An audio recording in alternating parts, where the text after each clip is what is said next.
Hello. Hello. Hello. Hello.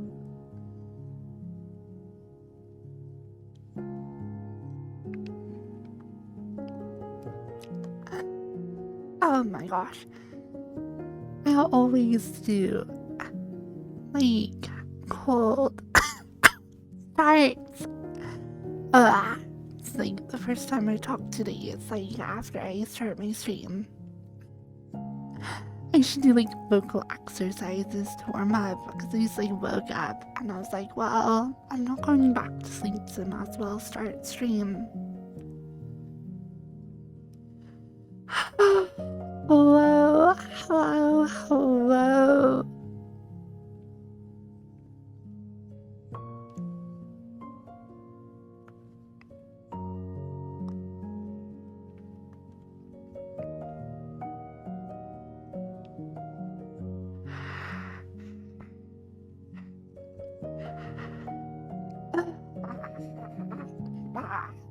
Like warm up my voice.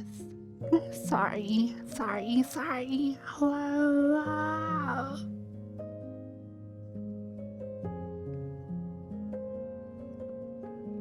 I wake up and go, if I have to get on the phone. In Texas now.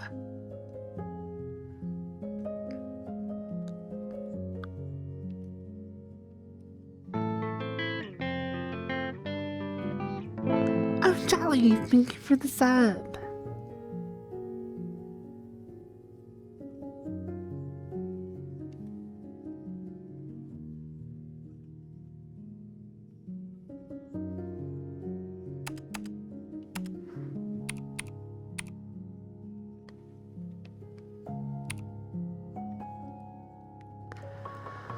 So much work today. 21 months. Could have sworn it was longer.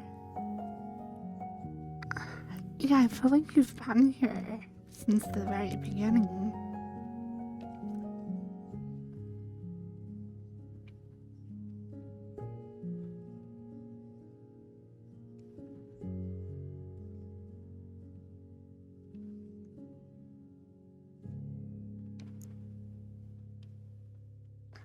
hello, hello, round, round and round. Hello, hello, hello, hello, hello. Sorry. I'm just like trying to warm up my voice. Round ruffles.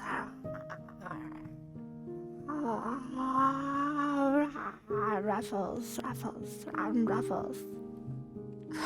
I'm so sorry. I am so sorry. I am so sorry. I am so sorry. So sorry. Like, whatever. So sorry. So sorry. Hello, so sorry. I exercise my lips and tongue when I know I'm going to need to talk.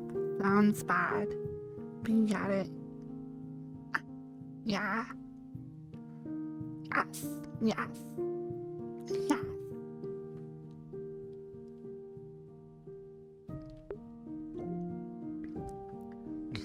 Good morning. Good morning, everyone. Hello.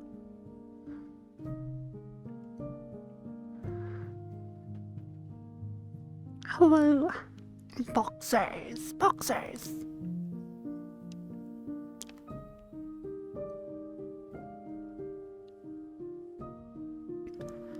Hello. Hello. Our fox gift finally showed up. I know I was super gone for a while. Oh my gosh, Boxer! Thank you so much for the sub. Like, with that, that's super awesome. Bye! Organic sub.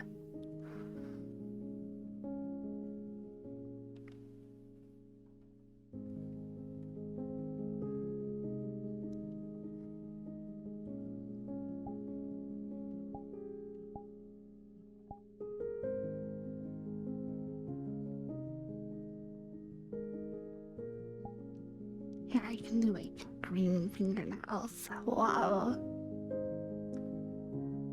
Oh, hi.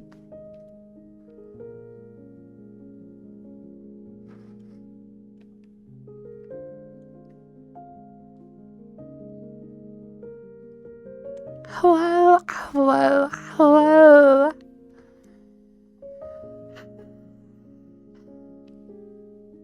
I'm going to like fall asleep already. Not a good sign. I just have to wake up. Early morning stream. Hello?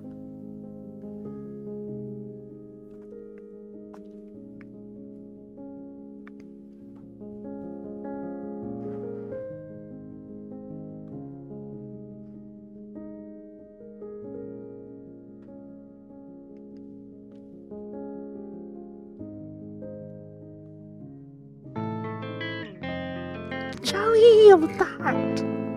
Thank you for 5 subs. Thank you so much.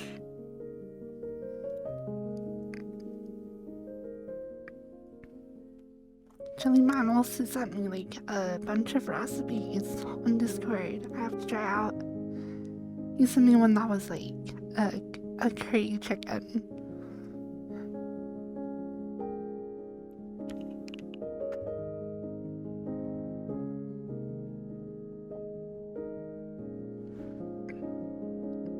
What an excellent chat. I totally agree, Dragon. I'm going to ban the cat FFBs on both Sans Snotty and Nice list. No. Totally nice. Totally innocent. I have no idea what you're talking about. Yeah, happy Easter, everyone. Hey, bad news. Good to see you.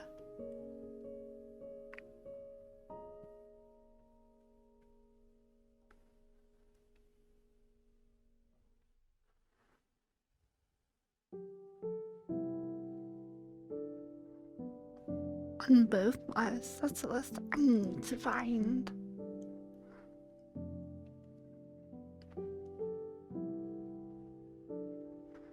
I'm not loving the green nails. What about red? I can go red nails. Kind of like more orange.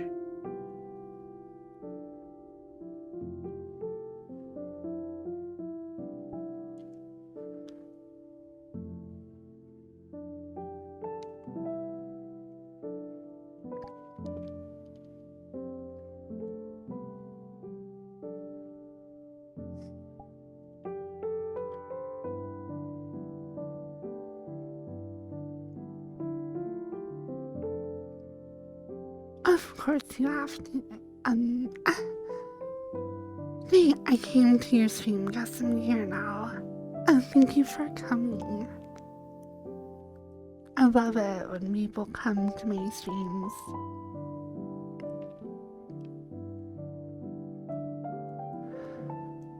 Oh no, you got COVID. Be careful. My grandpa just passed from COVID. So, take care of yourself.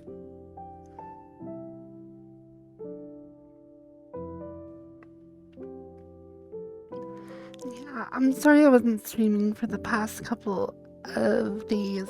I visited him in the hospital, and then he passed away, and then we had like his funeral on Monday. I definitely should have streamed yesterday though. Yeah.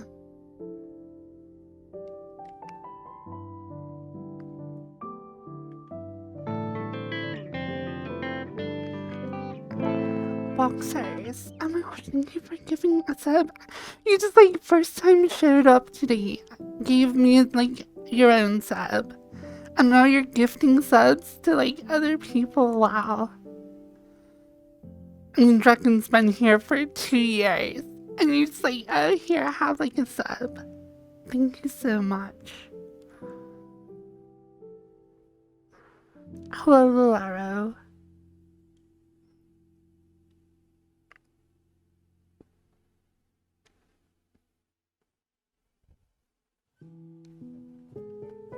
I hope I can hit 600 subs before Christmas because I recorded a Christmas like ASMR video and it would be sad if I didn't like get to release it before Christmas. I would feel so dumb. And I know it would be my fault because I didn't stream enough.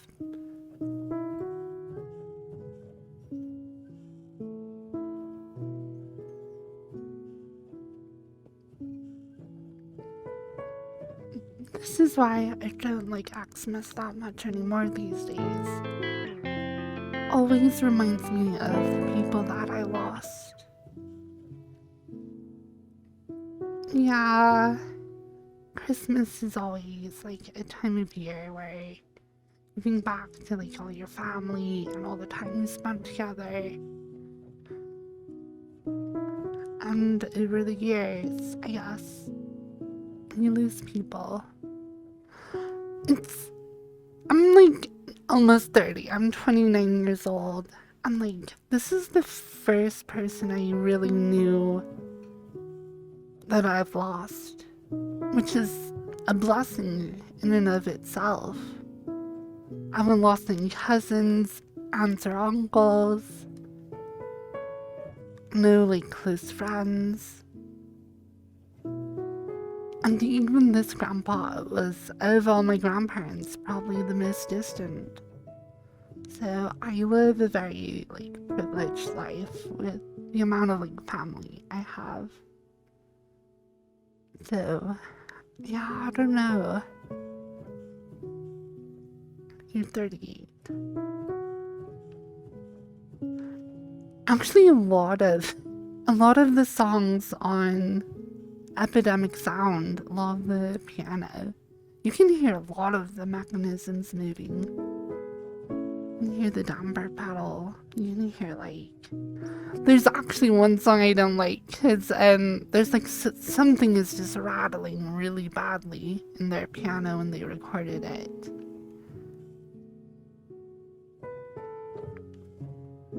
Hello, Winterwolf. Hello, hello.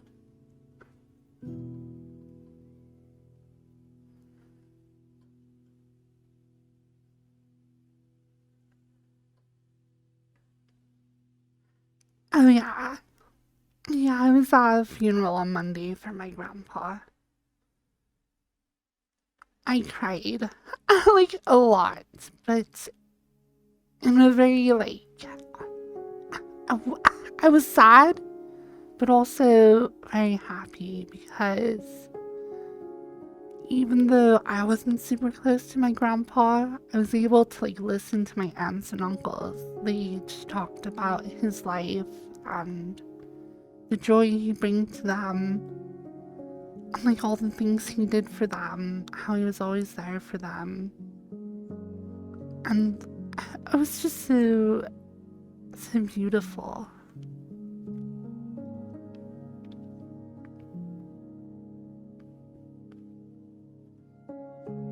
He was 86 years old.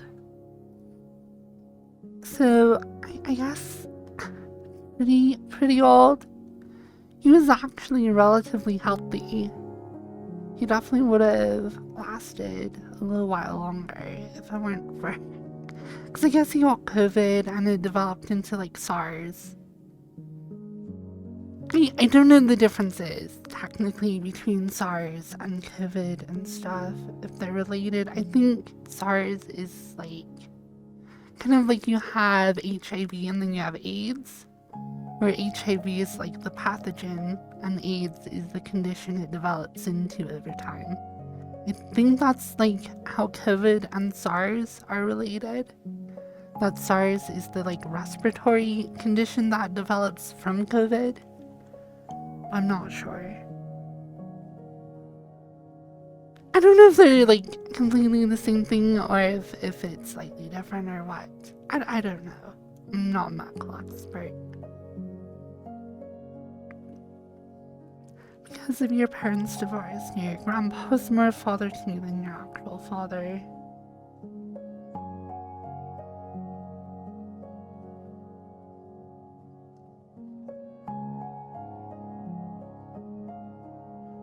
Oh, SARS is a different strain? Okay, yeah, I don't know. I heard the word SARS passed around with my grandpa. So, I don't know if it's completely different or if somebody else said the wrong thing or what.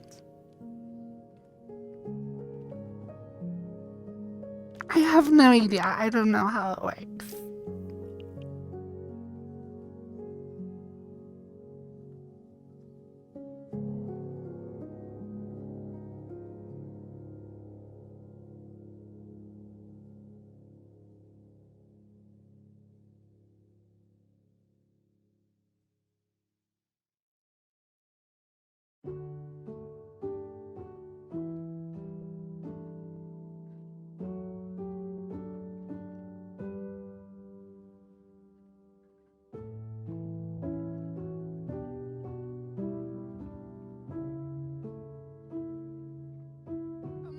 Oh my gosh, I keep muting myself. So, I was just saying thank you for the hype train. I didn't even notice it till I was gone. I need to be better about hyping those up. But I was talking about my grandpa, which is probably more important anyways.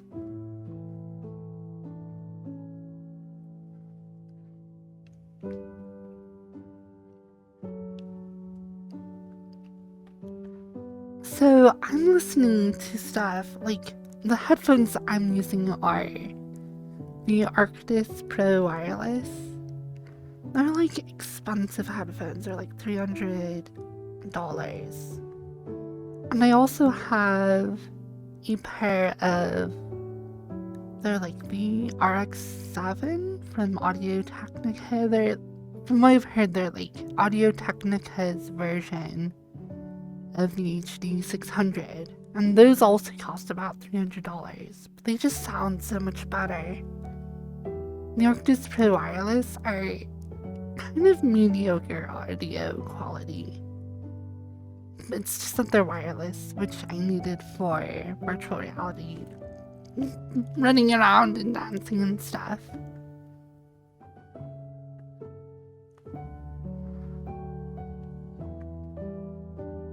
I did see the Makopi trackers by Sony. I think they're like $350 or so for a set.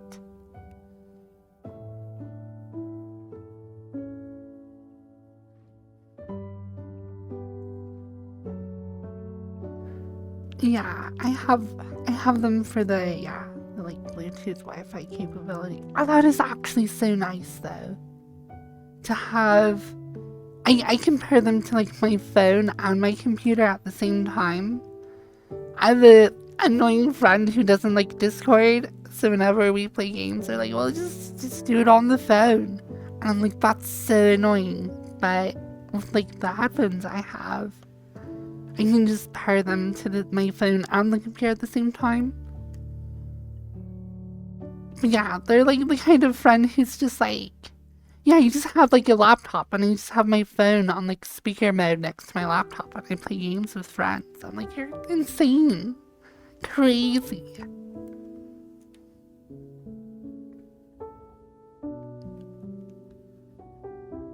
Yeah, like $270 for that 6-point USB-C case. Charge them, they're tiny as well. I would love to try out the Makopi trackers. I think that'd be really cool.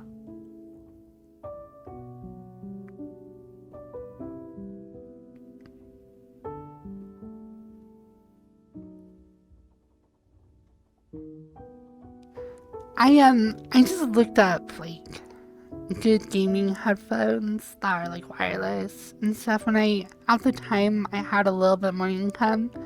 So it's like, I'll just get like whatever is like the most highly rated and has like fits in like my price range, which was pretty high.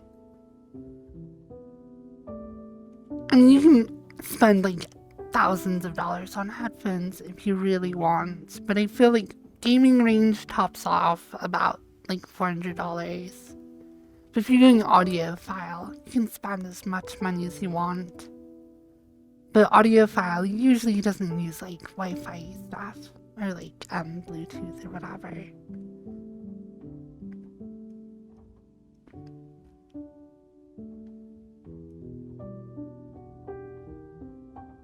I also like that. So the Arctis Pro Wireless, they also have a like 3.5 millimeter like jack for like audio in, for like a line in input, which is perfect to use with like other like instruments. So like when I play guitar on stream, which is pretty rare, I have my Podgo wireless, which is also wireless, very nice. And I have that plugged into my Scarlett Focusrite. And then I take a line out input of that and have it go into the little hub for my headphones. That way I don't have to go through Windows at all for my audio, but I can capture it for my stream and then have it output directly to my headphones that are wireless. So I can have my guitar be wireless, my headphones be wireless, and still get very low latency. Because if you like listen to a device on Windows, it adds a ton of latency, which makes it really hard to play.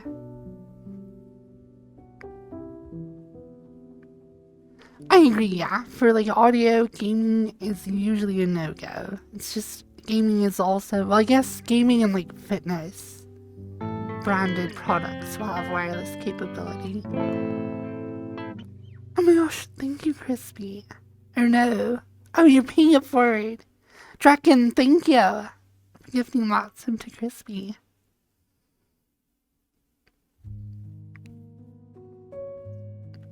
Blah. And hello, Cripsy. Hello. He needs the smile map. Yes, I know he's famous.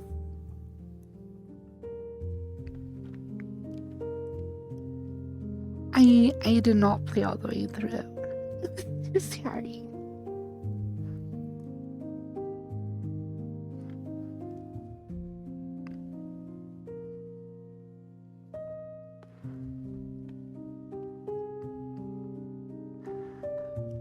Cripsy, I should show you my map. Have you seen my map, Cripsy?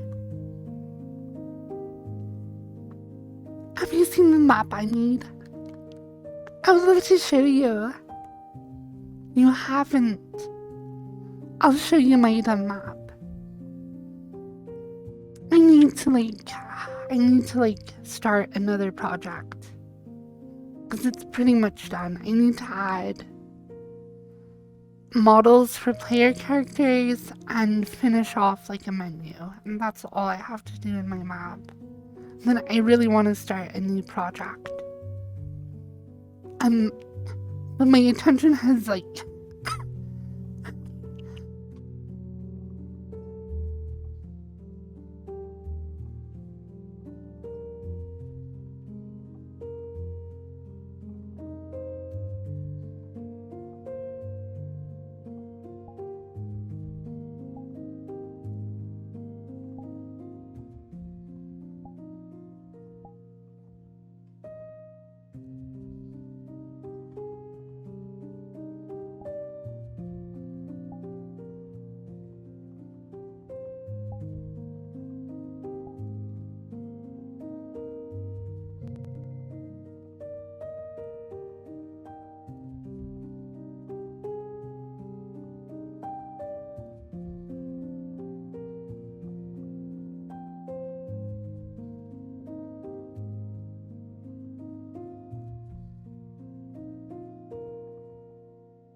my gosh, hello?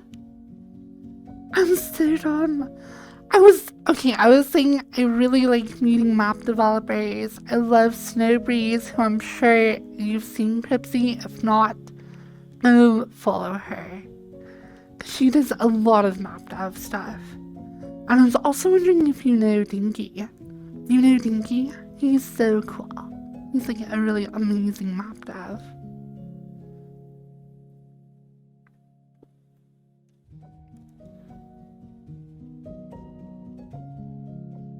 This is just in Fox. All of chat certified.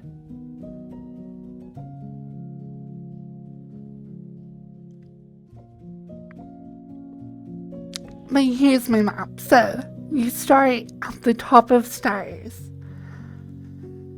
And this like unfinished basement, like look, it's what I was going for.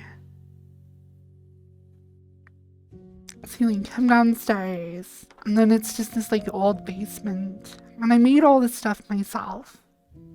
From the 2x4s and like all the framing to like the TV and the furniture. I'm really proud of like how my couch came out.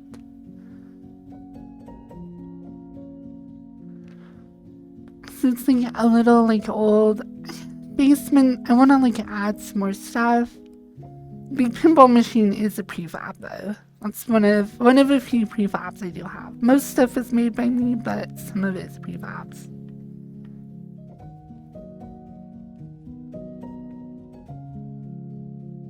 Oh, I have the audio turned off. Here, let me.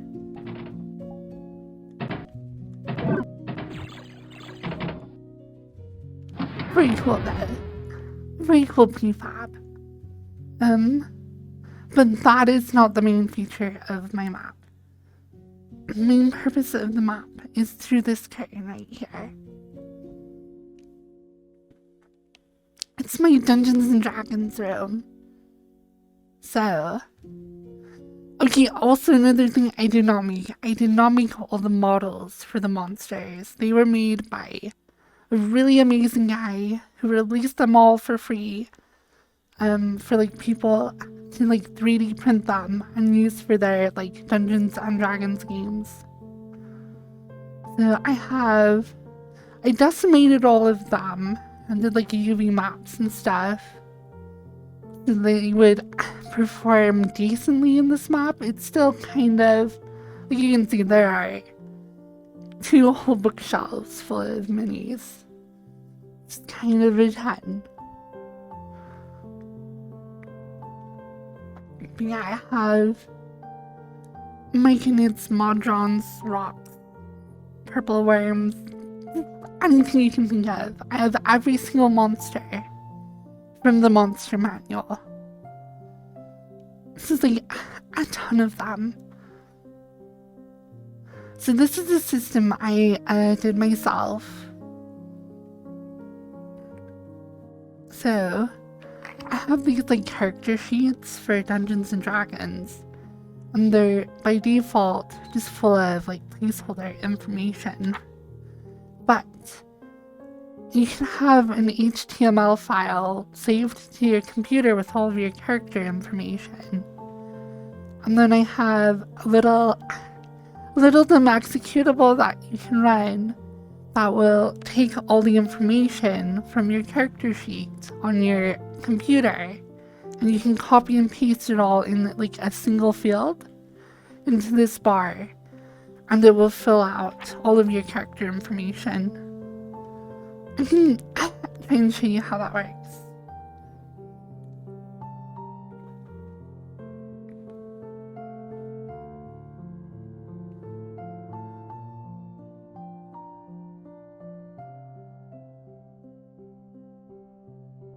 My OBS.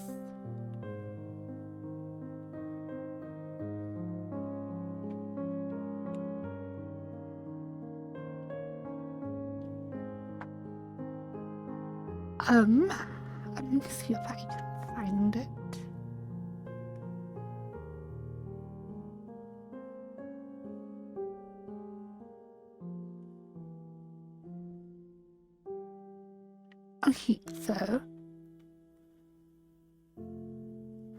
Okay, so here's like your character sheet. It's an HTML file. I have one that's filled out right here.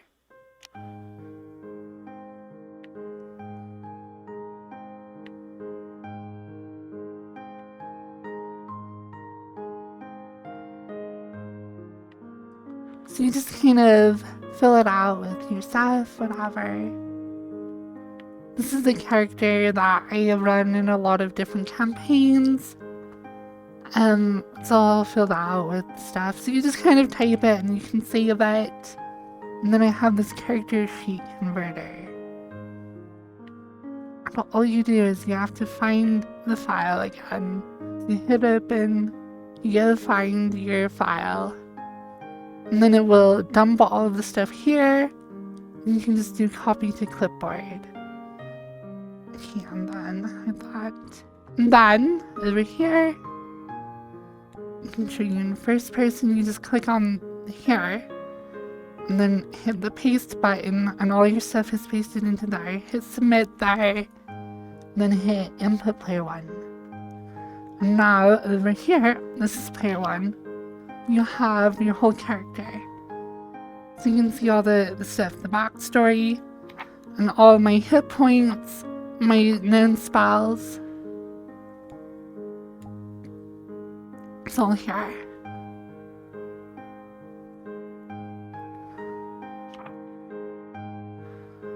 So yeah, it has like my attack workspace, just whatever you write in those fields will be like copied over.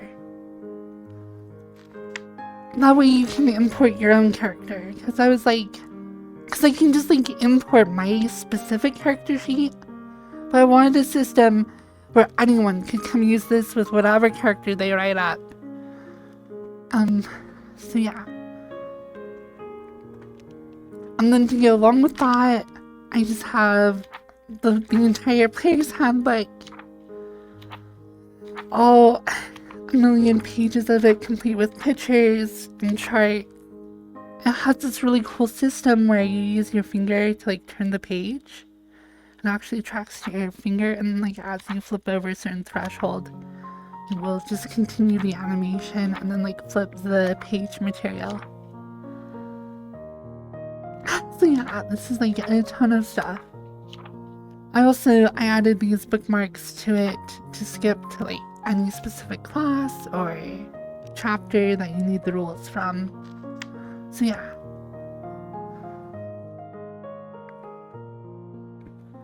I also have, so I just have like a video player on the table, and then this menu over here where you can come. So let's say we want like city streets, you click on city and it gives you the subcategories.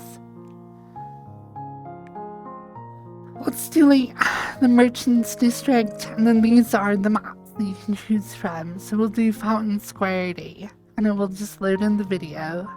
There are like over 600 different maps, and they just load into the table. And you can't see very well on this one, but they are like animated videos. You can see like the stalls blowing in the wind a little bit.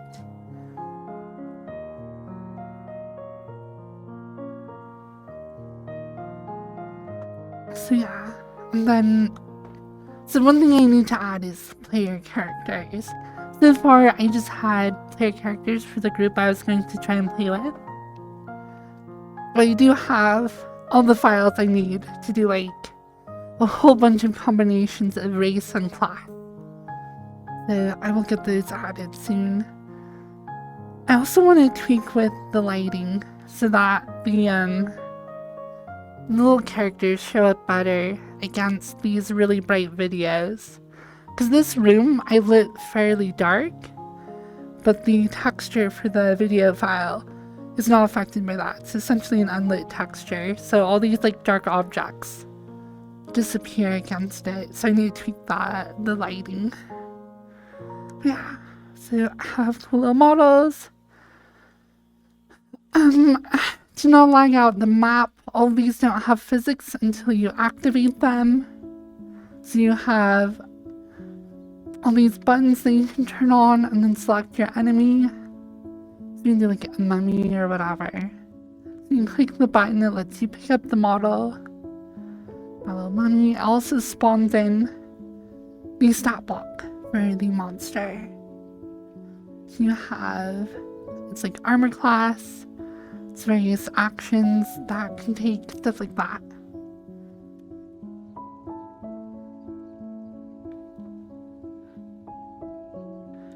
So yeah.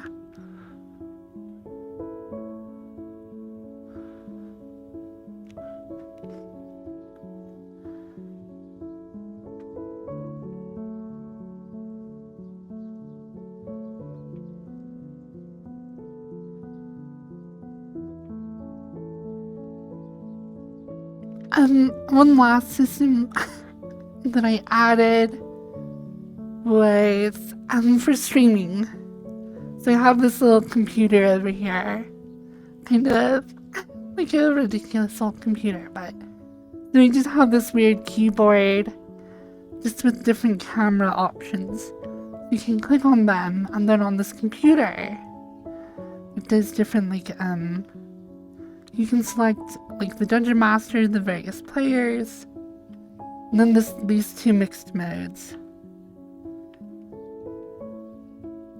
And if you put the computer, so it doesn't actually have to be lined up. So even if I make it like sideways and I just put it close, it will snap it to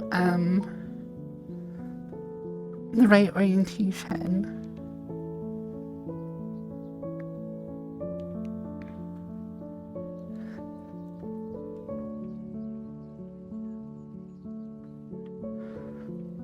That way you can be up here and you're like, hello, welcome. And you have cameras for your players down below. And the map, like right here. Or you can make me a little bit bigger, have the map be smaller. And there's also here. So you can actually, it's just a little camera that you grab. So you can zoom in on the action a little better if you want. You can have like this here or whatever. Move that to wherever you want it. Yeah.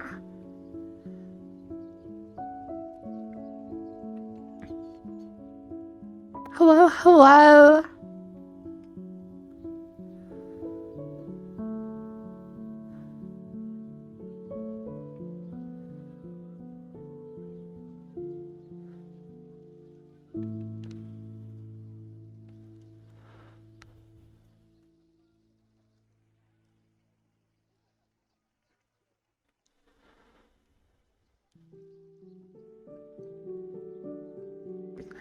Okay, by Couch Dragon. One of these days I'll actually play in this map with a group of people. It's been hard to find people who actually want to like play.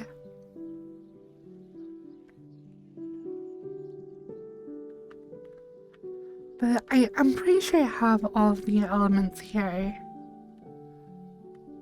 So that we could like actually play a game together. There are a couple of things I need to finish off before it's done. So all the models up here, you can see I only have one of each. These are the monsters from the appendix. They tend to be like a bunch of relatively mundane creatures. You have like elephants, elk, gorillas, I think that's a giant one, eagles, bats, like just whatever, camel, crocodile. So I need to finish adding physics and toggles to all of those, as well as the stat box. I have to fill out the stat box for all the appendix monsters. And then add the player characters. And then also, one other thing. Oh, hello. Howdy. So, sorry, I'm just streaming right now. So I'm talking to my camera like a crazy person. One last thing I have not quite finished is this menu. I've only gotten down to ruins out of all of these main categories, so I have to like fill out the last 3 categories as well. And that's just like copy pasting URLs from my YouTube channel that I set up to host all these videos. Okay. Okay, I get you.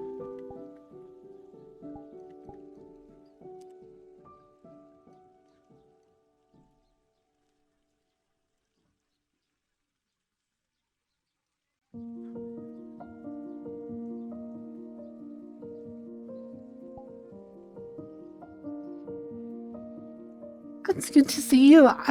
It's been a while.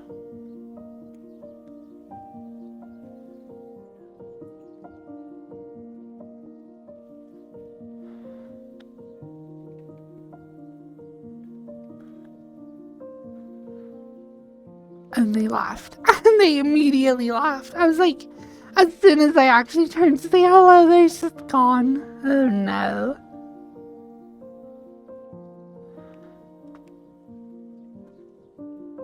So yeah. Oh, I also forgot I need to add toggles to all my dragons. The dragons were so big that I decided to move them out here. Just because there's just so many and they're so giant. They look cool though.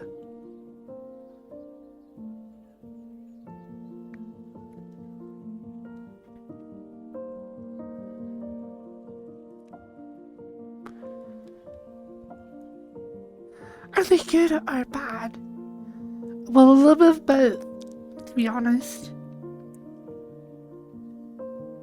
The ones on like the top shelf and like half of the middle shelf are chromatic dragons, which tend to be evil aligned.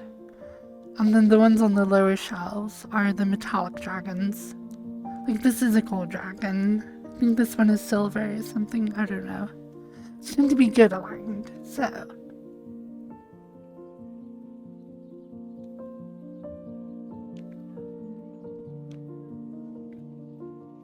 But yeah, I also did like, I modeled like the laundry machines, my water heater, and my like furnace. Put those together in like Blender. I just like found some warning labels online and like threw them on in Substance Painter. I did like all the like trusses and like the ductwork, just like little details, like make it feel like a real space.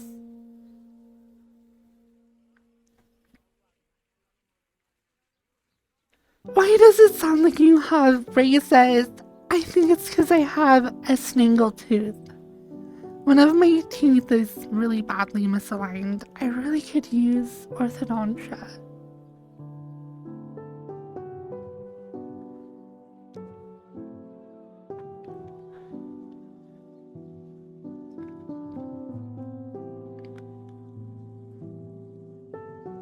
Yeah, and you even have like,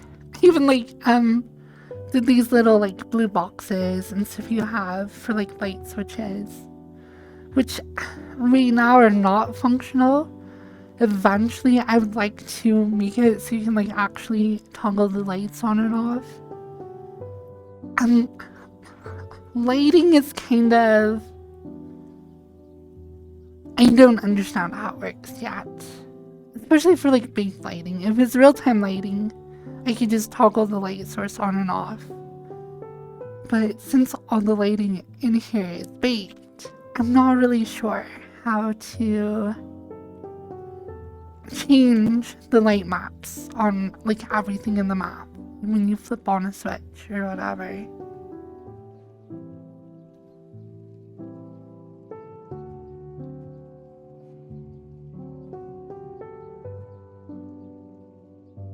The map is public. It's called Foxden D&D. I should probably rename it to something, like, I should just rename it to Dungeons and Dragons, honestly. Just so it's easier for people to find, or if people just type in Dungeons and Dragons, they'll find it. I did add Dungeons and Dragons as a tag, so hopefully it should come up in searches. I don't know if it does. I will say this is the most complete Dungeons and Dragons map I've ever seen. There is one that's pretty popular, it's called Quest Dungeons and Dragons. But it lacks the full rule set. It just has a very like reduced, boiled down version of the game, which works well, I think, for new players and for just virtual reality in general, rather than having to worry about the full complexity of like importing a character that you'd have to build yourself, and like having to like have, you know, the entire textbook worth of rules in front of you. Like you just have like a boiled down, almost like a D&D essentials, but even more simple than that.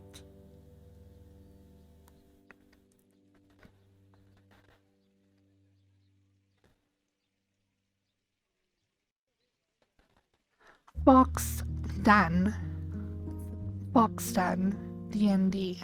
Here, I can show you so you can see. Let me turn off my camera.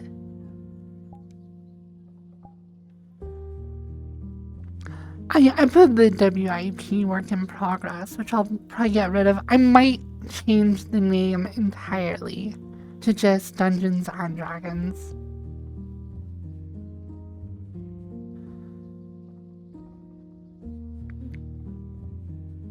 Yeah, I tried adding some tags. I don't know if any of those help. This is my first map that, like, I tried working on. Level 34. And the colliders don't even work. This is just a private map. It's not public. This was some of my first like modeling. I can show you, but I have to be in a certain avatar.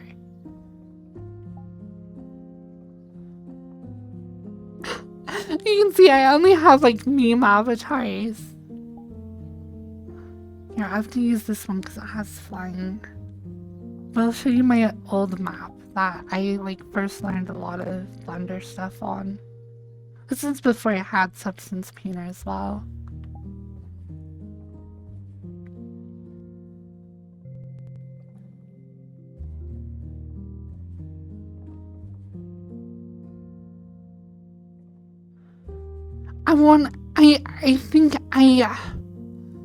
I'm not sure what I'm going to do.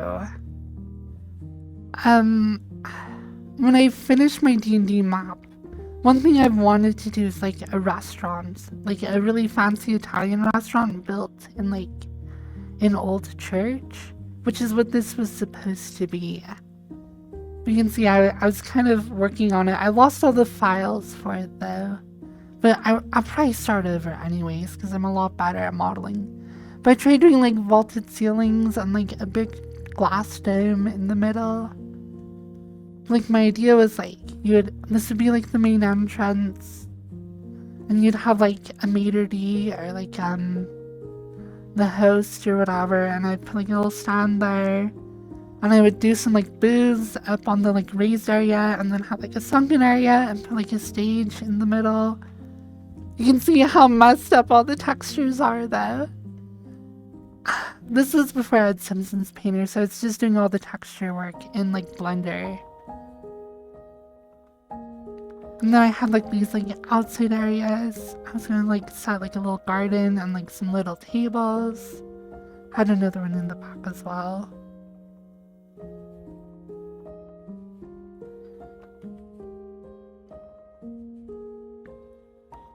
I really like how these doors came out though.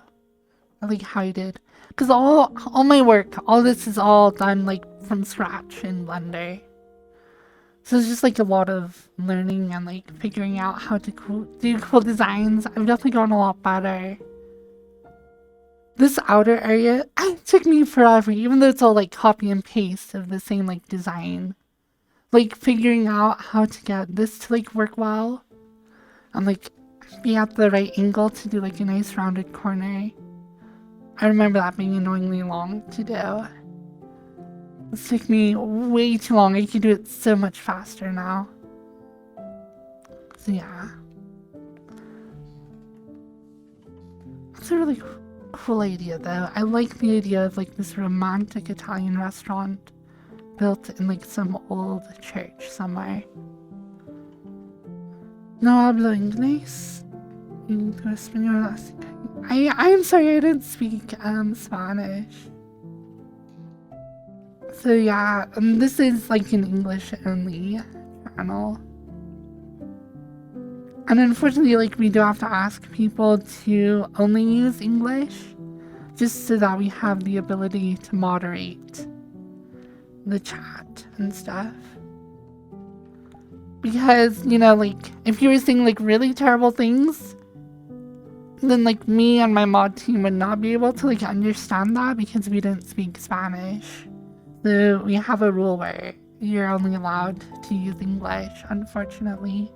It's just like a limitation of our capabilities, I guess. Yeah. This is a map. So I bought a water shader for like $25 or so. This calm water shader. Excuse me, oh my gosh, I'm so sorry. But it came with this like demo map, which I thought was pretty, so I uploaded it.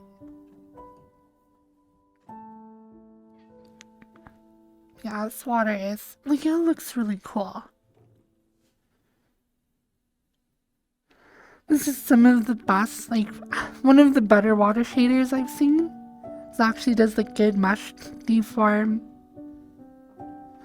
It only has its limitations though. I don't know. easier to communicate to, yeah. It does not have physics. I actually was working on modifying the shader code to add physics. Because I've actually started learning how to like write shaders. That's how I did my VR camera. It actually handles it purely with shader code, which makes it perform better than it otherwise would. And I can do equirectangular distortion. So I learned how to do all this in shader code and learning how.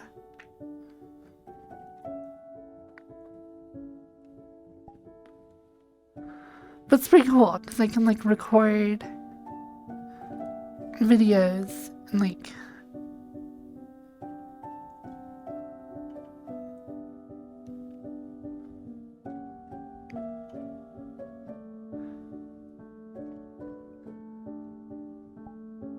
cross-site 3D. Whoa, excuse me.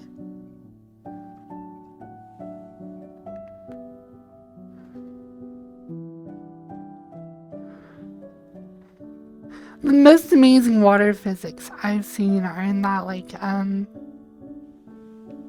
know I favorited it. Where is it? Just a pool. This is so absolutely phenomenally amazing.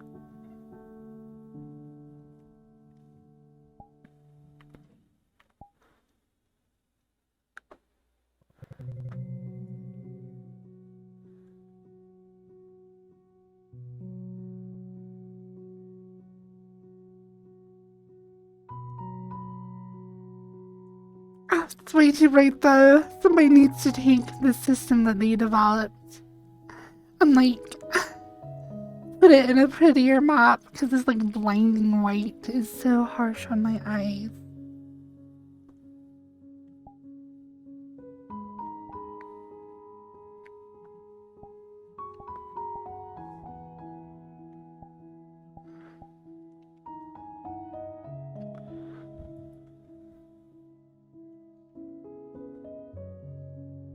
Yeah, this is really cool, like voxel-based water physics. You've seen this map before, Cripsy, right? You had to have.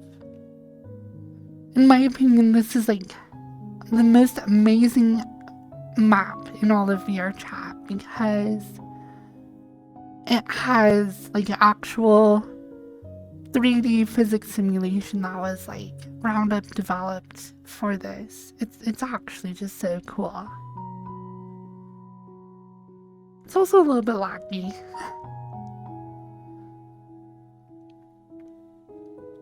Yeah, having these kind of water physics, having it work like as like a stream as well as like you can have like a whole pool full of it that like reacts to you and like moves around. And then you can actually like grab like a container and actually like it will actually fill up with water. You can pour it out because this is not like particle based and it's not just like a single like mesh. It's this like voxel based water sim. That is so cool. They have then like textures. So they have like think of it because you like if on a single texture you have a grid of X, Y, and all your pixels on your texture, but this does that in a 3D space. It's more like a voxel, and they simulate and do physics on each grid in the voxel. And they have this like little sign because we'll see the debug textures, and you can see the way they have it is like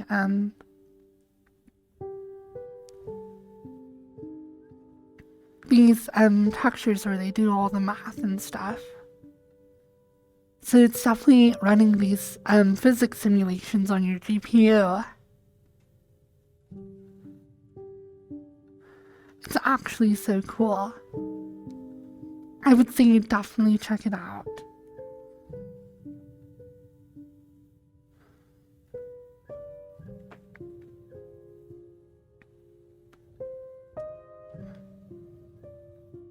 But you can take these tracks. So they have it built in where these I really would want to know how they do it though.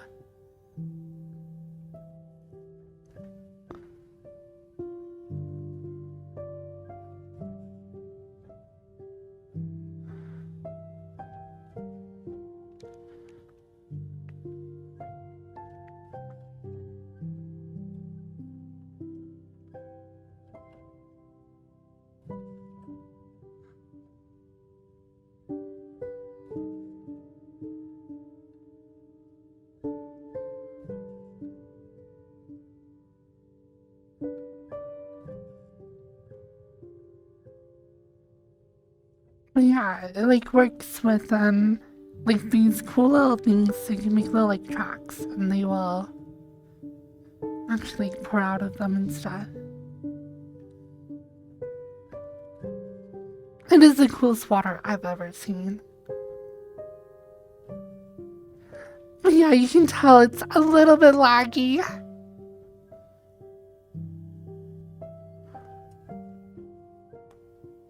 Because yeah, on top of like the voxel like physics simulation, you can also see they are doing all the like refraction and stuff. And they have it so if you're underwater, there's like blur. And like a little bit of like recolor.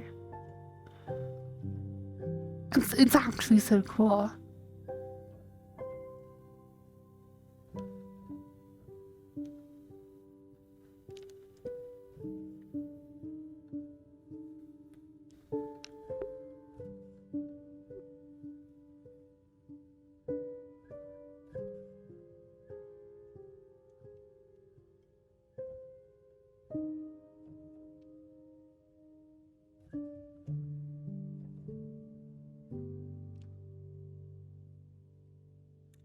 Okay, so there's not.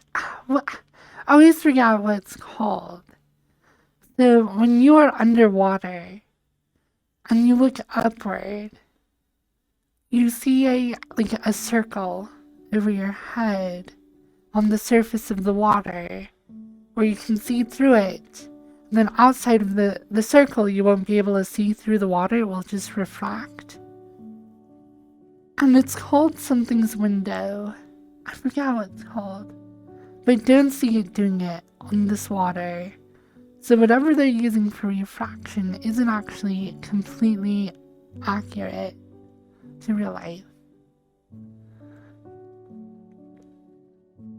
It's kind of an interesting like test you can do. I have frankly yet to see a water shader that actually does it in any game, but I'm sure it exists. I want to call it Fresnel's window, but I don't think that's it. I know Fresnel did a lot of like lens stuff and you have like Fresnel lenses. I want to know what it's called.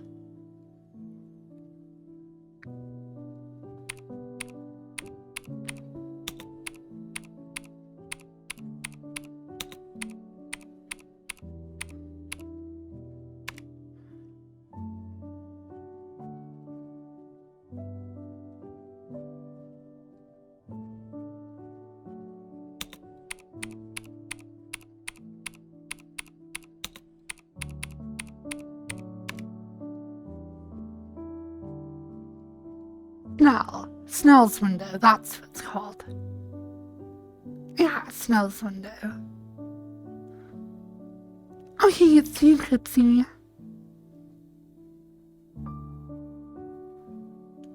Of course.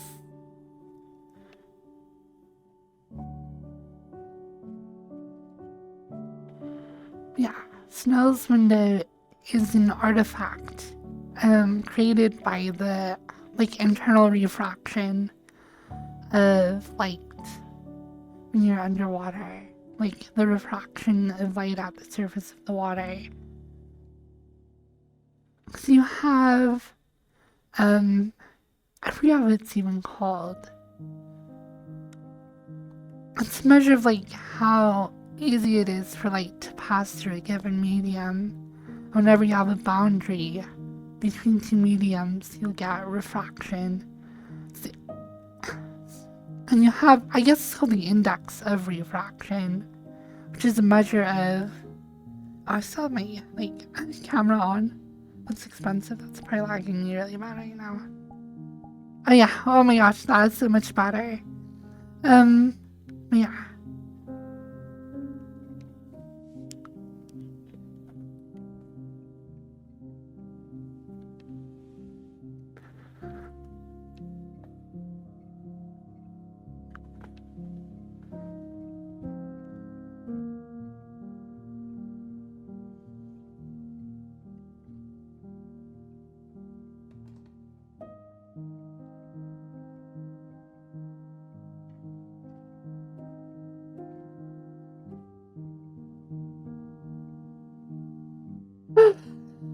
Yeah.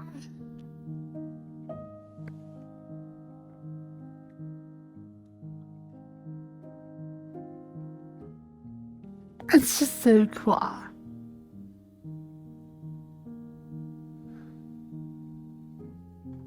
Yeah, they just handle. I would love to see the code they wrote to do the physics for this. And you can see how low resolution the water is. Like, this is the smallest droplet size that it can do. It's like as big as my hand, or well, like half as big as my hand.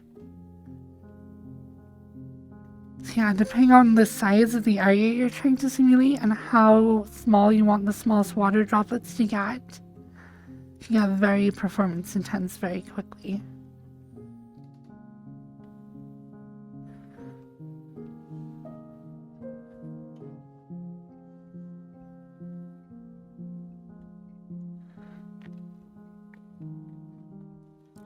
Cause like, you hear that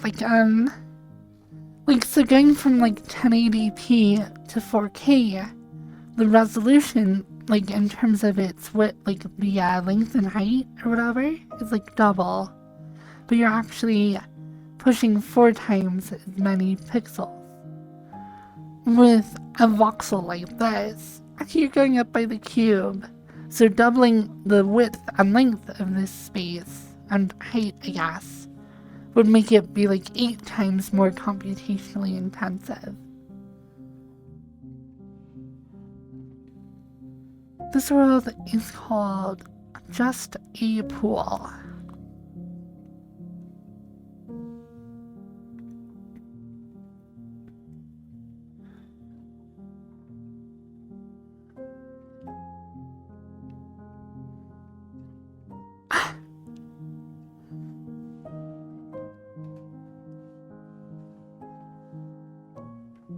And it's amazing. It is like the coolest world ever. I have never seen anyone in VR chat go to the work of writing a shader-based physics simulator for water. On top of just like the shader you need just to like actually render the water, you need one shader to simulate it and another one just to render it. And the one to render it is like decently good. It could probably be better, but I'm assuming that whoever wrote it knew what they were doing and needed to keep it light enough to be able to do the simulation on top of it. Because this water, it looks good enough for sure, but it also looks a little bit plain. But like, not bad.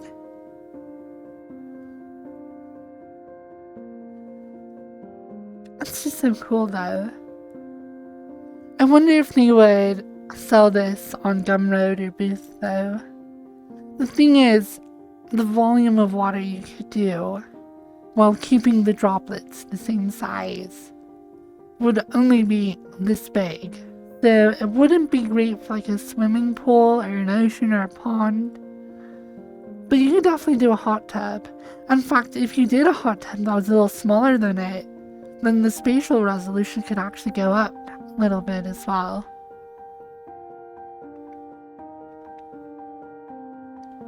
So I think it would be awesome for like a hot tub. I should try and find who's the map author?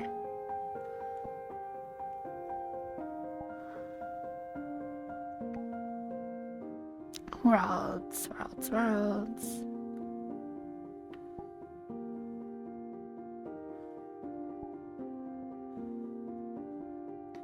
Sahran.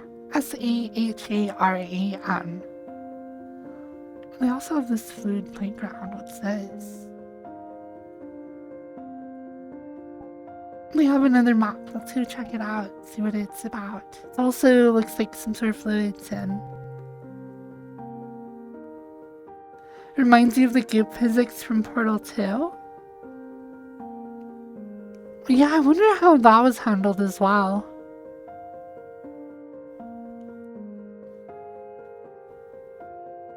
Okay, this doesn't look like voxel-based stuff.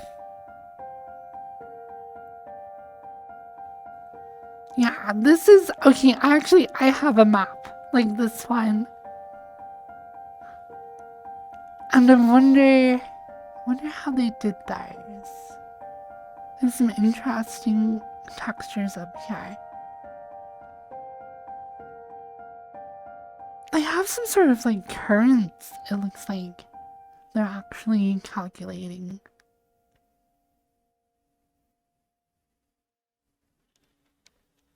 For this like swirl. On the middle one here, it looks like displacement.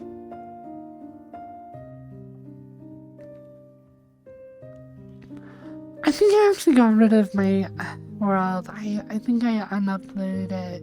I have a world that's almost exactly like this. It's just like a water shader that I was trying to add displacement to and stuff. Draken, thank you. Oh, Hizuri. Good to see you.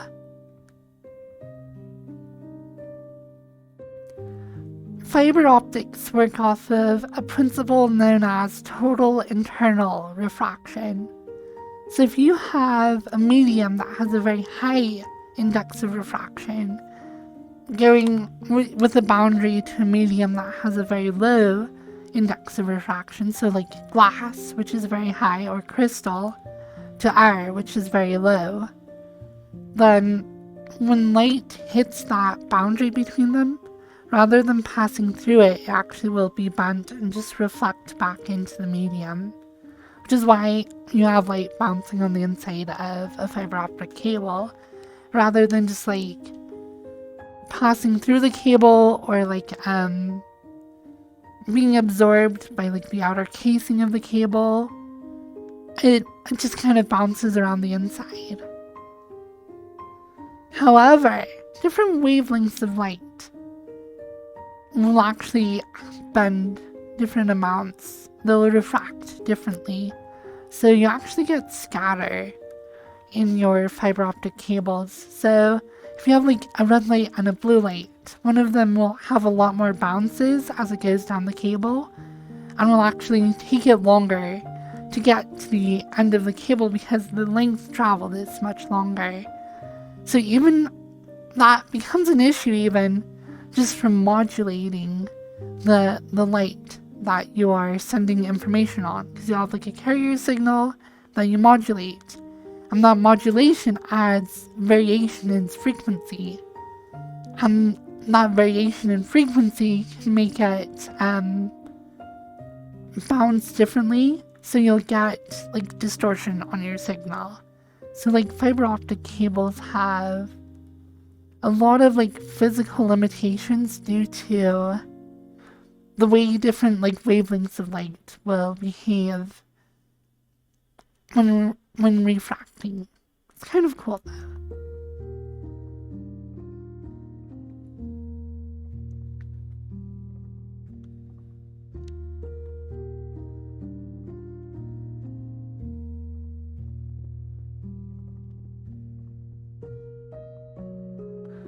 I wish I had my map.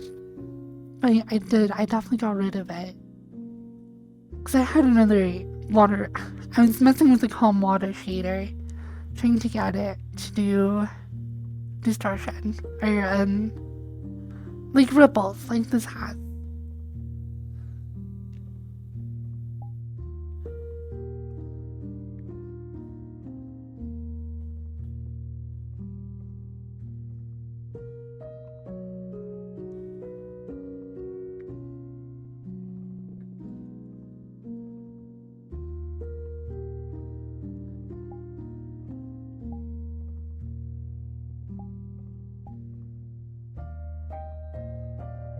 Infamous.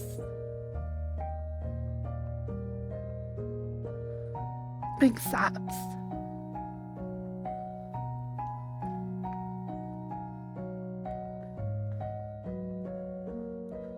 Oh no, Zuri. Drama happens sometimes. People who deny that drama ever happens are really the people to worry about. Because drama does happen.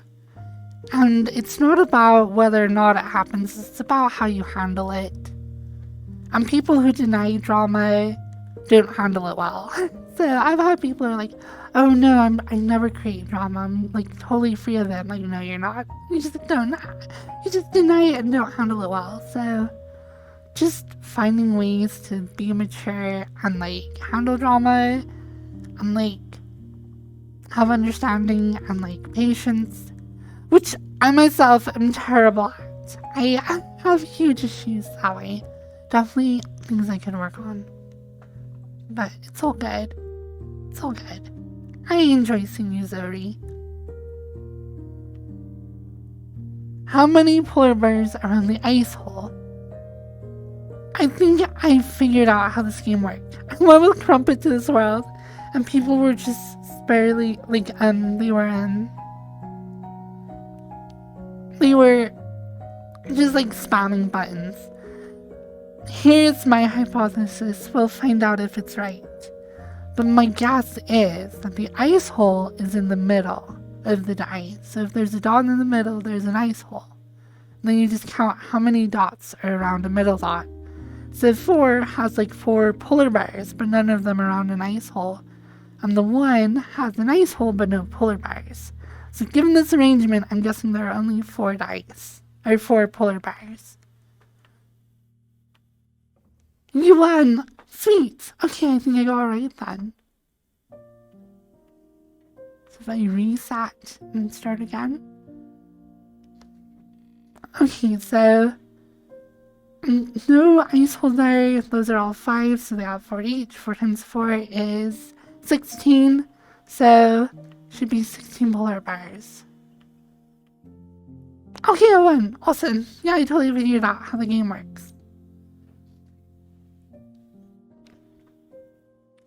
But I just came to this world and I was thinking about, okay, how does that make sense? And before you can test out my hypothesis, we had to go to another world because Crumpet was freaking spamming the reset button that respawns everyone in the world. So annoying. What a little troll.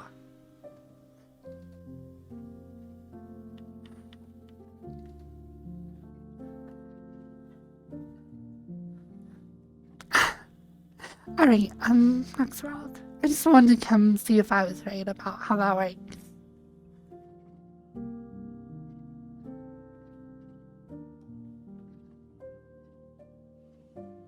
Let's just go browse some new worlds. It's still so early.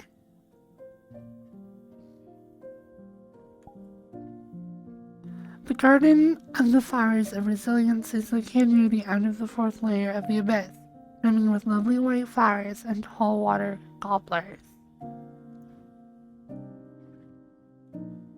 Okay, let's go check it out. And Zori, honestly, I would love to hang out with you. If you ever want to like come hang out on stream, feel free to just like jump in. I enjoy your sense of humor.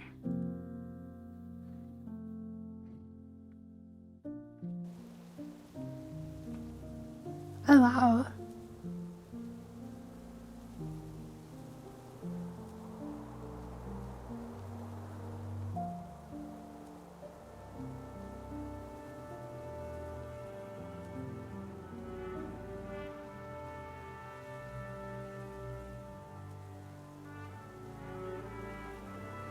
It's not comfy for me, I'm tired. I just didn't sleep very well, and I knew I wouldn't be able to sleep again, and if I stayed up, I would probably miss my stream again. So I decided I was just going to, try streaming early. Just seeing how late I can go. I'm planning on trying to go... Holy crap, this music is loud.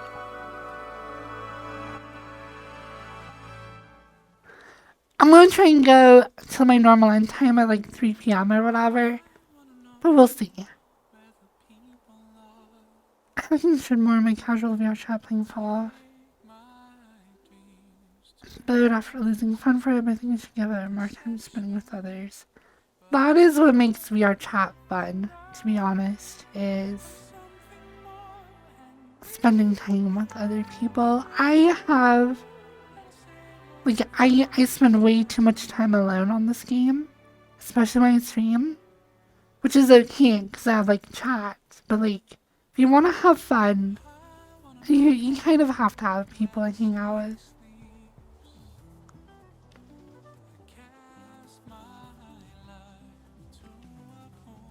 These remind me of the giant, like, things from Zelda. There's, like, an area that has a lot of these. I guess they're just supposed to be giant mushrooms. I hope that drawing myself in roleplay would make up for it, but like I said, nothing escapes drama. Drama's everywhere. It really, really is. And like, it's not about trying to avoid it, I guess, but it will happen. And how you deal with it is kind of up to you. I've had my share, for sure. 100% I've had my share of drama. I did not deal with mine very well. So, you know, we live, we learn. Okay, next world.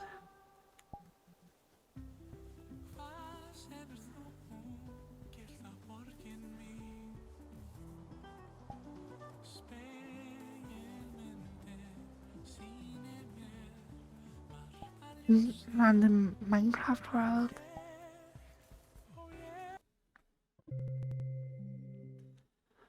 As soon as we get some form of save states in VR chat, holy crap, the game development is going to be so amazing. Because no one wants to build a big adventure game or like Minecraft. Because people have built Minecraft in VR chat, but no one wants to like do anything there. Because as soon as you leave the instance, everything you did is gone. So having systems for like actually saving your stuff would be so good. The best way to do it right now that I've seen is using the text input and export fields. And you could create save files that are, I think, upwards of like 10 kilobytes. So you could do quite a bit with that. But you have to get very creative. But you could definitely save states like quest states or other things like that. And then just write some sort of data handler that could just push all of your information you need into like a single character string. And then let the user try and save that on like their computer in a text document.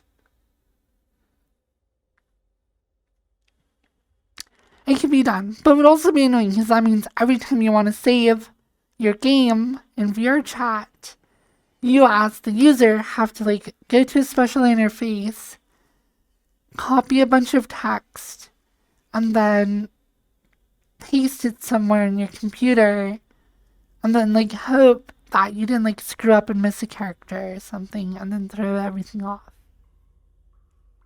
Okay, this is a very boring world. It's like a giant box.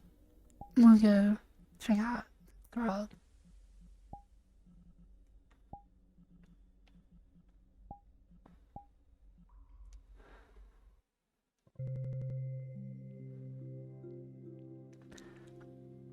WebSockets would be like game over. It would probably introduce way too many security risks, which is why I assume VR chat devs will never allow WebSockets. But if you can like do data calls to servers, you could do whatever you want. You could do so much. You could actually have a functional economy in this game. You could like do Bitcoin transactions. You could do like whatever. Because then you could save data on a server somewhere. You could have people create characters. You could have people. You could do insane amounts of things. But yeah, never gonna happen. But maybe. See, that's one thing. So to upload your own avatar, this avatar is about 30 megabytes and is uploaded, saved on a server. So it's not a huge stretch to think that VR chat can let you have user-specific data for worlds. That could increase their need for capacity quite a bit. But if I had a megabyte or like 10 megabytes or like a kilobyte or whatever of saved data for like every world I visit, that would be like that would add up. Like having worlds where you could like save user specific data to their account on some like server somewhere. I don't know. Like it's not impossible because we already take up a ton of data with our avatars that we upload ourselves. They're doing like I don't know, other stuff.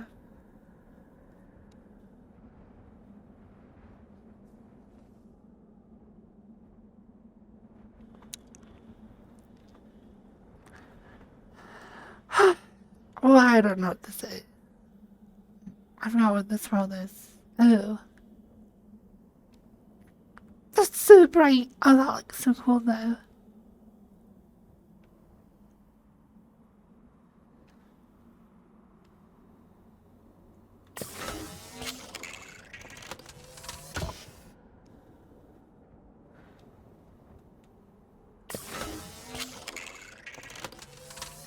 Okay, so there's like this broken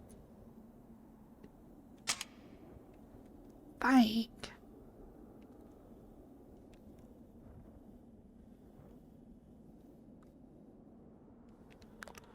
I feel like I should be in something. I don't know, I don't have any good desert clothing. Christmas just doesn't seem right though.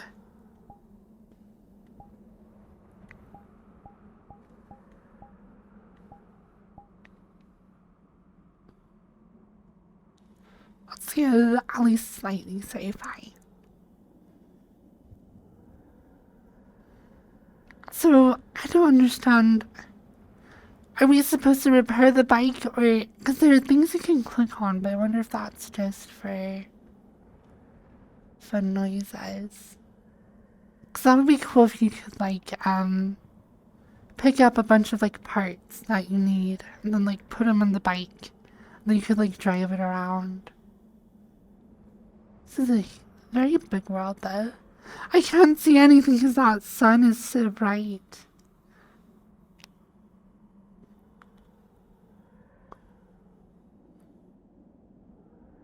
Oh my gosh. Like, this is what I see. It's just, like, blinding light. Wow.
I don't think there's anything else to, like,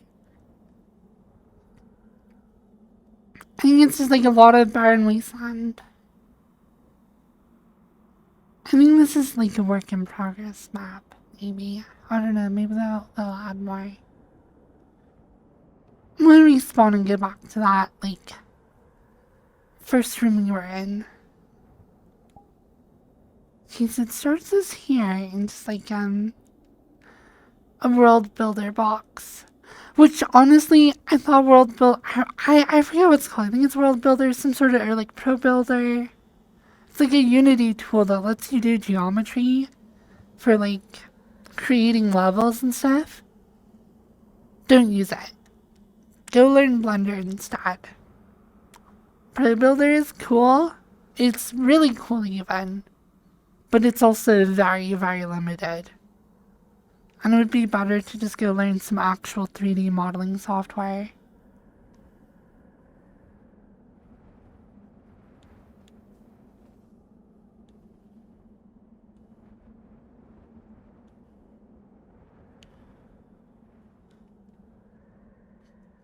I don't know, yeah, I think this is all it is. I don't think there's more to it. This is a really cool looking bike though.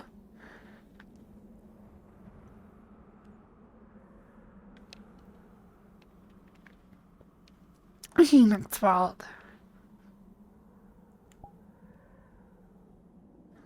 The top of Tartarus. I've actually really been enjoying the DLC for Assassin's Creed Odyssey, because you gotta go to, like, the Greek afterlife, so there's, like, Elysium. And it's, like, a really weird, crazy divergence for, like, a historically accurate game.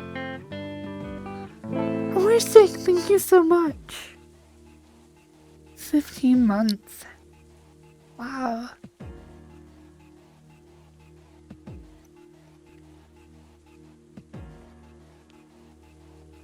Oh no. Why is there just this giant random staircase? It's gonna take forever to get up here. Well, I guess there's not a whole lot to see at the top as well.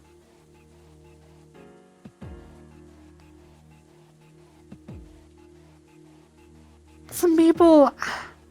Okay, so MMOs and, like, JRPGs. Traveling is can often be an obnoxiously long amount of game time. Which can be okay if you're just sitting on your butt in front of a computer, running through a pretty map, you can enjoy the landscapes. But when you're in VR, it can get boring really, really fast. And I feel like a lot of people who like rip like JRPGs or MMO maps, like, you just don't realize that. Like, this map is terrible as a virtual reality experience. So, like, having a giant staircase that takes, I don't know how long that was, probably around 30 seconds, was just boring. There's nothing interesting or good to look at. And there's really not a whole lot here at the top either. The coolest thing about this map is the weird skybox it has. And it is pretty crazy looking. It's kind of cool. I don't know. I'm very critical about map uploads. I'm using my first maps, and I'm not happy with them. I just don't get people who, like... I don't know, I should be critical. So if you're at this level of building, and you're, like, releasing public maps, I guess that's fine. But I'm just surprised people are more self-conscious about what they do. Because if this were me, this would just be like a private upload.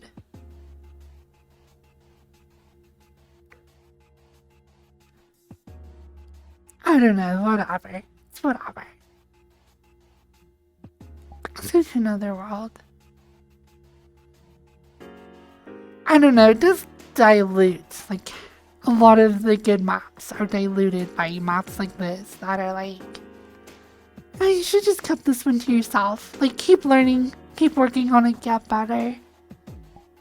But there's no reason to like publicly release a lot of maps.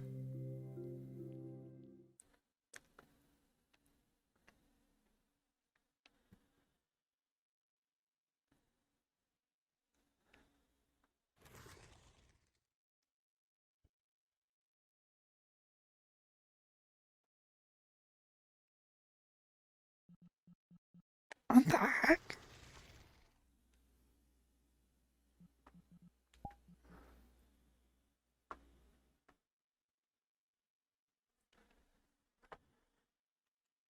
This map has some weird stuff going on with the animation. Let's try a non-humanoid avatar. Oh, it's also very laggy. Oh, that one is humanoid. This may be the only non-humanoid avatar I have.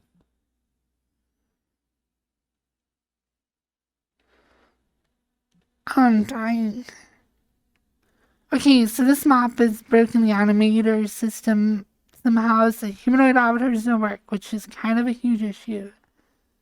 Because that is what everyone uses. Oh wow. This is interesting. We'll just have to do this mode. Let's see, I can try changing back into a humanoid avatar, see what happens. Maybe it's just broken outside. Okay, yeah, that looks better. It's a weird thing to break. Okay, but let's explore inside of here.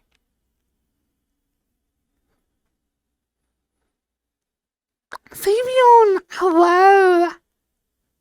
It's so good to see you. How are you doing? What are you up to? I want to know everything about you. How are you? Savy, hello! I actually love that you named that. Like, people call you Savy, but the fact that your, like, Twitch name is, like, Savion, it's like your little evolution. You're like the Savy evolution. I love it. It's so cool.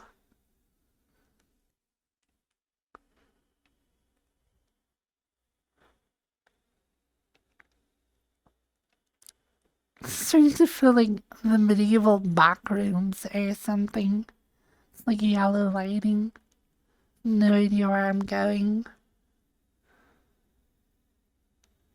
No way am I the first person to put that together.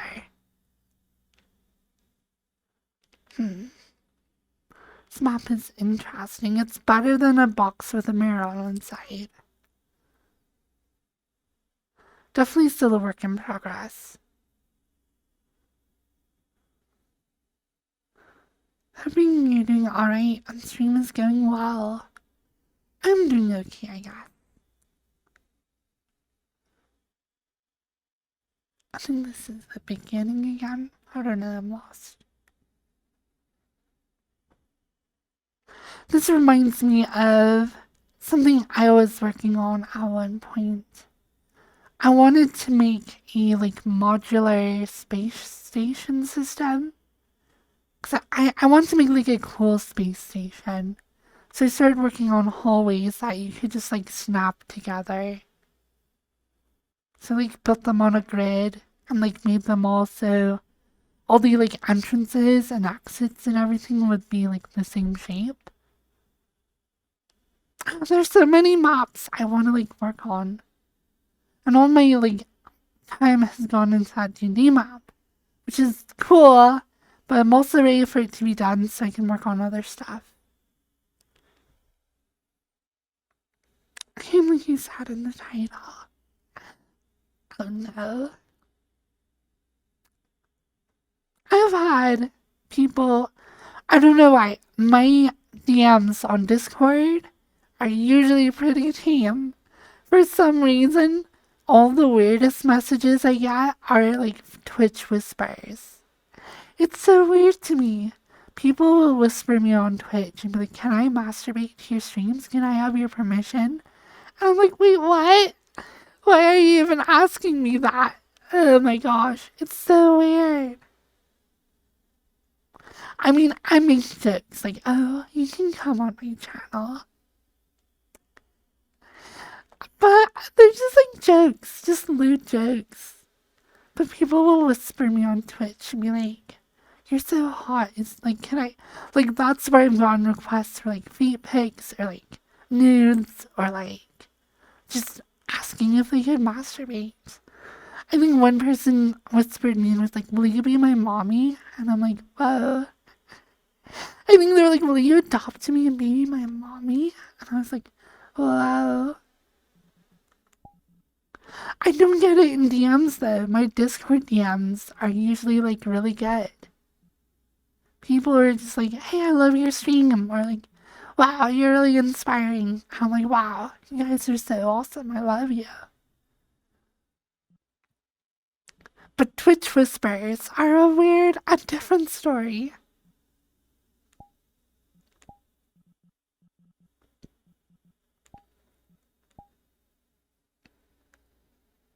I got you off of y'all. Spice up your DMs.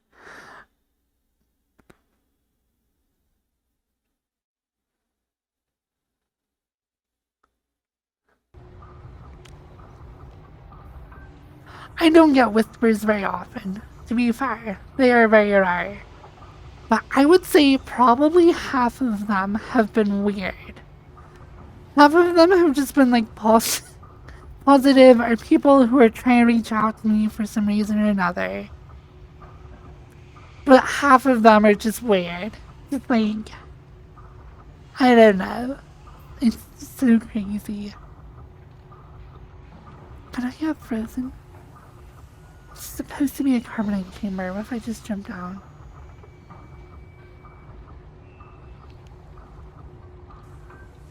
Holy. Ah. Okay, the jump on this map is very, very high. I'll show you how crazy high it is. Okay, I'm gonna jump. You even get a good, like, it's not even a good show of, like, how high that is. It's ridiculous, though. Okay, time to jump. It's just, like, gone. Wow. I wonder why they decided to do it like that. It's weird.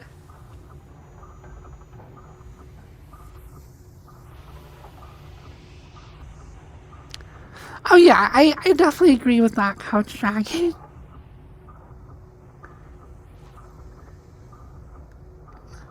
They're asking permission is their way of being like,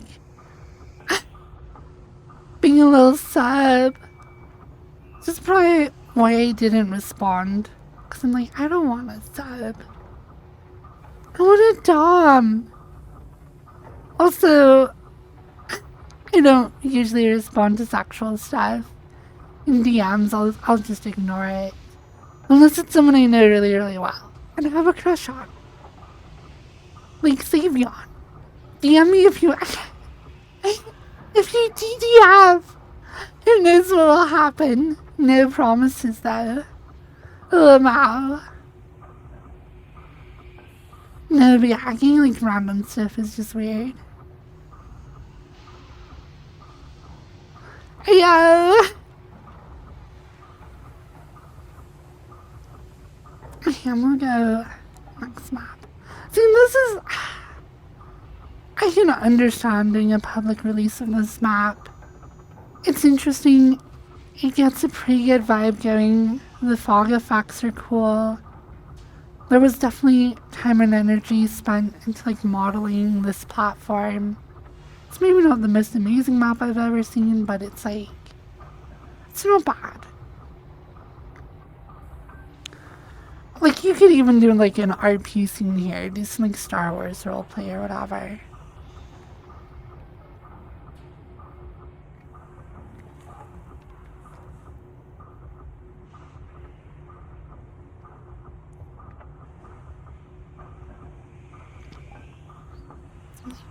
House.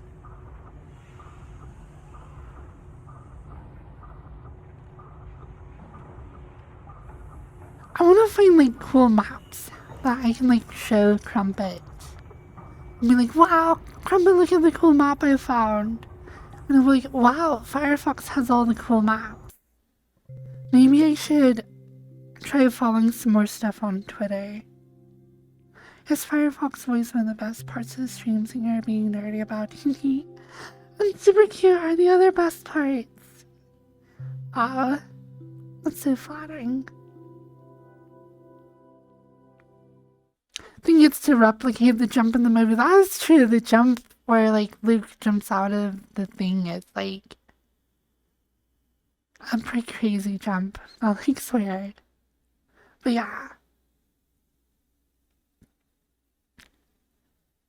Well, it's definitely to be the part where they freeze Luke and carbonite on Bespin or whatever. When they do, like, freeze Han Solo. Oh, this is a cute map.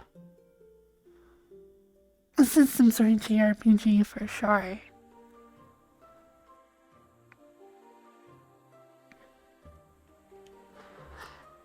It is pretty crazy the level of optimization the JRPGs will get to.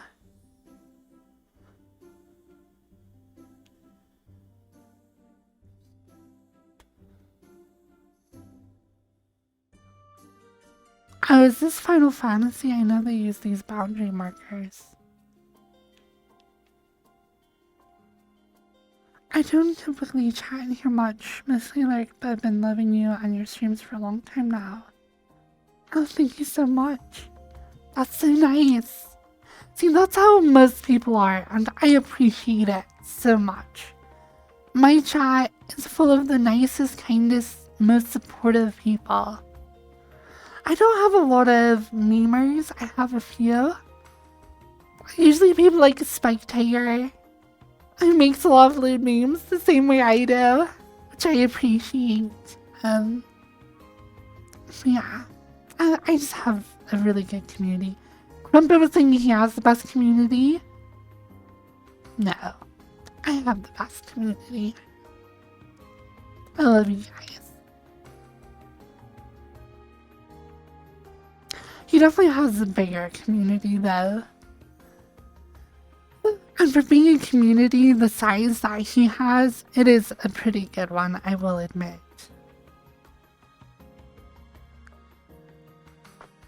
I definitely wouldn't mind making over 1,000 subs in a single hype train. Holy crap, yesterday was insane.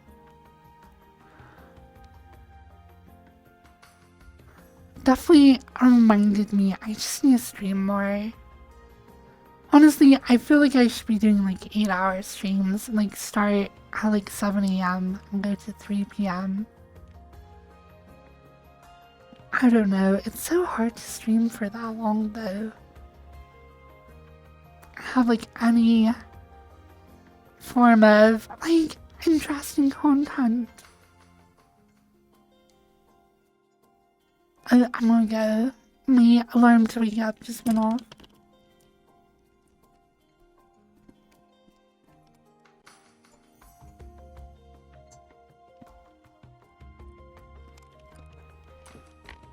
Good morning. Hello. Hello.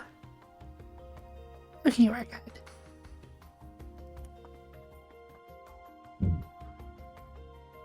See, I don't know how I feel about this map.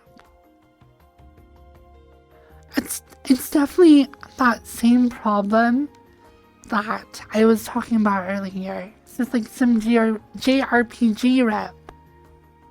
I'm just like running around this overworld is kind of taking forever. Which isn't terrible because it's a pleasant view. But having to just like sit there and run.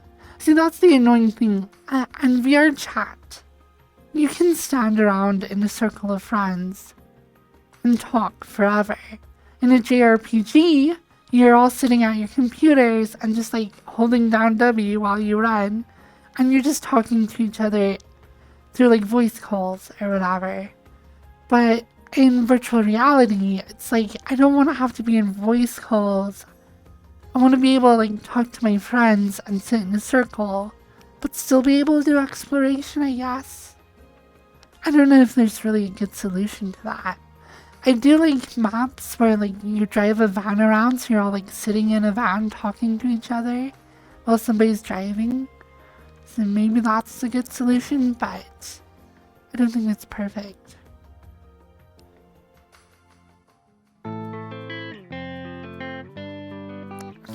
Peter, thank you so much. Thank you for the Prime sub. Super awesome.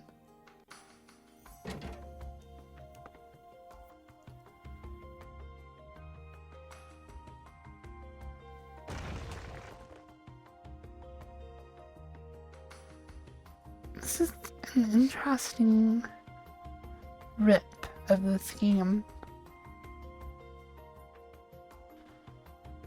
Why is there geometry clear back here though? If this were just a straight rip, I don't feel like this would be built out clear back here.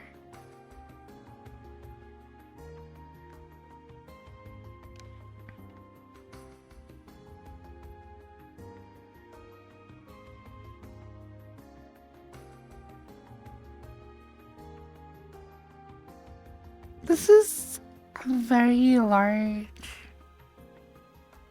area that is not... I wonder what game this is from. Does it say in the description? That must have been on my... Oh, I was echoing. Sorry.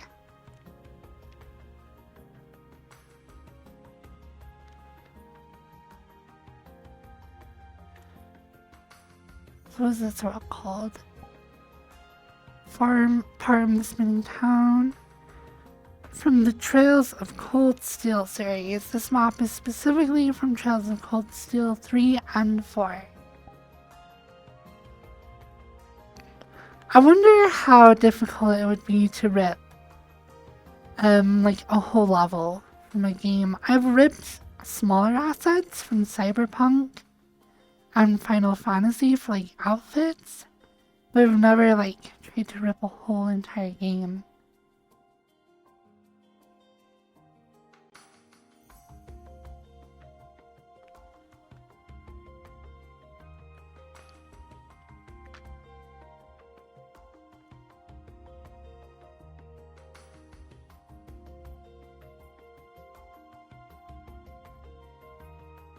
Yeah, I know Glider ripped the Spyro maps and like added some cool stuff. Glider did really cool work.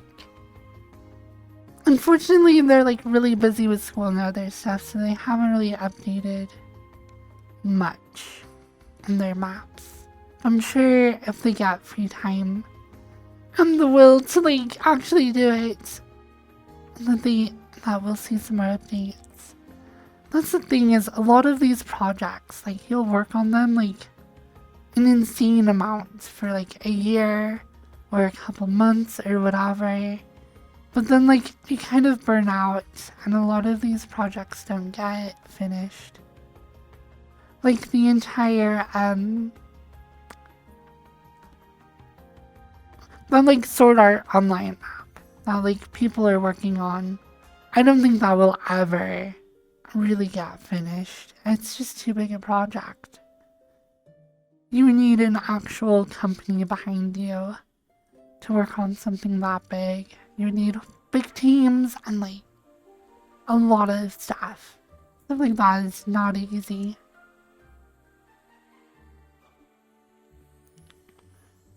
If VRChat could provide a means of monetization for world developers, and you can like form a small company of like if you had like 6 VRChat friends who are all map makers, and you got together and formed a small company that sold your map on VRChat, and that was like a way to make money and a way for VRChat to make money, maybe that could be a cool system. I don't know.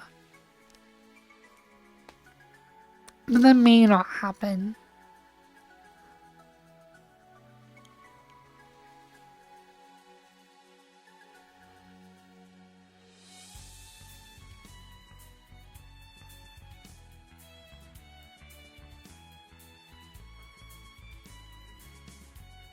Community marketplace. Because yeah, right now we all rely on like Gumroad and Boo.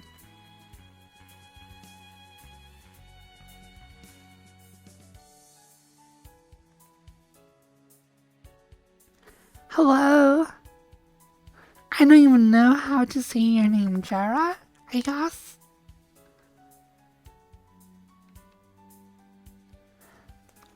I just know that, like, so VR chat eats a ton of data. Like, a ton of data. So with my stupid Comcast account, technically I only get a terabyte of data a month before I get throttled. Which is dumb, but I usually don't hit it, so I don't worry about it.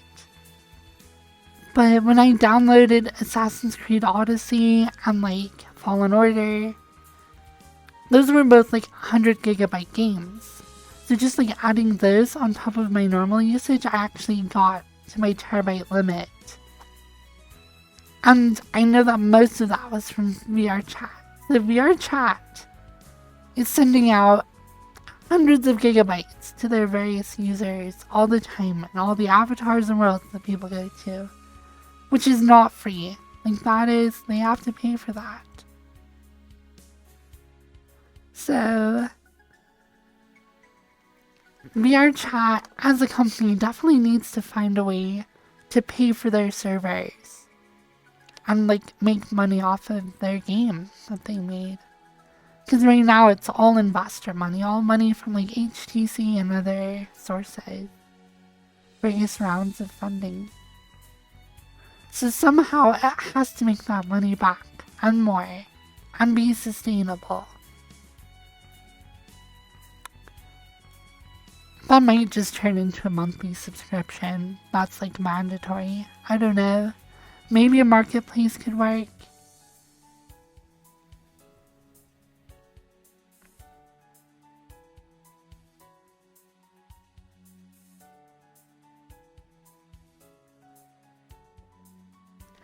Yeah, VR chat content is not always well optimized.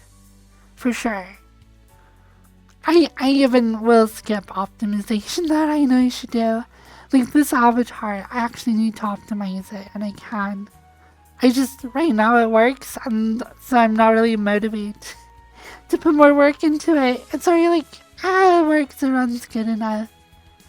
But like, the bows I have, I guess I don't have any, like on my tail I have this bow. It has way more polygons than needs to be. A lot of the time in Blender, you'll sculpt something and you'll do it at very high poly counts to get the detail you want. But then you want to decimate it back down to remove a lot of the like geometry information you do not need. And I haven't done that on parts of this avatar. So, I don't know. I need to go back through and fix that.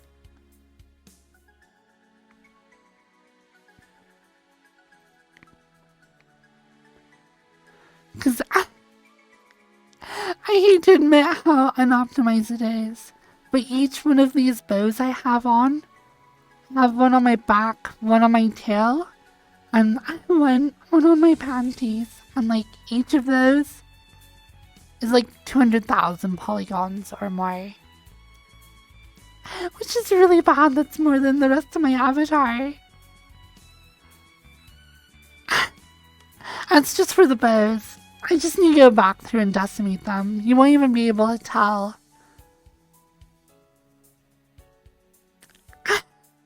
It's just like a step I forgot to do when I first built it. And now that's uploaded, I'm like too lazy to go back through and decimate the bows. So I should. It would take me 10 minutes or less.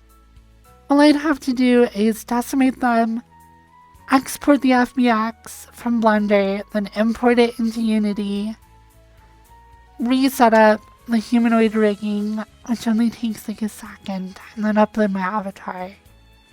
It would take 10 minutes or less.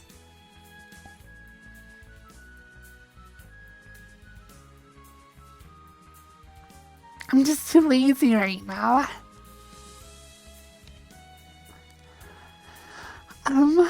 Next world. Cybersoft. Let's check this out.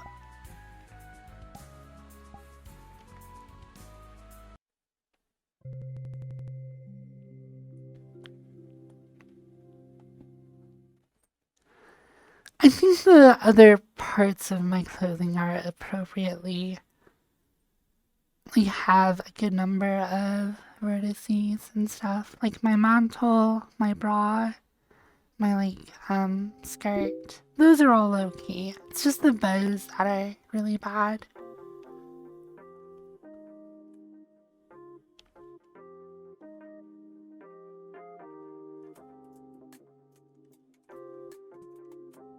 It's a new cozy world. It's just small. Or no, there's a door.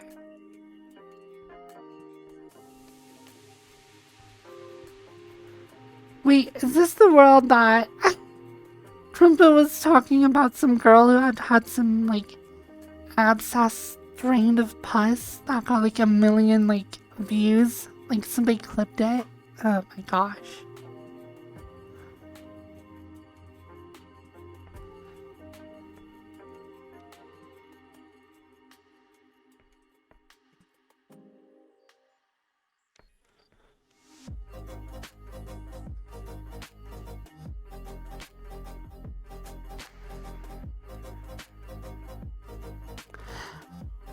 With me, it depends on what I'm doing. The more organic something is, the higher I will usually go with my, like, polys when I'm modeling. And then I'll decimate back down. But if I, like in my world, my D&D world, the, like, 2x4s, the washing machine, the furnace, the computer, I love the shelving. All of that is, like, very, very low. But, like, that couch that has those pillows and stuff where it's, like, all very round and, like, fabric-y, that I started very, very high and then decimated it back down. So it kind of depends on what I'm doing. So if I'm doing, like, lots of rigid structures, very, like, artificial or, like, man-made, manufactured stuff, I usually just start very low, stay very low, and don't even need to decimate at the end, because all the geometry that I, like, created was, like, necessary for that shape. But if you try and do a pillow and, like, actually make it have, you know, like these pillows where there's just, like, indentations and, you know, these, like, random shape to them, you usually start very high, do some deforming, and then, like, decimate it back down.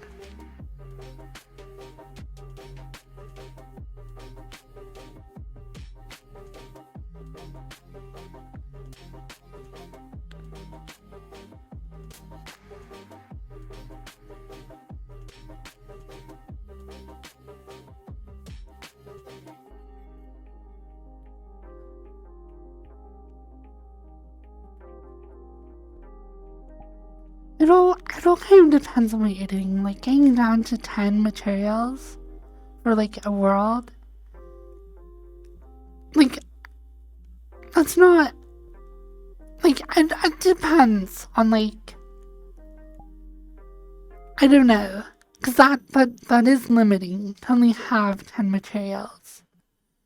For a space that doesn't need a lot of different textures and a lot of different detail, it's not a problem at all. If you have a world that is very detailed, that, like, requires a lot of textures, like, if I were to make a bus station, like the waiting area in a bus station, you could probably do that with very, very little textures. You just need, like, concrete, some lights, a couple other things. It wouldn't require a whole lot of different materials. But if you're doing, like, somebody's bedroom and you're, like, modeling all the stuffed animals in their room, their computer, their furniture, their bed and their desk, and you want to have a cool bedspread on their bed with a specific pattern, you want to have stuff on their computer screen, you want to have all this other stuff. So even though it's a much smaller space, it could easily require way more information to try and model.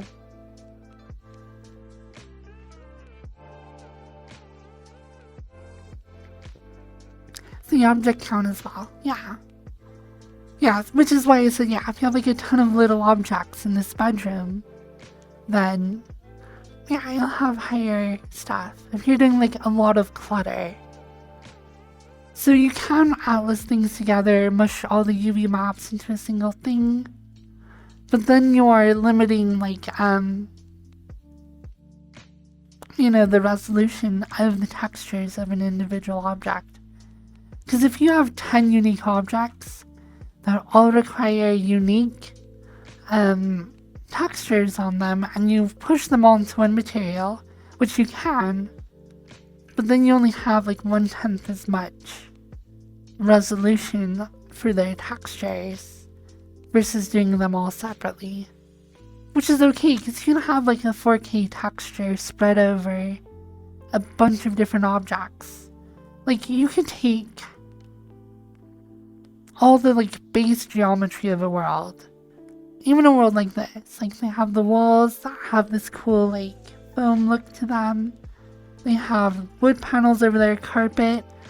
All of that could be put into like a single material with like a single 4K texture, and you could still get detail like this. But if you start like mushing a lot of smaller objects in as well, then that like resolution, you start to feel the like squeeze. So I don't know.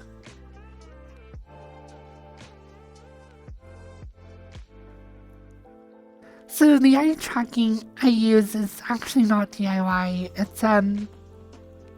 It's just the Vive Pro Eye has it built in. The Vive Focus 3 also has eye tracking that you can buy for $250. I do not know how good the Vive Focus 3 is though. It's built as a standalone headset, so it uses inside-out tracking. So I'm guessing it wouldn't work well for full body, but you can buy a face and eye tracking for that as well. It's really unfortunate it doesn't have lighthouse tracking though. If they came out with a faceplate for the Vive Focus 3 that allowed lighthouse tracking, it would be competitive with all of the new headsets, because the Vive Focus 3 is supposed to be like the Quest Pro.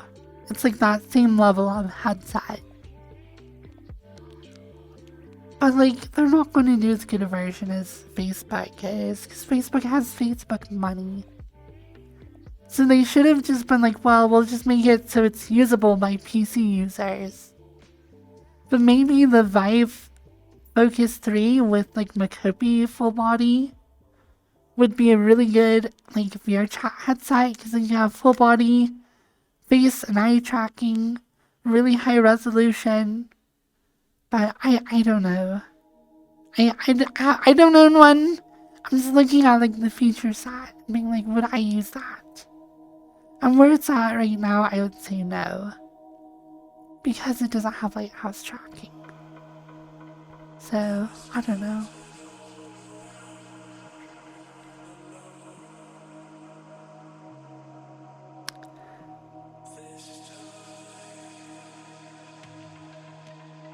And you broke as well. Your buddy is working on it. Wireless camera, IR LEDs, some ESP32 modules. So for the hand tracker, or the VR gloves, they actually use ESP32 modules as well.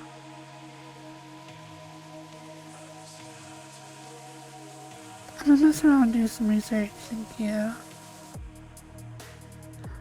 Okay, so if you're going to do some research, there's a GitHub page. Just look up VR chat face tracking, and you should find a GitHub. It's something like Benjamin something, I don't know. It's got a weird name to it. But they actually have a list of all supported headsets that will do face tracking.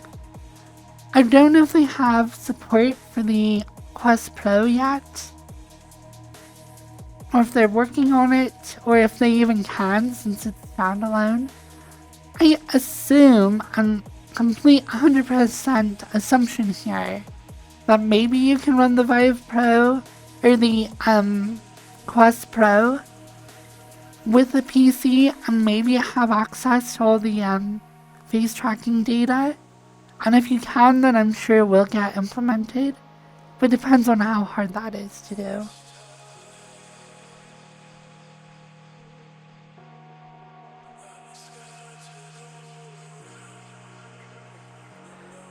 No, it's not. They changed it. It is not audible. It's not a mod anymore.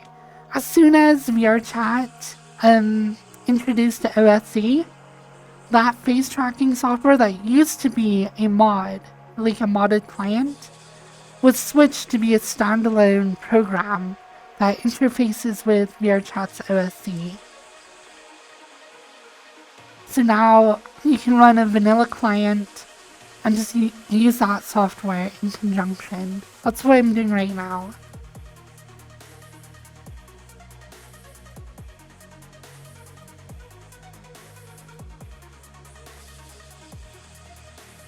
So, depending on if you can get the face tracking information from the Quest Pro, then I'm sure that team that's working on it will probably implement that headset and have it run through OSC.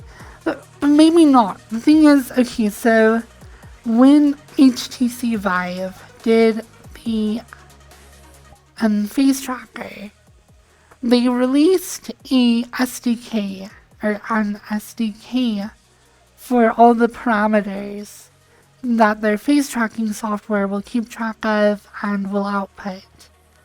And they had like references to like how the 3D models should look when they're being controlled by those parameters.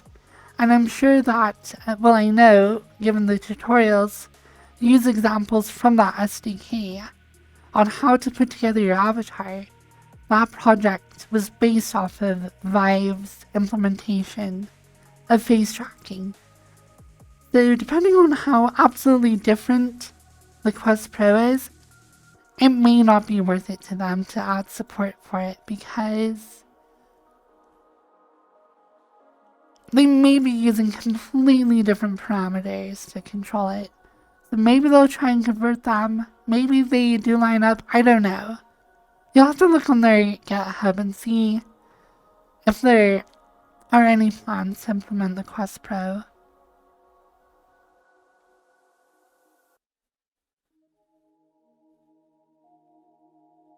But they do have support for other headsets, so I'm assuming they will go for it. We'll see. Hello, Nova Kitsune. Who knows? I don't know.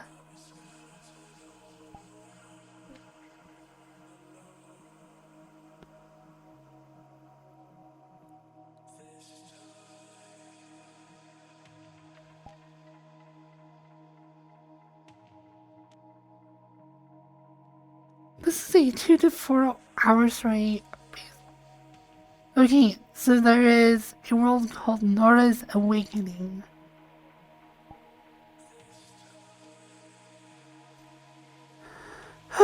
Somebody has perished, yet the procedure persists. It is time to construct the next iteration. This is a 2 to 4 hour story-based puzzle world designed for 2 to 5 people.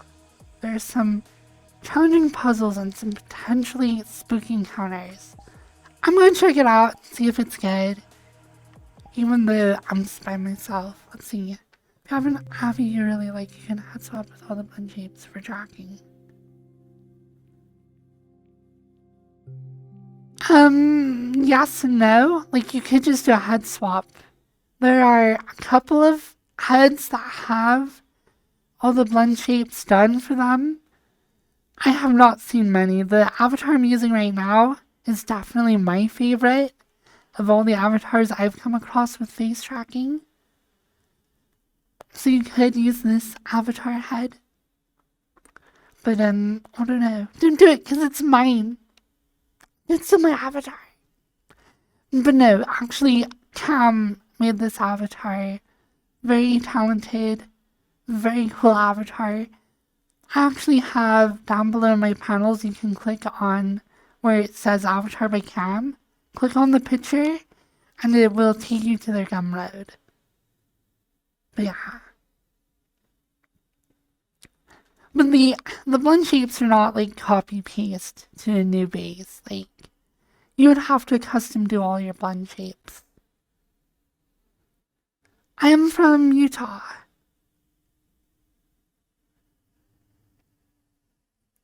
Okay, we'll see how good this is. I don't know how long I'll stay here. If it's very compelling, we'll just keep going. If I get bored, I'm not gonna go 4 hours. Edward's Burden says it's 2 to 5 people for a couple of hours. Bunch of puzzles, doesn't support like joiners. They have a checkpoint system, that's good to know. Let's start it out, see what it's like.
Defensive heart procedure.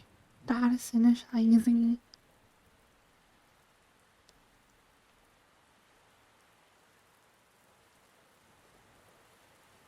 Translator.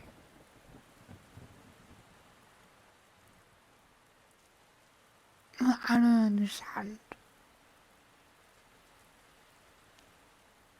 I just put in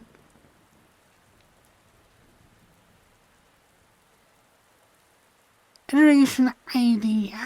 You just add my name or something that is representative of me. B.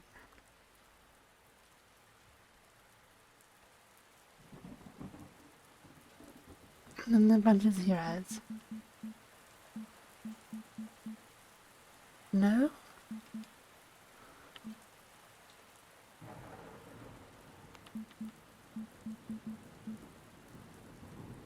Is this the puzzle?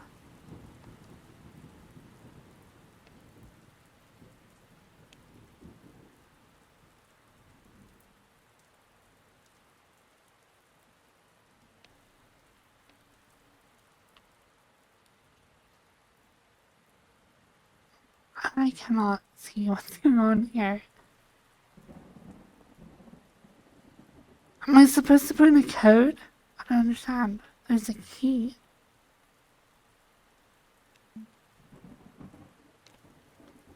I don't think I'm gonna be here for 2 to 5 hours or 2 to 4 hours. Unless things get a lot more interesting very quickly. I do not understand what's going on.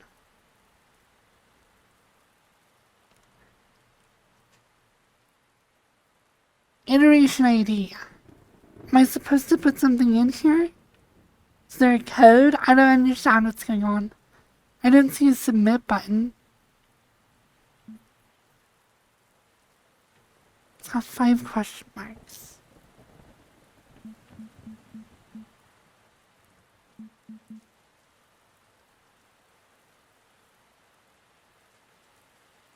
SLC punk.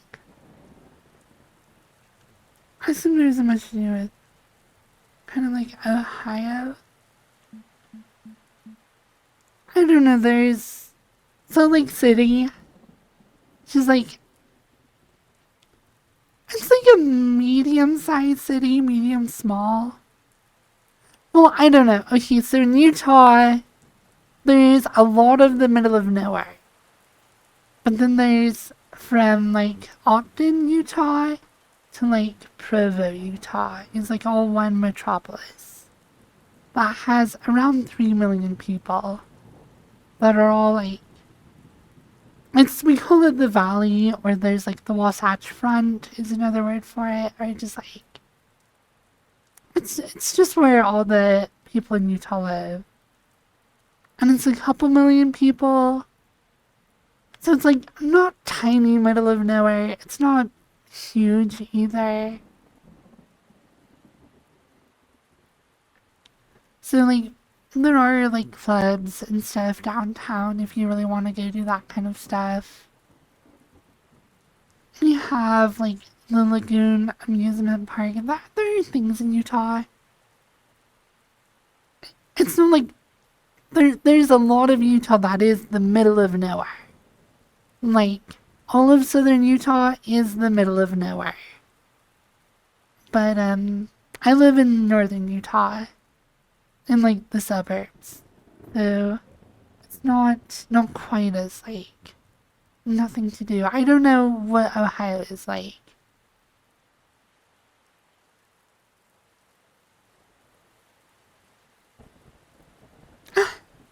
There are Mormon churches are, yeah, if you're like driving through the suburbs or whatever, you see a lot of Mormon churches. That is true. Mormon churches are kind of weird though. They're more like community centers. Like, there is a chapel with like pews and like a podium for people to give speeches on or whatever, or talks. But like, a lot of it is like really small little like classrooms, and like there's always a gym, usually like a basketball court. It's like every single Mormon church has a basketball court in it. So it's like this weird community center hybrid. So how many churches have basketball courts in them? Pretty much every single Mormon church does. So, and it's kind of a multi-purpose room. They usually have like a stage as well. So there's like a basketball court, and then next to the basketball court is a stage. And they'll do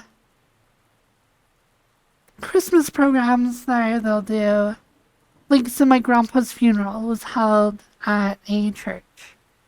And it was like, there's the Relief Society room, which is where usually all the women from the church will meet every Sunday.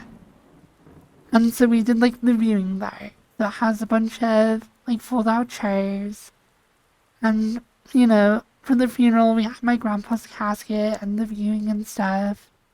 And then for the services, they moved him from that room, which is like the size of like a school classroom, to the chapel, which is larger, has all the pews. And, you know, that's where people did like, I guess they called it a life sketch. So my aunt talked about, you know, Jay was born, you know, back then, he lived here, to these parents, whatever. These are like, she kind of walked through events throughout his life, talking about her own personal experiences. And my uncles also talked about like memories they had with him. And so that was all in the chapel. And then we went from there to the cemetery, where we put him like over the grave or whatever on that weird stand thing. They dedicated the burial plot. And then we went from there. So the Relief Society actually put together lunch for the people who came to the funeral. So mostly our family and some of the other ward members. So we went back to the church and then had a luncheon. So they just like set out a bunch of food, And it was in the little like basketball court area. So we just had like tables set up and chairs. And we just like got together and ate food and, talked, reminisced, whatever. And that's like what the churches are for. Like they have church there every Sunday, of course. But there's also like funerals are held there. Like young men, young women's programs, which are like after school programs where they'll have like the youth from the ward gather with various leaders to like do activities from service projects to whatever. And then you have like they'll usually do holiday parties. Like most wards will have a Christmas party where they'll have activities for people to do, a lot of children activities. They'll like have food, like a potluck. It's just a big community center.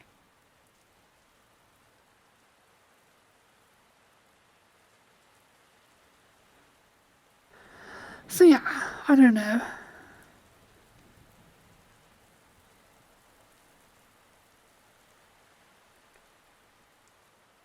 And my family is very religious, yes. I am not. I left the church. Obviously for like my grandpa's funeral, I go to that and it's held in a church and I'm happy to like respect my family, my grandpa by participating in all of those things.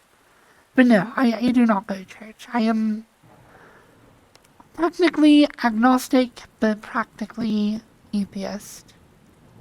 So, whatever.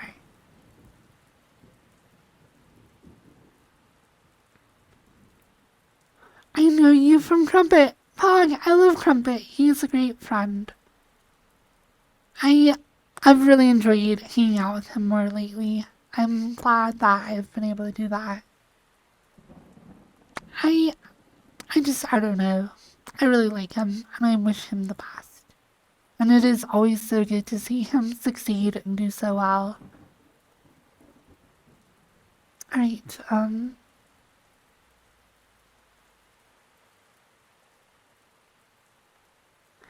yeah, I know you can use the mouse tracker on the index. I think you can just plug it into the USB-C port on the front.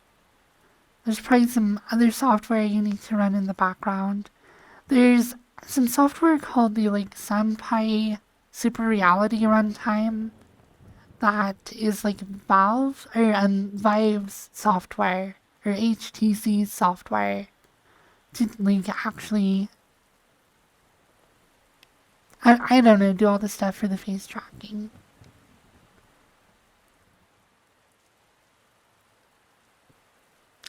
Do you speak any other languages other than English? Not really, no. I have tried to learn Italian and I've tried to learn Korean. And at one point I was getting kind of okay at Italian, but not really. Like maybe kindergarten level or worse. Like I could maybe go to a restaurant and order food and hold the very most shallowest conversation ever. But I've kind of lost a lot of that. My dad went to Korea on an LDS mission, so he spent 2 years in Korea proselyting for the gospel. So he learned Korean. My stepmom also did the same thing, so now my dad and my stepmom both speak Korean. They love to be as involved in the local Korean community here in Utah. So they both speak Korean. I learned how to phonetically read Korean, but I don't know what any of it means. So I can read the characters, but that's about it. I know a couple of phrases, but I actually tried learning Italian for a lot longer.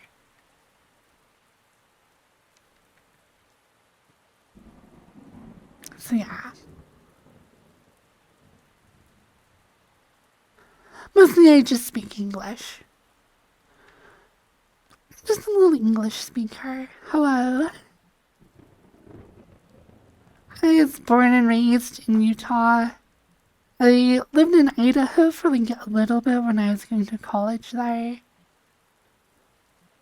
But I have not actually been outside of the United States. I have not traveled outside of the US. I've never been to Canada or Mexico or anywhere else. I would love to. It just takes money.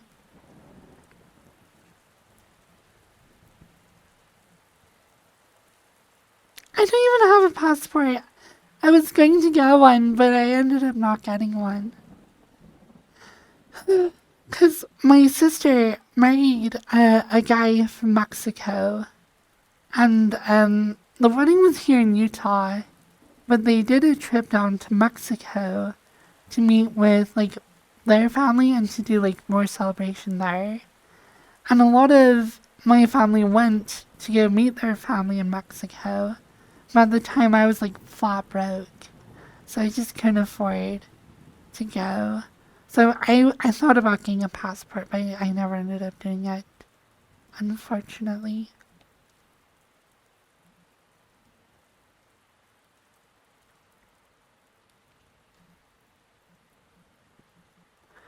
I really want to do like a trip of Europe. I want to like start in like England and end in Greece.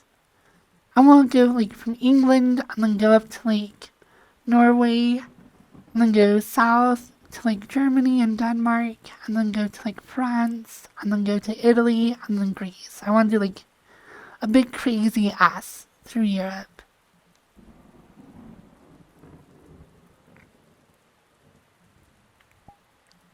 Okay, next world. Let's go to an interesting world, hopefully. No, don't come here.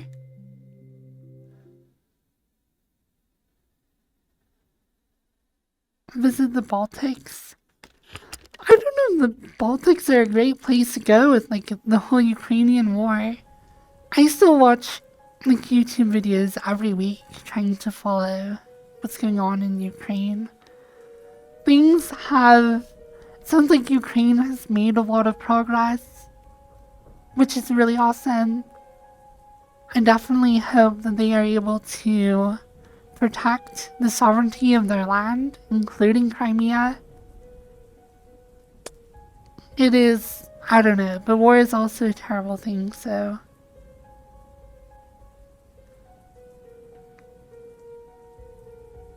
Well, I know that there's been a lot of like Russian attacks on Bakhmut.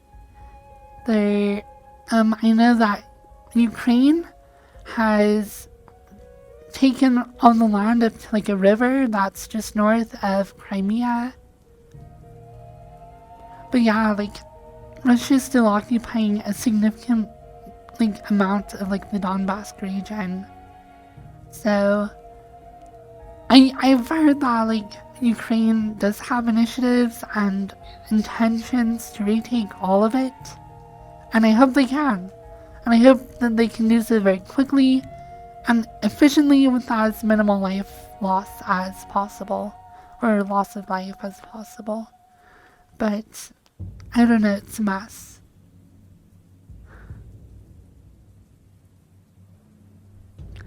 Yeah, Russia has always had very expansionistic tendencies, which is like, ugh.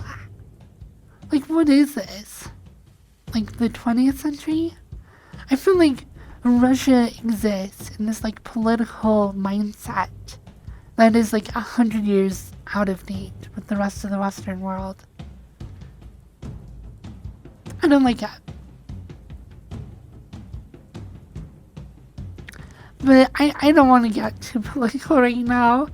I'm usually not afraid to get political and talk about things, but I have a lot of stream left ahead of me, so I'm just going to try and keep a more upbeat, positive attitude.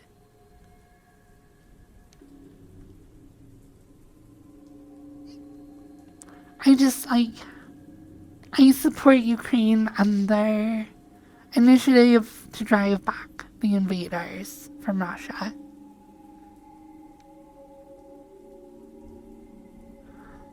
I feel bad for the Russian people.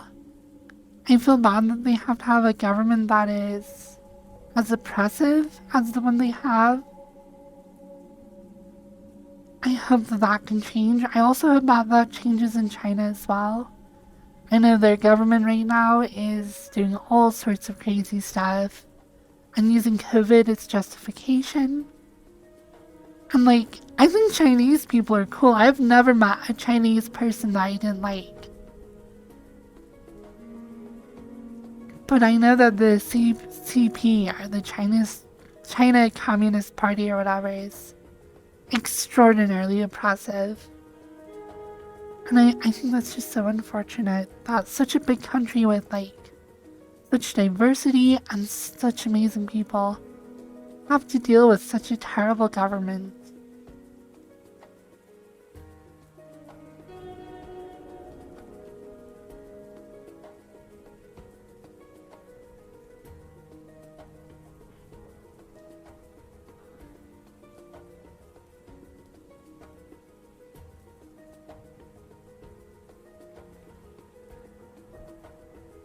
I don't know.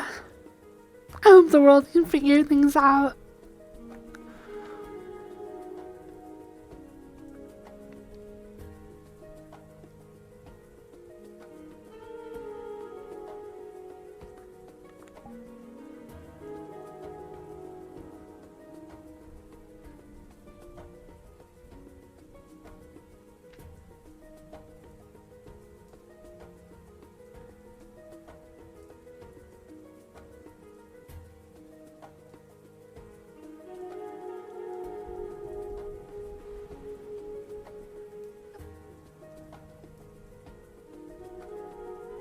I haven't found a map that has really stood out to me yet.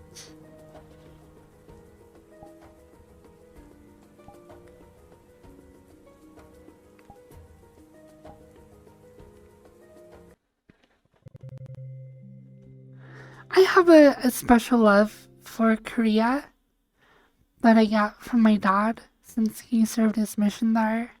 He speaks Korean. I love Korean food. I watched a ton of Korean sitcoms with my dad. Oh, this is actually a pretty nice map.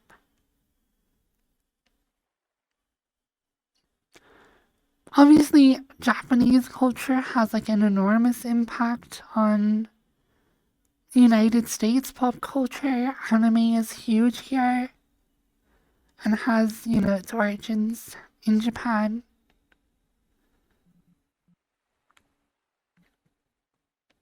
So, yeah, like, I don't know.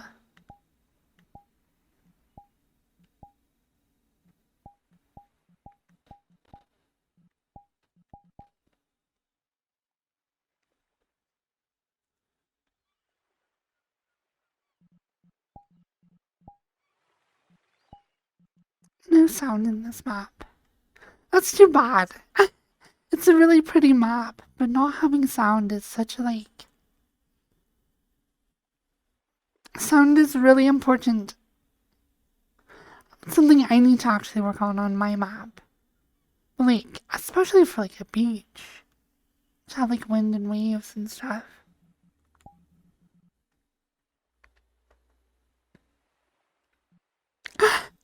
True.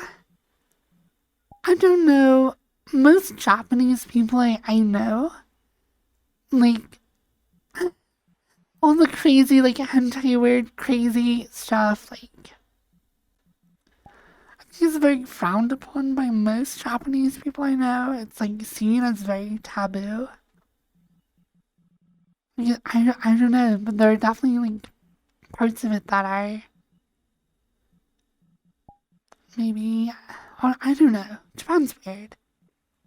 Korea, I think I understand a little bit of. Japan is just weird, though.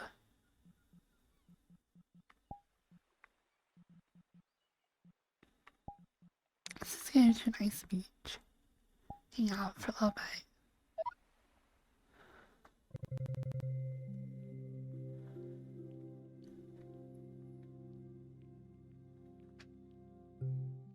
I do love Korean food. Korean food is so good. I love kalbi.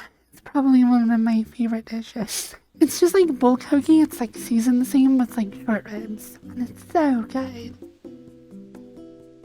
And I love japchae, which is like these stretchy like noodles. Those are so good.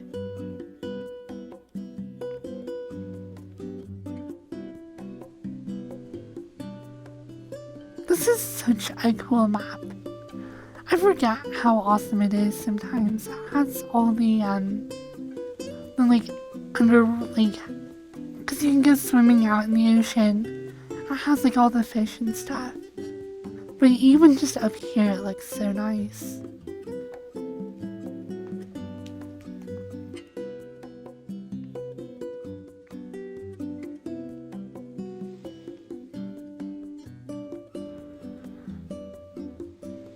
It definitely depends on which Japanese people you're around. I have many friends who are openly very degen, unapologetically. Okay. Japanese curry. It's really good.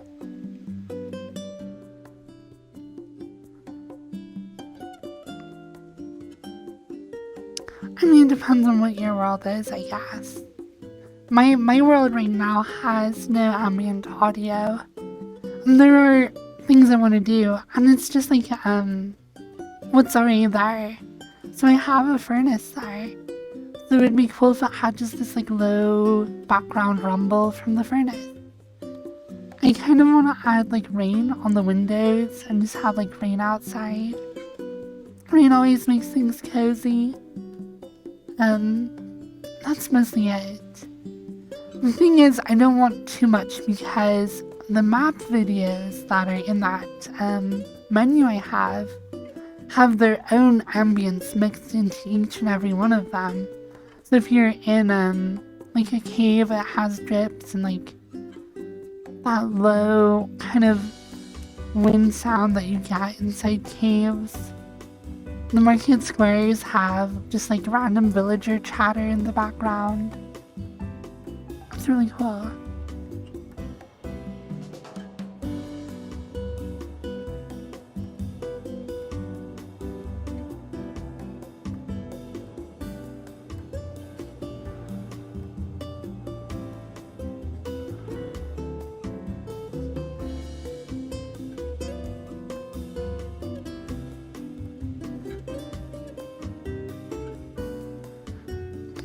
My favorite curry is vindaloo, like an Indian curry.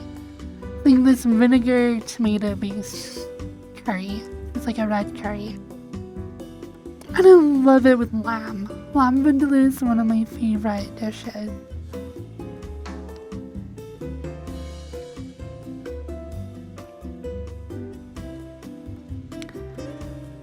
Ambience has to be added into the map. If you're like a map maker, then yeah, you have to create. A lot of people will just take a video player and then just put it to their favorite song or playlist, or I've even seen some people just like put it to like live lo-fi channels on YouTube, which are great. But yeah. And it kind of depends. Like, I love home maps where they're not going for natural sounds. They'll just put in some lo-fi music. And this map, like, this music is nice, but you also want, like, wind sounds and the sound of waves. Like, let's have it feel like a beach. In fact, can I turn off? See if I turn off the background music.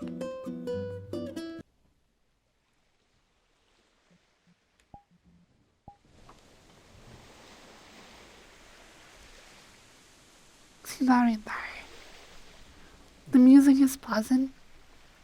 Just sitting here and like listening to the waves. Sometimes you can like build up your soundscape piece by piece, like add in waves, add in wind, add in birds. Sometimes you can just find somebody who just recorded a beach somewhere that essentially had all of that already.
Yeah, like amazing.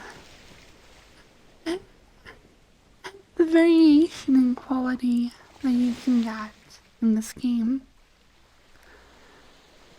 I've just been like wading through a bunch of new worlds, and like most of them are terrible.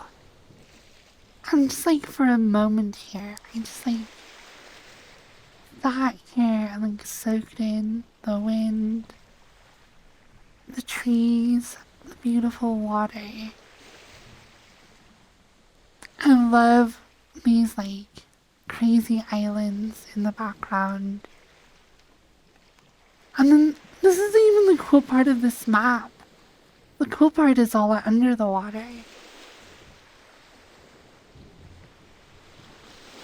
And it just looks so beautiful, like right here. This is what I'm looking at. I would say the trees maybe move a little bit too much, but it's not terrible. But it's just so beautiful.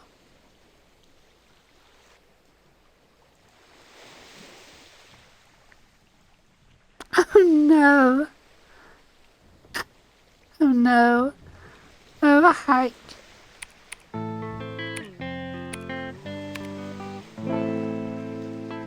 Sammy! What the heck? Thank you so much for the sub. Do I have a shadow? I'm not actually seeing a shadow.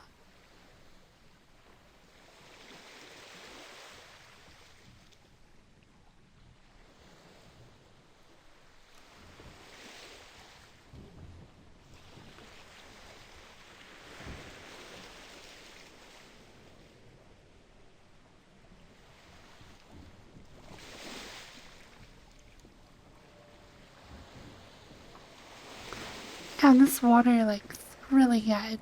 It's a really good water shader. This light, beautiful blue. And you can see it like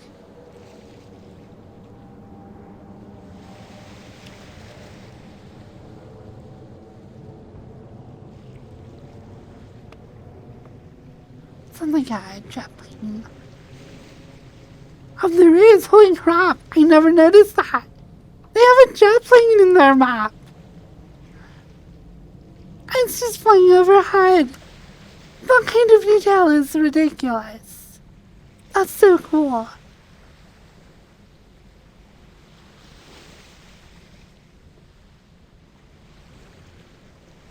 I have messed with coding a shader. I've done 2 of them. One of them just to do equirectangular projections, and the other one was just messing with like fluid stuff.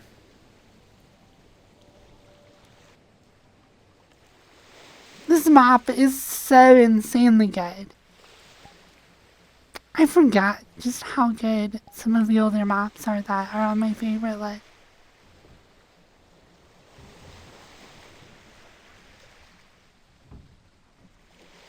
Yeah, this person has done a lot of really, really good maps. This is the person who did all the like Rails game maps like Mine Heist and Magic Heist. They did some of the like good home worlds, like Submerge was a really good world. It's so crazy.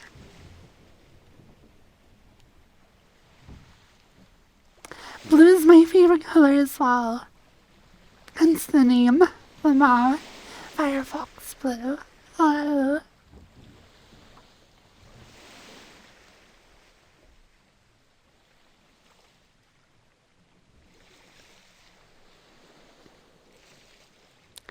Unique couple to the digital LCD people use for hurrying a night-day cycle.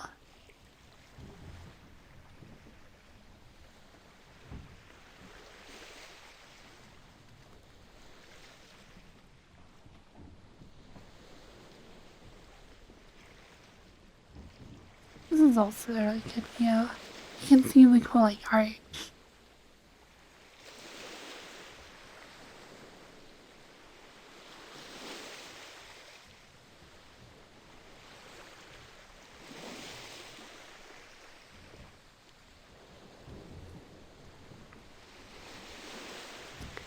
I think at some point in the near future, I'm going to mess with my fingernails. I want them to look more metallic. I want them to be more shiny looking.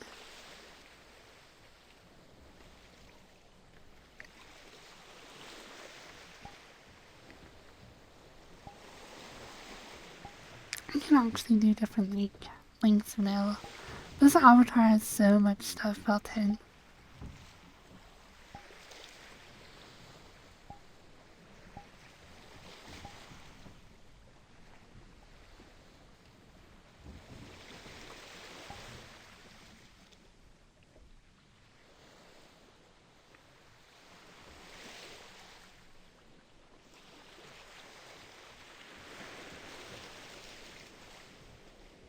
I like to have 3 or 4 sliders on every material.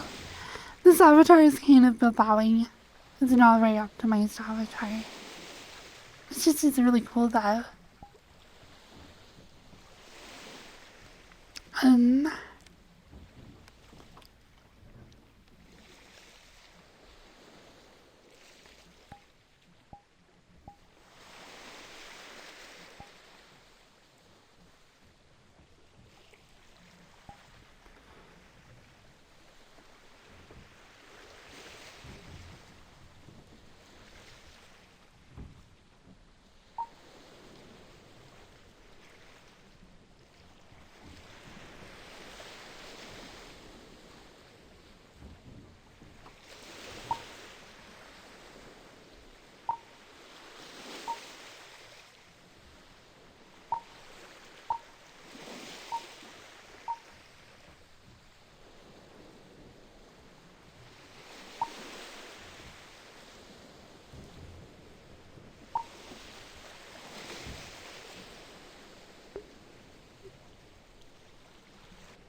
I see like a lot of the mutes will set up their camera to do the auto follow thing.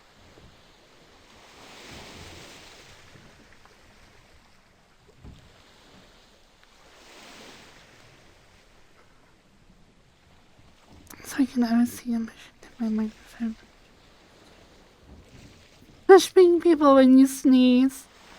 Wow.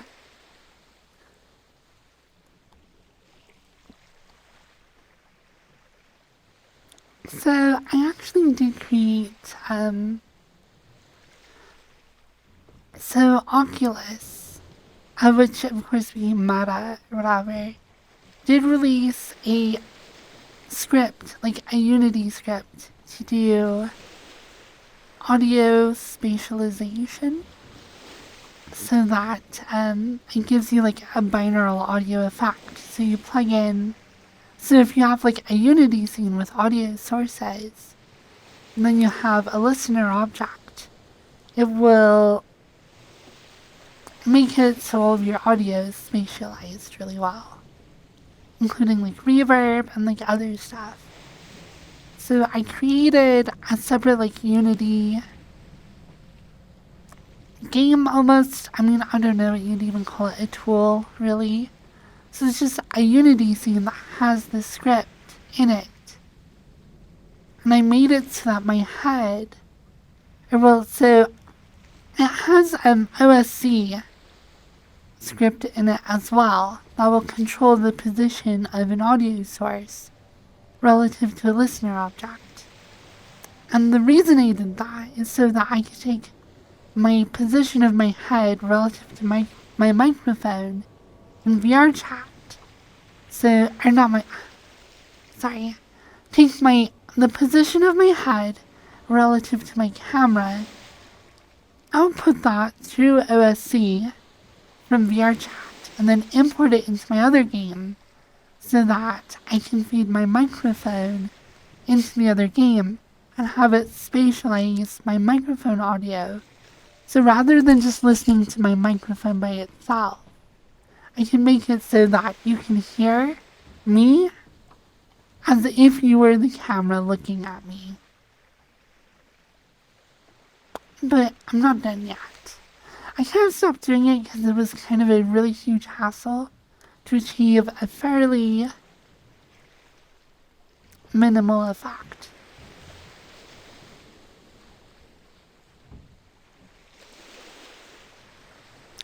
No, it's not whitelisted in the VRChat SDK, which is why I had to run a separate Unity instance and then feed in data via OSC. There's a cruise ship over there. And those rocks. Just going past. So cool. Good morning! Oh my gosh, it's so good to see you! Hello!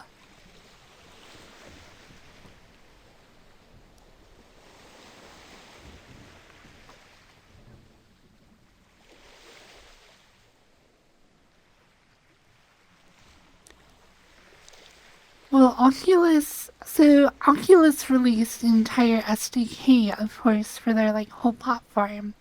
And a lot of that was Unity scripts and things for Unity developers to make games for the Quest. And of all those things, their spatializer was one of them for doing binaural audio. So it's just one of many tools they released.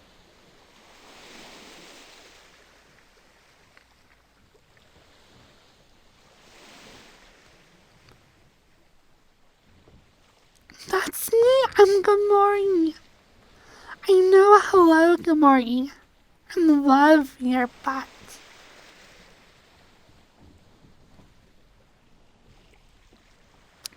There are a lot of times where I feel like I should just mute myself. I'm just do an ASMR. Stop talking. I talk so much.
so much for the firebomb.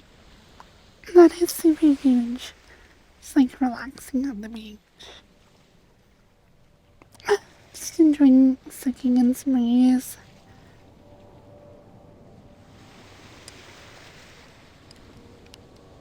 I can hear another plane going by. There it is.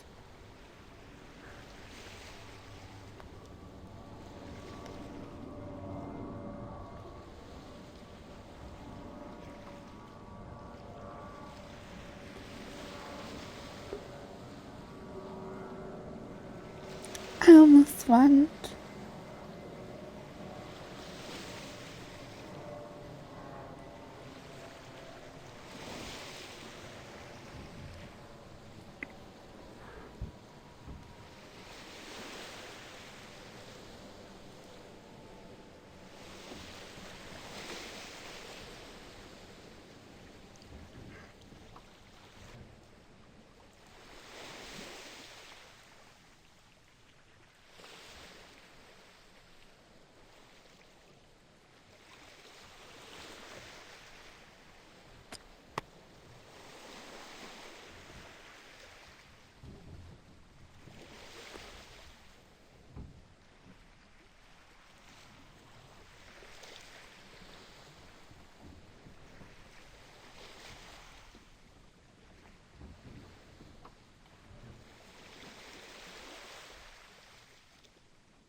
I love the facial gestures that you can have on VR chat.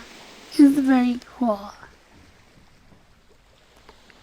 But there is nothing that is as naturally expressive as just face tracking. It is so cool.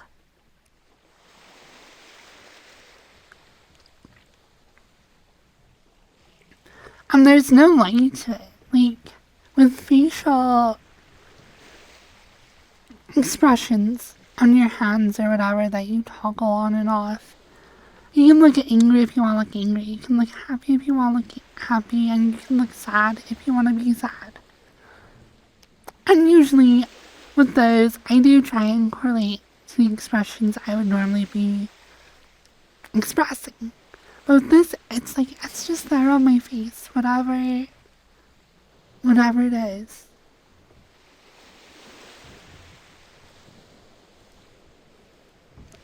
There's no filter, no extra thought.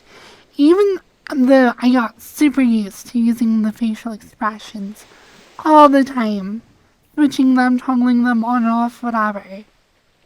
Nothing is like this. Or it's just there. Just whatever you are feeling.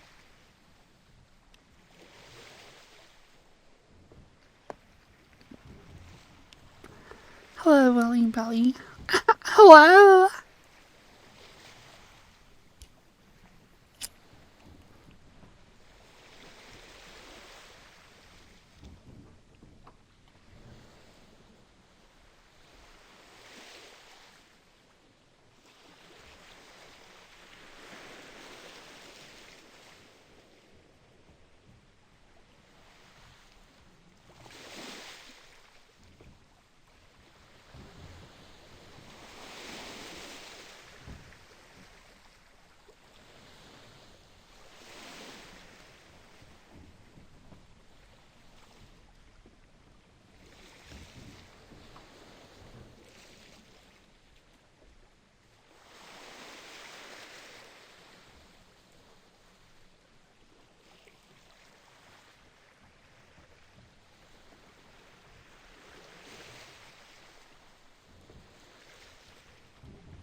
I love fries.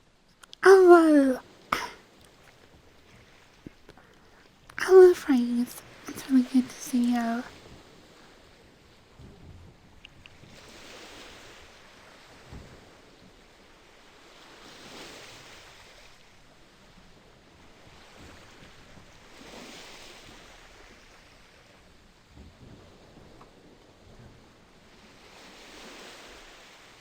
I actually have a headache. Ah.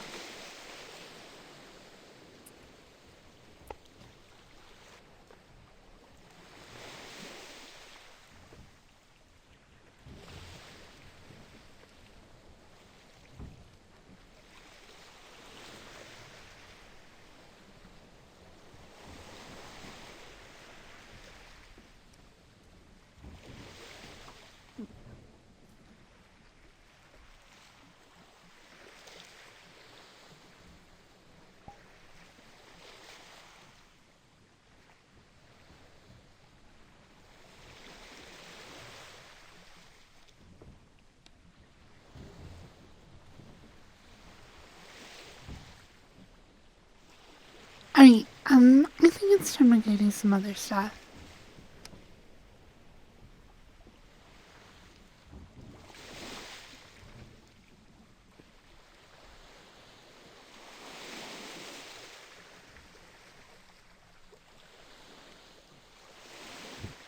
Let's say, yeah, really good music very quickly here.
Wow, sorry.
happy birthday. Not my birthday. Happy birthday to you as well.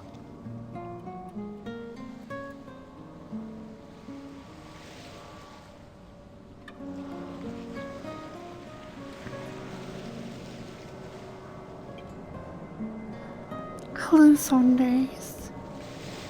And Agnes.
Hello, Holly.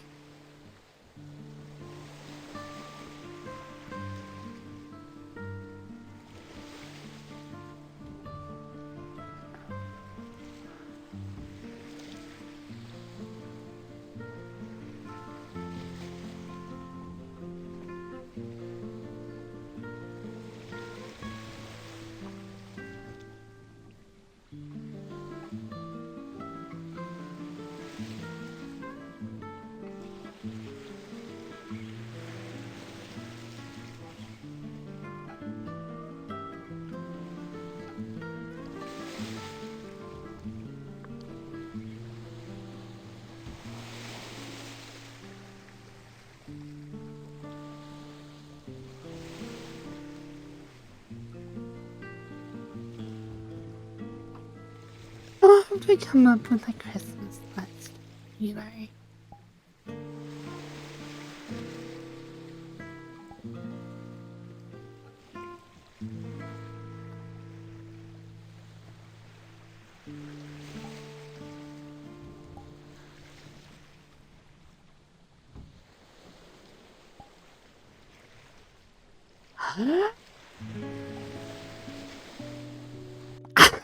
Sorry.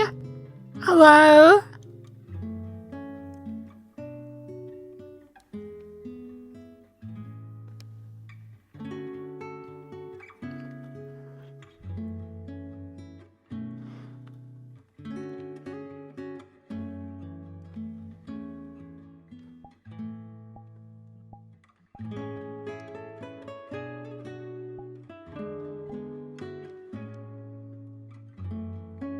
Amazing greetings to you. Hello?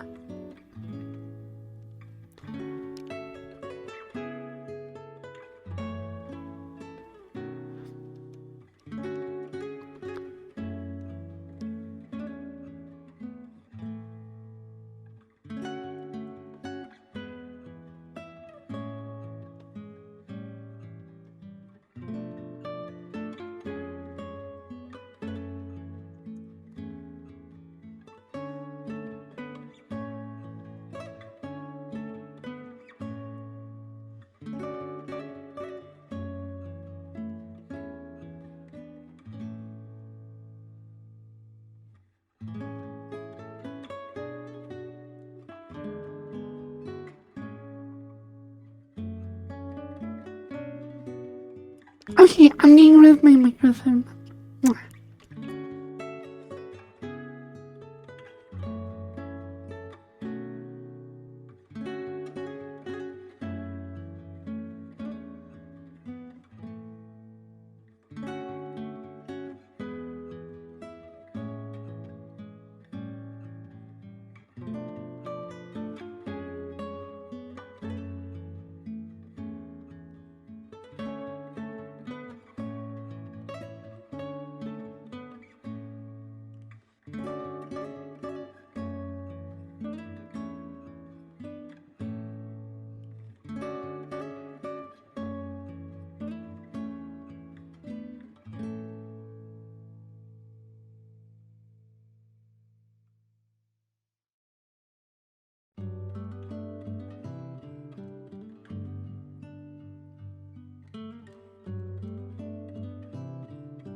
I have to get that song let's try. I just heard when my controller's cracked. I'm willing to take a break.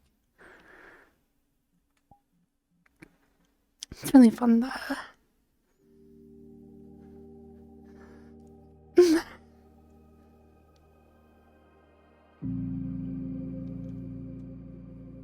Hello, happy holidays.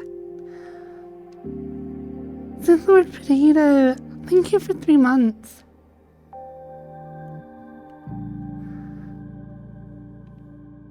Hello. Trista, please.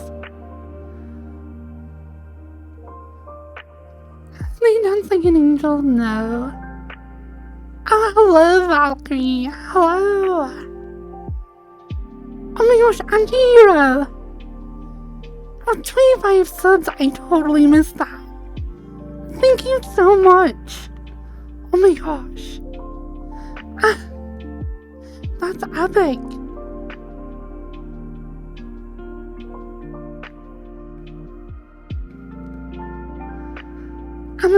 Wow, I just got hijacked by a lot of high-level peeps. I'm apparently important now. Hello, Dragon.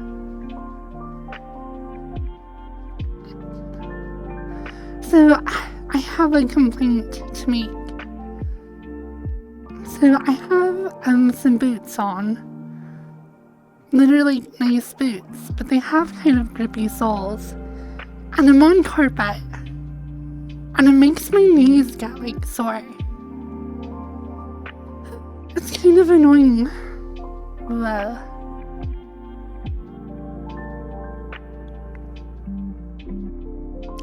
Hello, Craft on me. Craft on me? Craft. Cause like, I go for like a lot of spins and stuff.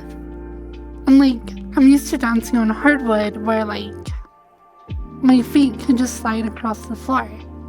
But with like having rubber soles on carpet, it's just like grabby enough.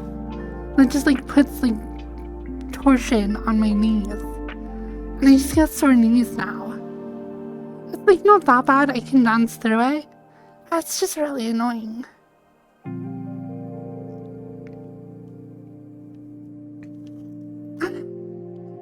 I'm gonna take a little break.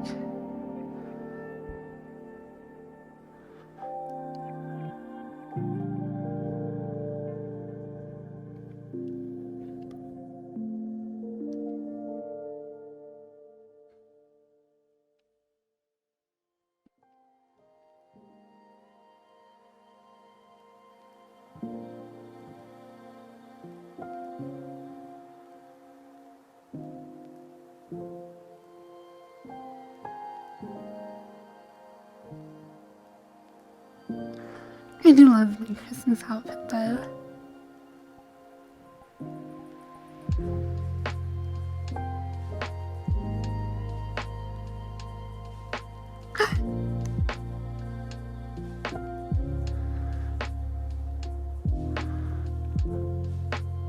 Hello?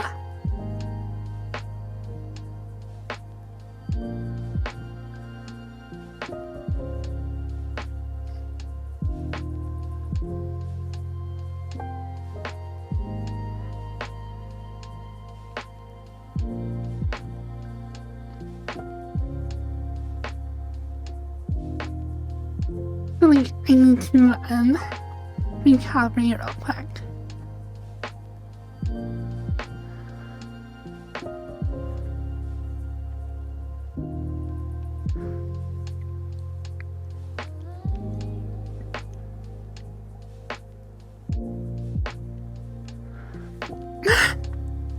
Hello?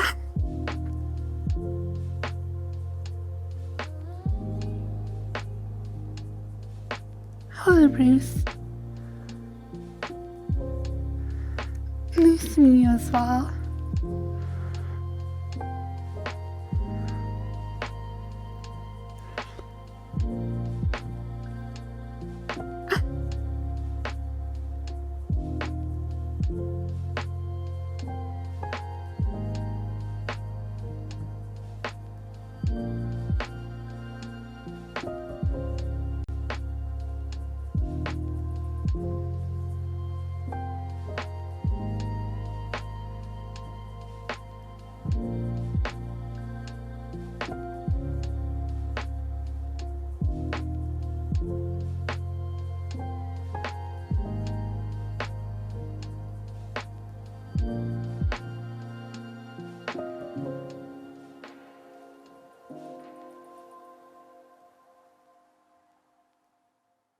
Merry Christmas.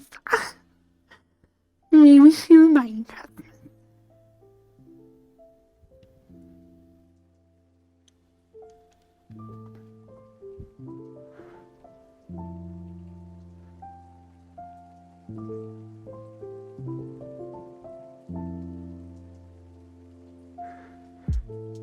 I have mistletoe here though, which I believe, if you like, how many little boughs and a little tiny bit of mistletoe means you have to kiss beneath it. So, I don't know where you have to kiss on.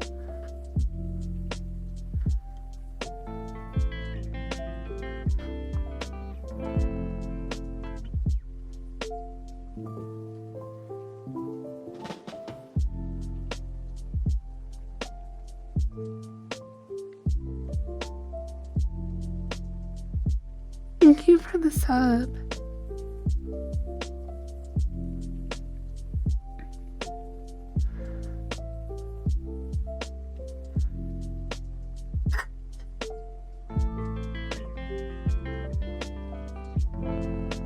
Casey, oh my gosh, thank you.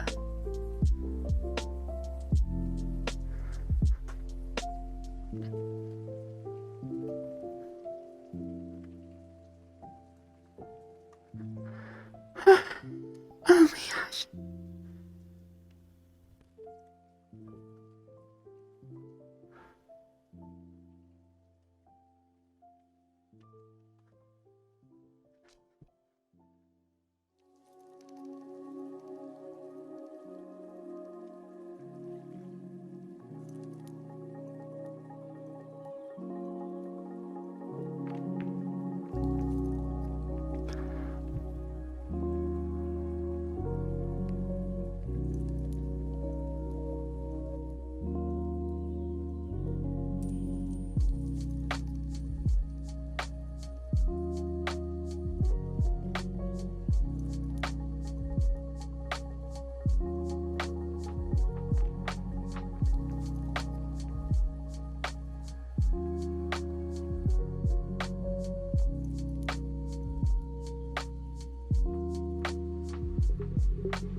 Hello.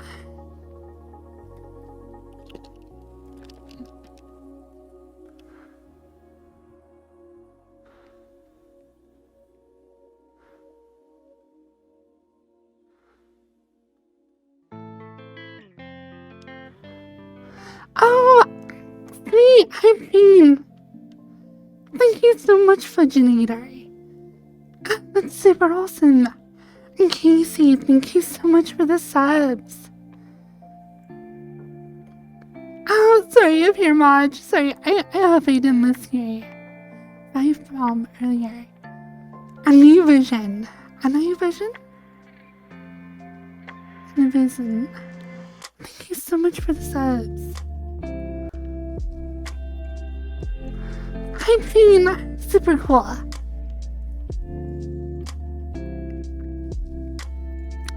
Oh, I have to show you what we learned in school.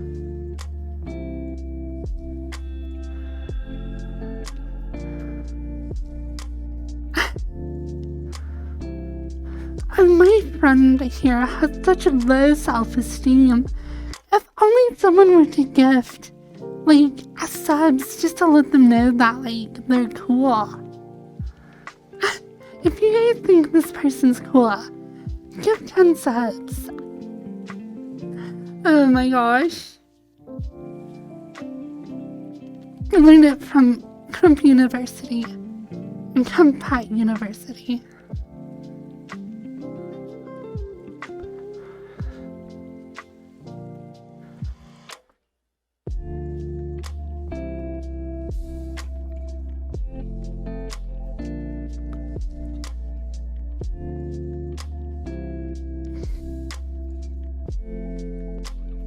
Compat, let's go. Compat, let's go. Hiking pie.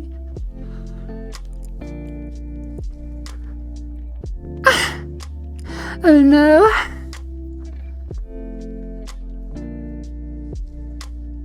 Polish boy.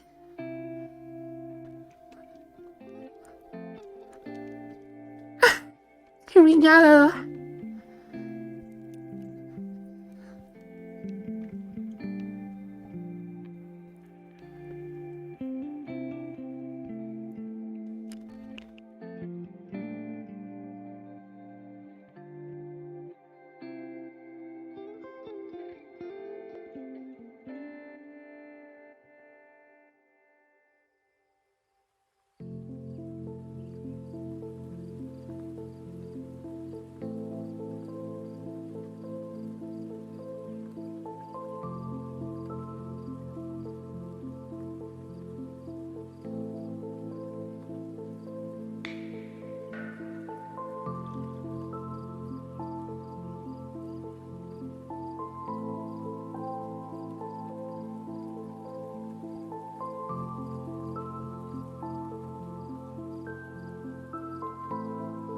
Hiking, here we go. Hiking, here we go.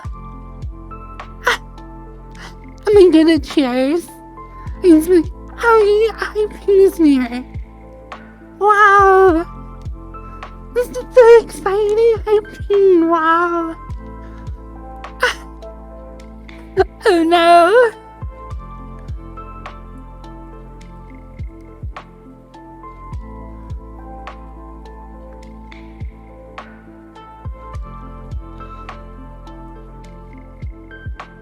To come, oh no.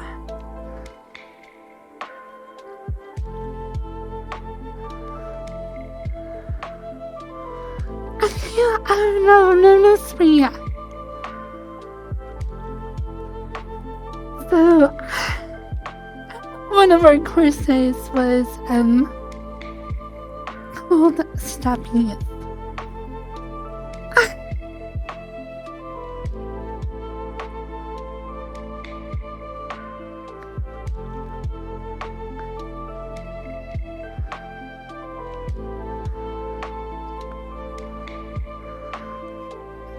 You like my boots though?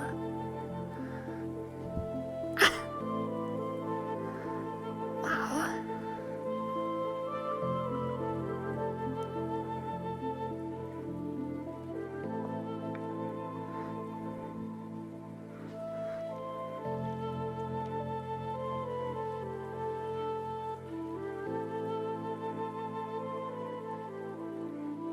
Excuse me, Mom, I only accept that from Firefox Red. Suboptimal, thank you.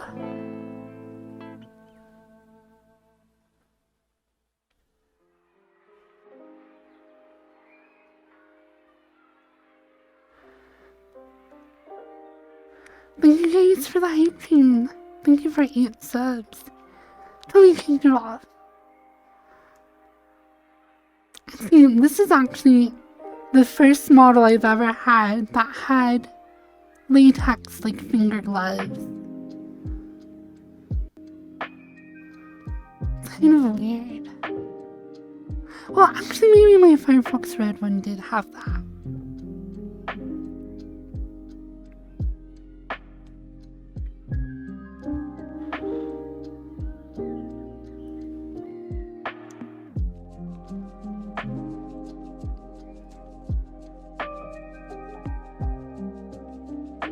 I don't know, I'm more proud of my Christmas one though. It came out better.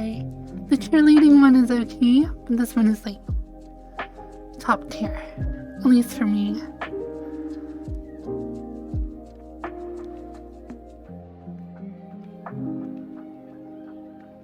Music might be a little loud.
Whoa, nasty bow.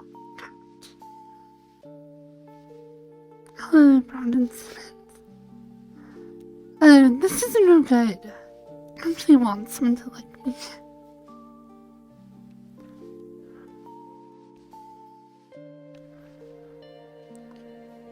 What is that emote?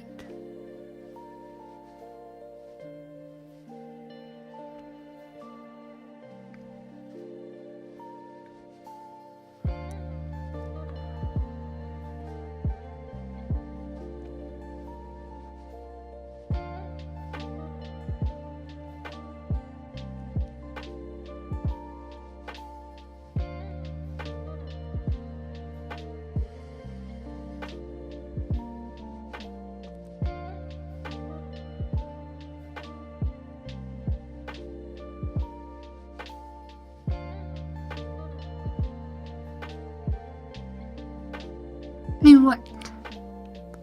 I like my homies.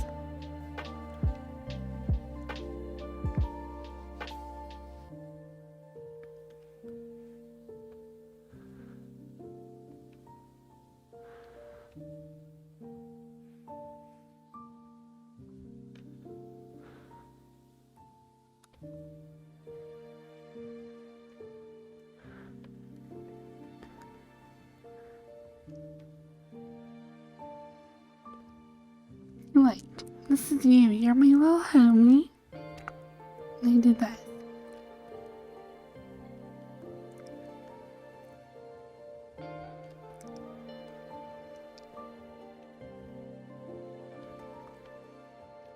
I like your homies.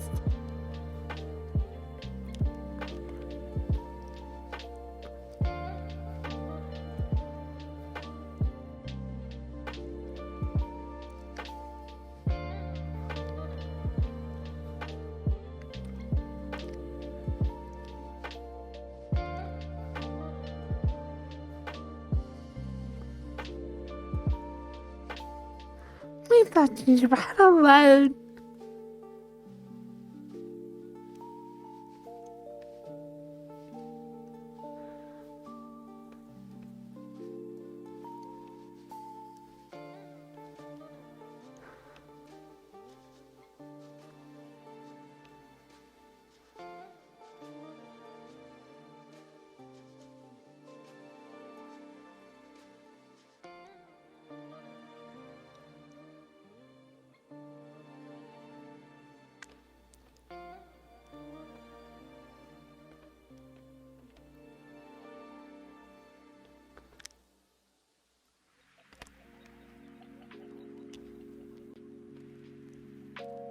My mouth is so small.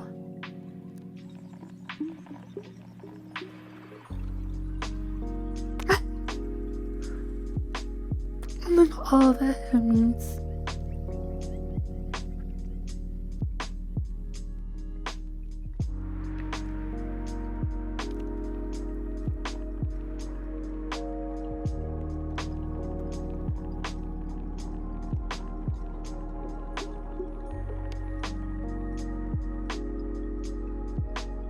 That's a weird face.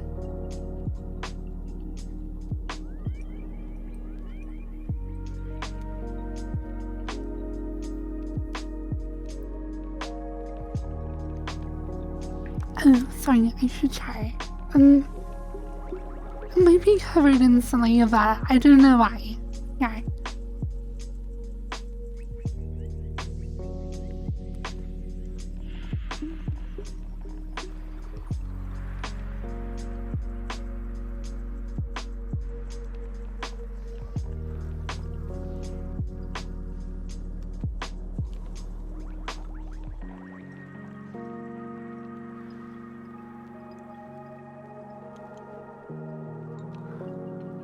I want a cookie so bad right now.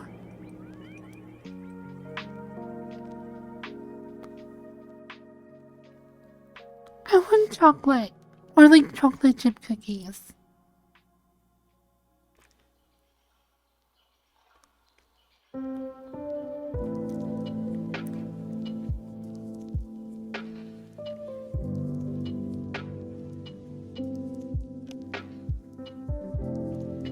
Hello? Can we get some cookies? How about you have this side, I'll have this side.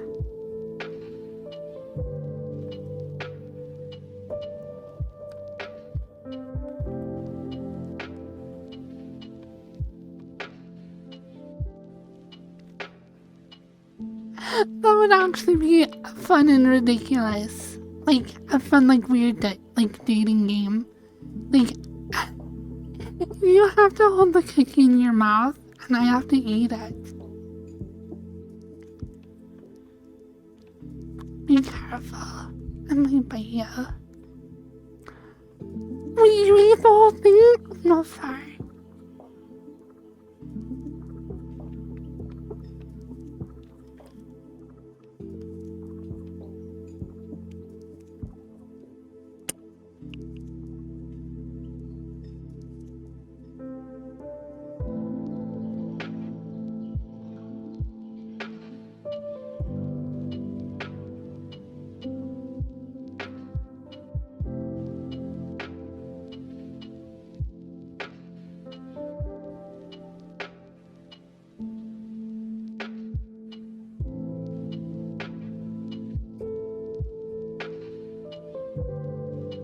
The only breath to put out my cheeks that much.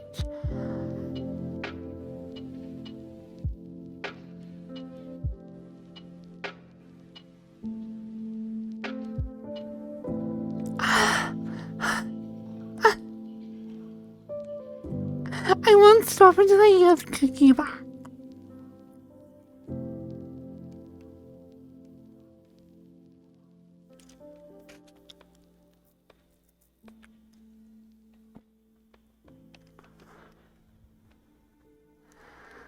Swallow all the cookie.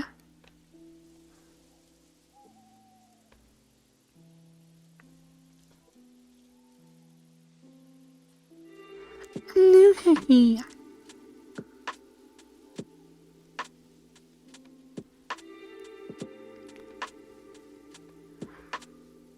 There is like a cookie place called Crumble.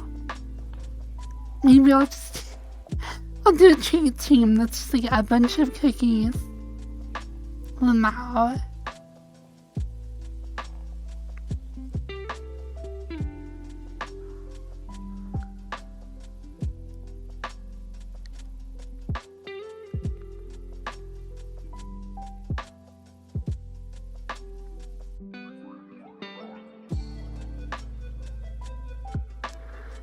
Hello, noxious, knockness, annex, anoas, noxness.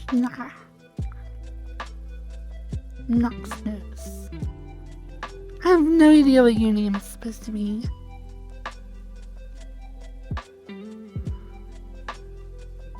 They're lava cake cookies. Fox eats cookies to prepare for hibernation. I wish I could hibernate, but no, foxes have to go hunt in the snow. I mean, these are big ears. We listen for rodents under the snow and then we pounce and eat them.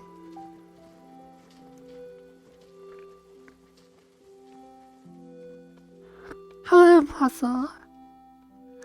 It's good to see you.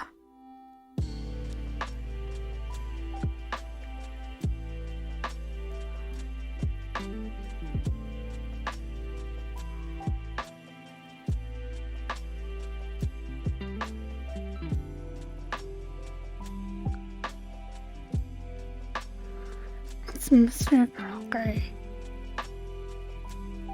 I didn't realize I wanted to ask to be a rodent for Christmas. I've been doing okay.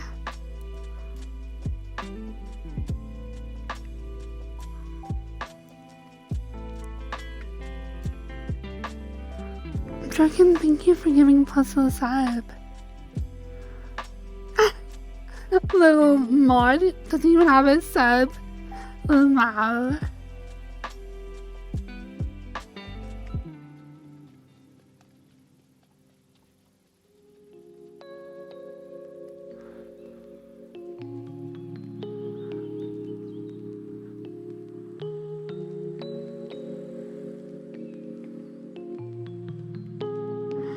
Wow. I've been streaming for a while. Like, what, 4 hours or so?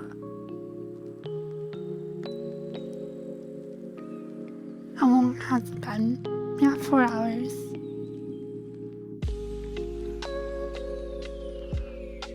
I wanted to try out, like, an 8-hour stream. That's just so long. Such a long time to stream in VR for.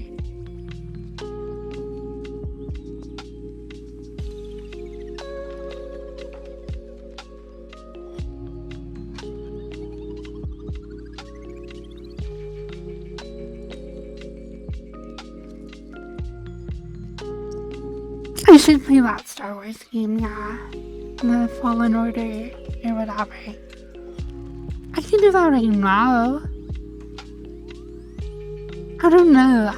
I feel like moving away from VR chat kills viewers unless I'm doing like a 24-hour.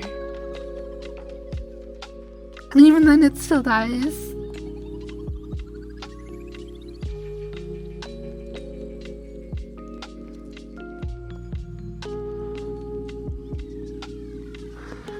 I don't really have all my VTuber stuff set up. It probably wouldn't be hard to do. I have my webcam broke, so I have to use like my phone as a webcam. And there's like software that you can use to do that. So I have to remember how hard that is to set up. Plus adding the loop motion tracking, which is kind of garbage. I don't know if I want to do that right now.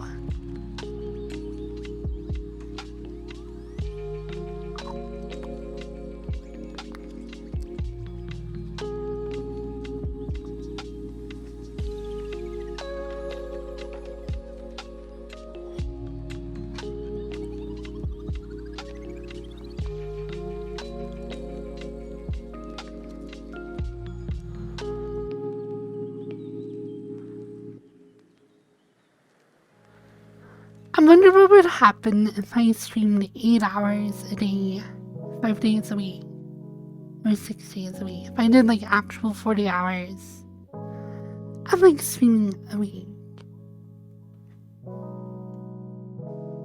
Would probably be good for my stream. I don't know what I'm doing. I really need to be a better streamer or figure something else out already.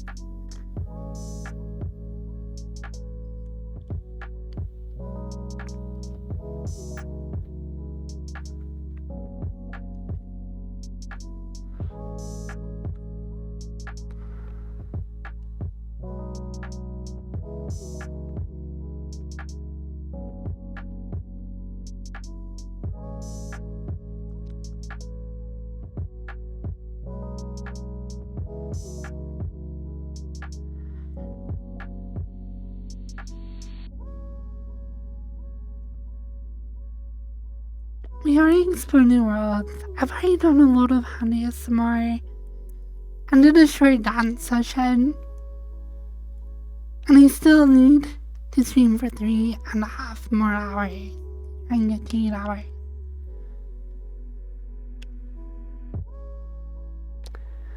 Probably playing a game, like if I did Fallen Order, it would be really easy to play that for 3 hours. I just don't know if I don't know.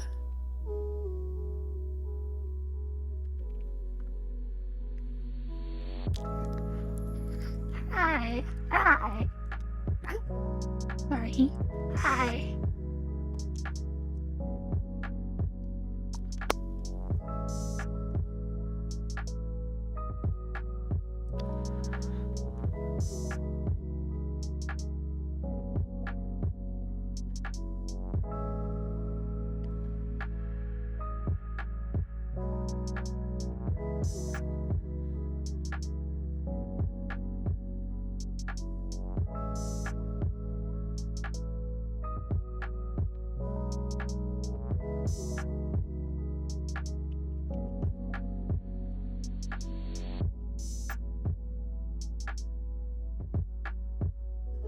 You just want to cuddle with someone in VR.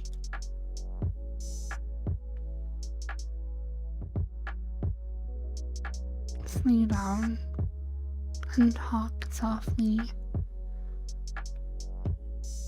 and tell them I love them.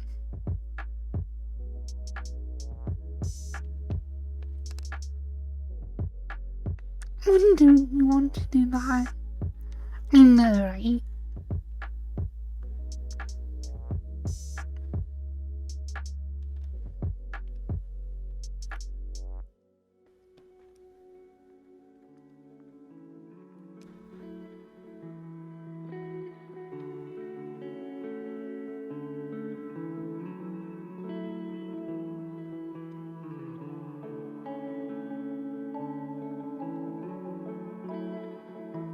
I wanna play Outer Wilds, but like Outer Wilds 2. It's not a game you can replay, and I wanna play a new one that's like it.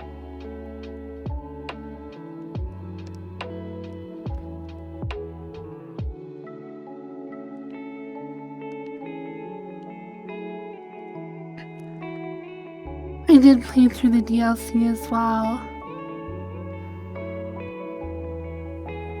Just to be your memories of the game. Easy.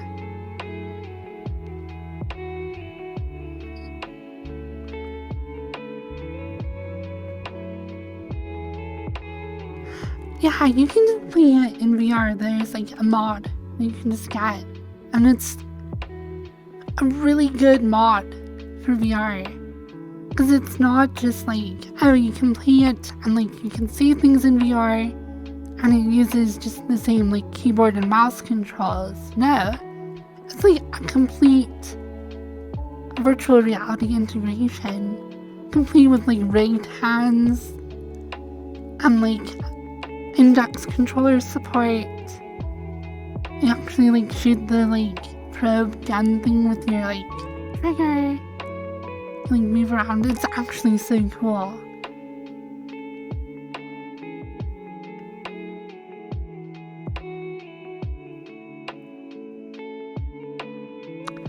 I wish I could actually do that. Like my memories of a certain game to show or show I've watched. That would be cool. That's pretty much Black Mirror though, yeah.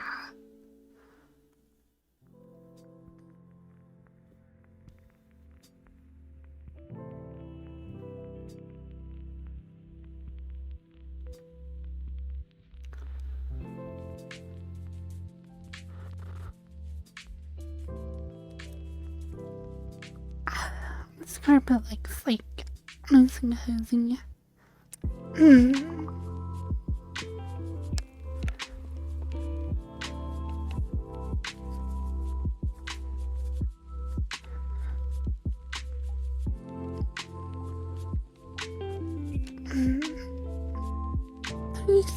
we have.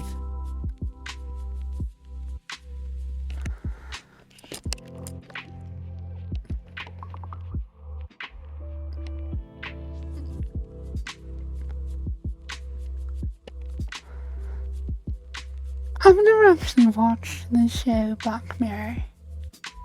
I should probably watch it at some point, I don't know.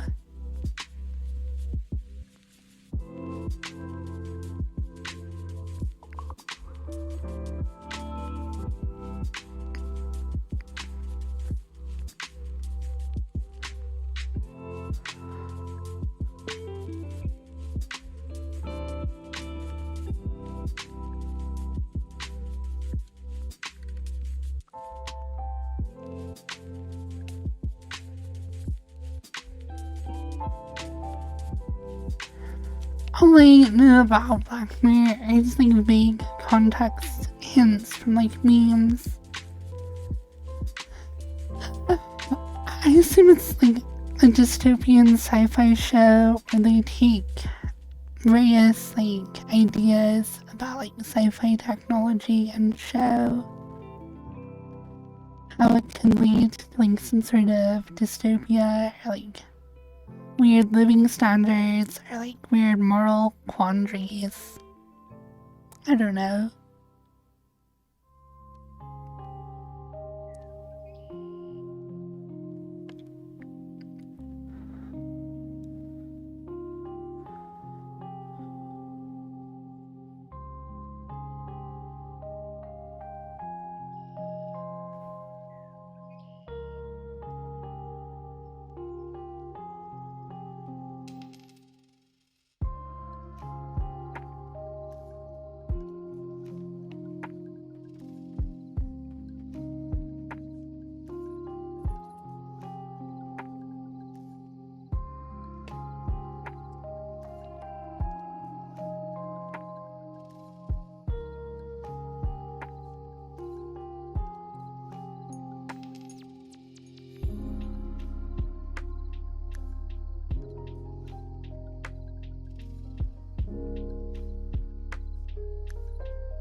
They have various writers dropping out for some episodes.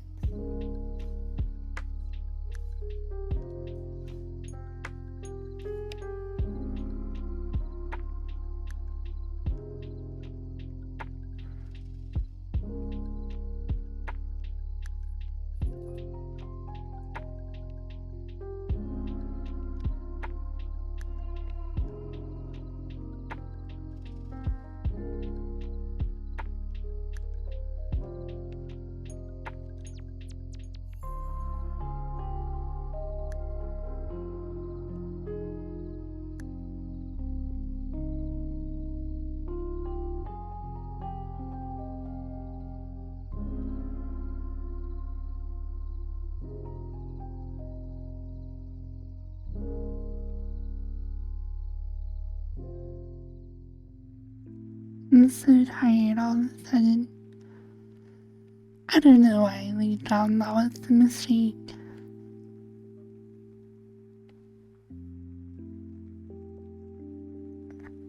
Hello?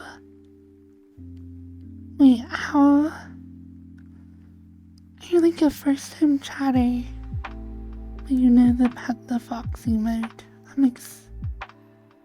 I don't understand.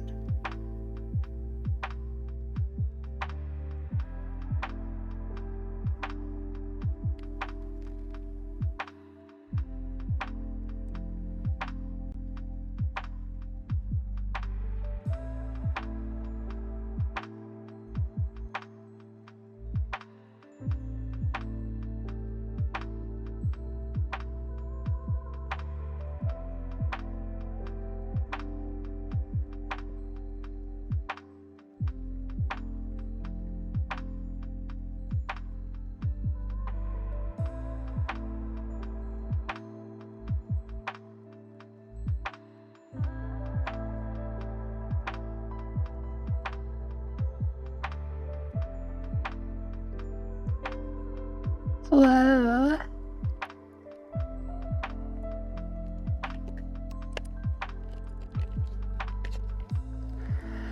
So,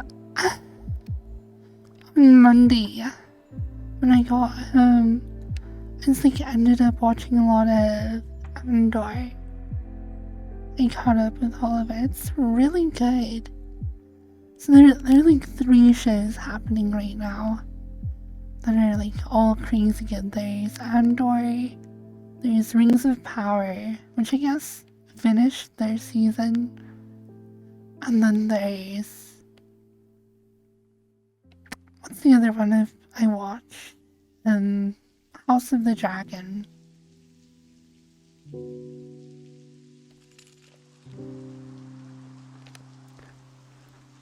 And they're all really good. I don't know which is my favorite between all of those.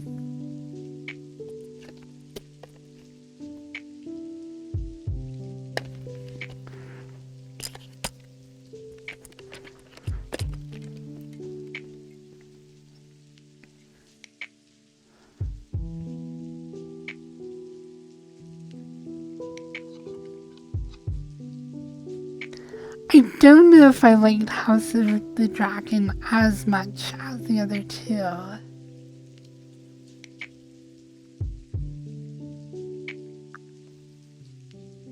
It's been pretty good so far. I don't think it had as strong a start as the Game of Thrones series. I feel like so not a big spoiler, it's very early on in the show, but with House of the Dragon, they do this tournament. And it's kind of really stupid. I've watched people joust. I have watched people joust multiple times. And it's just so dumb how they portray the tournaments.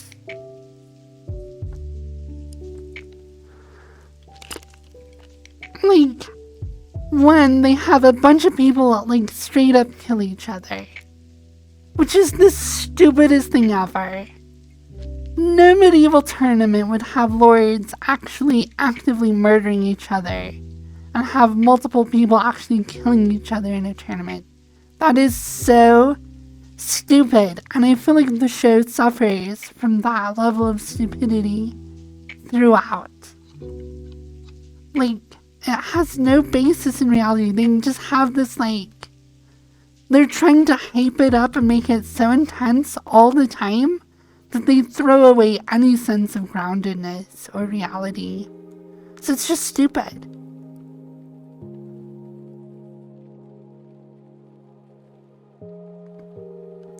Because, medieval tournaments, sure, they're violent, and sure, sometimes somebody might die. But that was rare. Because the point is, these are the, lords and knights of the kingdom. High nobility, and, they're there to, prove themselves and to, show that they're able combatants and compete. But you can't just have your leadership just murdering each other for some silly tournament all the time. And just, the stupid knight jousting. It was so dumb. So when they would grab a new lance to go to joust again, they would just, kick over their squires, handing them the lance for, zero reason. They were just oh yeah, we have to rush high octane. How do we make this as fast-paced as possible? So, rather than, pausing and having the horse stop to have the knight grab another lance to go in for another joust, they're just as fast as you can turn your horse around and kick your squire in the head and grab your lance and then go and kill your combatant again. It's just so dumb. And also the number of people who got knocked off of their horse was very unrealistic. When you joust, you normally don't knock the other person off your horse. You have to get, depending on who you ask, a very lucky or very unlucky shot. Because normally, the lance will just break.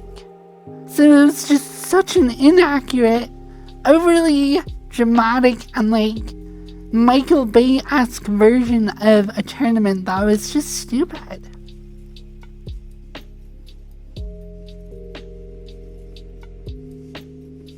So I feel like House of the Dragons like suffers from, I don't know who their director is or like whoever would make those kinds of decisions to set the tone, but they're going for such a violent high energy tone that they are throwing away any groundedness, any realism, anything. And a lot of their scenes are like that. And you're like, why? What the heck are you doing? No. So yeah, I definitely don't think House of the Dragon was as good as Andor or Ring of Power. I think Andor was probably my favorite out of the three.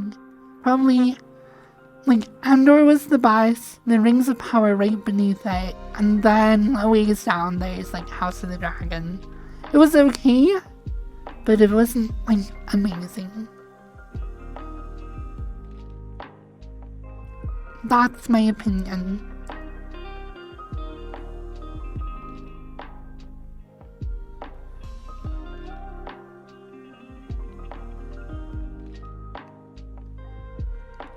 Andor had a slow start, but it was a really good build up. I don't know, I thought Andor was interesting even from the beginning, and then it just got even more interesting. Andor was really cool.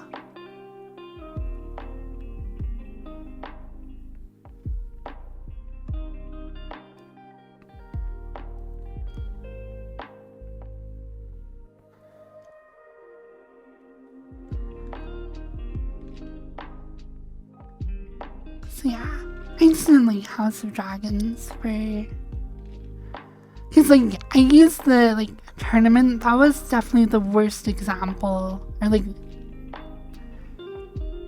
of their, just the bad tone setting, and how far away from trying to be grounded they were.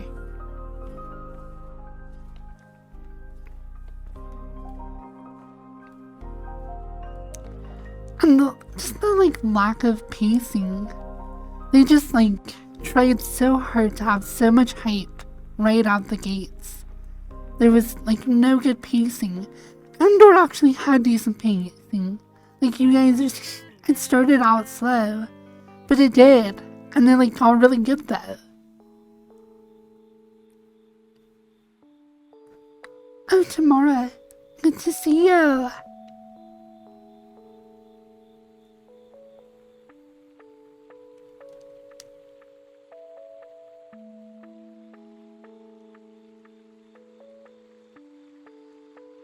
So yeah, just the fact that they were they had these shots of the knights rounding the end of the jousting arena or whatever. And they were getting their a new lance from their squire. And just the fact that they were just kicking them over and just having the horse run into them, and the squires just getting knocked into the mud. It's there's such a lack of respect and decorum and protocol and formality that would be there in a joust. These aren't just a bunch of mongrel ruffians just hammering at each other, trying to kill each other. It's these are high nobility. Especially in the joust that they were showing, it wasn't even just lowly knights. These were lords of the realm. They wouldn't be doing that. It's so dumb. The squire you kicked over is probably the son of somebody else important whose favor you need to maintain. And you can't be kicking their son in the head. Just because you're in the middle of some crazy joust, you'll offend his family. You'll strain diplomatic relations. It's just so dumb. It's you're sacrificing so much just to be wow, crazy jousting, wow. And I hate that.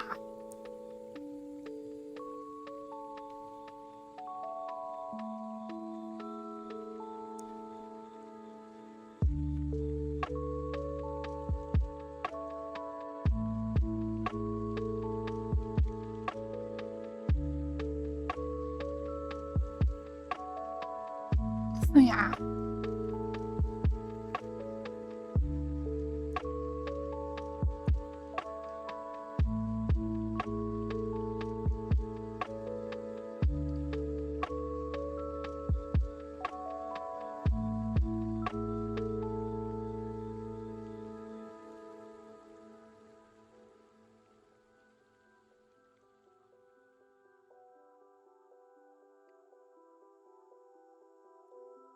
Yeah. See, I didn't like House of Dragon quite as much. I won't, like, it's not all terrible, but it had problems.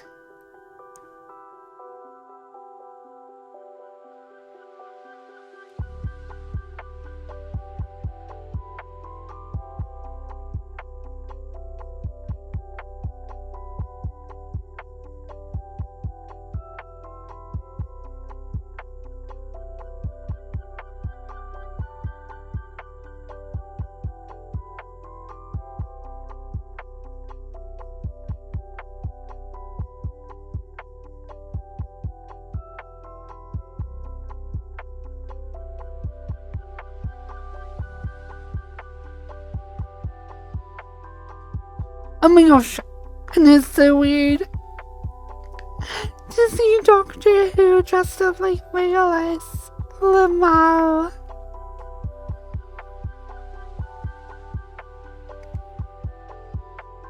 I think he was the 12th Doctor. I forget the name of the actor. I really like him. He's a really good actor.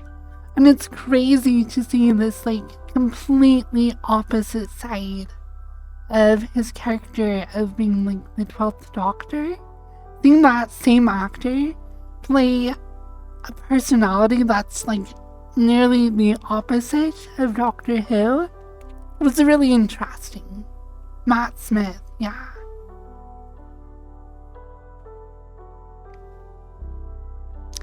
It was a little bit jarring, and I think that just comes from, like, being a very well-known personality, or like, having another character you played that, like, was really well-known. So, like, seeing Matt Smith in the role of this, like, terrible, mean, murderous, terrible guy.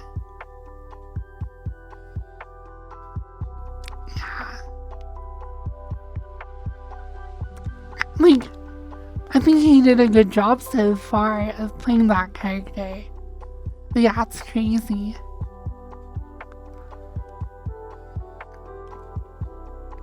I think I watched some sort of Shakespearean play with David Tennant. I think I watched Hamlet. I think there was like a Hamlet that had David Tennant as Hamlet that I watched. And yeah, the entire time I watched it, it's like, oh, it's Doctor Who. He must have gone back in time to Shakespeare or whatever. Or I guess to, like, I think Hamlet is like some sort of Norwegian prince or whatever.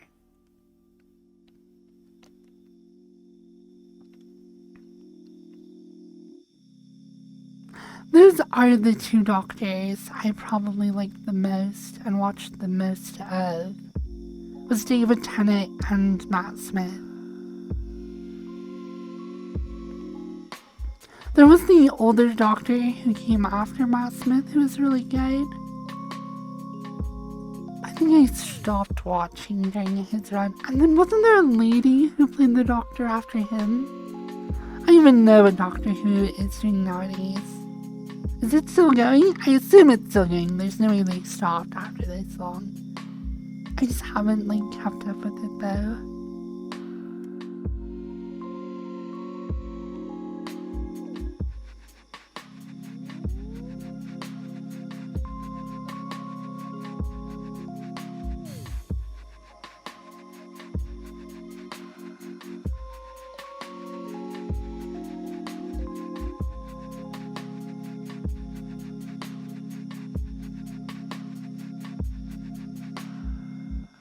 Peter Capaldi was great, but the writing was going downhill.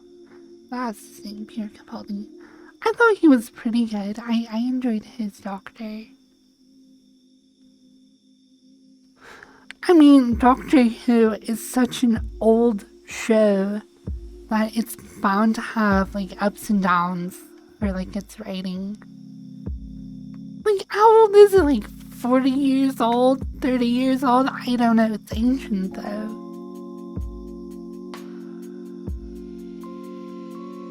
Jodie Whittaker seasons were unwatchable. And yeah, I never saw it. I think I saw one episode of her as the Doctor. I don't know. I mean, I had kind of stopped watching, I think, during Peter Capaldi's. But yeah, I definitely didn't watch any of hers either. I mean, let's be honest though, a lot of Doctor Who is like, not that good. I love it on the whole, but there are plenty of like, really stupid episodes. But I kind of like that they are. I feel like they have a lot of freedom to just do whatever they want. So you get a lot of creative stuff. And a lot of it is really good, but you also just have bad episodes. 60 years old next year, wow.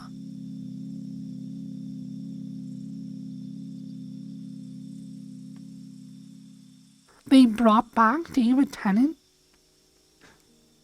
I really liked his Doctor. I might watch it because of that. Oh no. He was so good though as the Doctor. Matt Smith was also really good. Matt Smith was a lot more quirky. In a really fun way though. I would say David Tennant is a sexier Doctor, but Matt Smith is a cuter Doctor.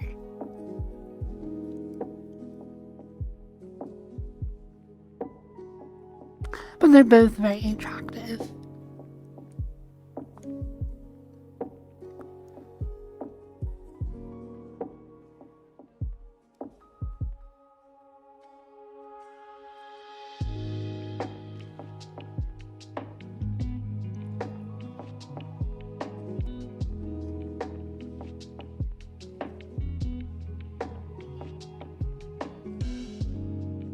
Really 60 years old though. That is so old. For a TV show? That's insane. I've seen a couple of episodes of like older Doctors. But like a lot of them it's just like really old and dated and it feels that way. I'm sure a lot of it is still good, but I've definitely not gone back and watched all of them.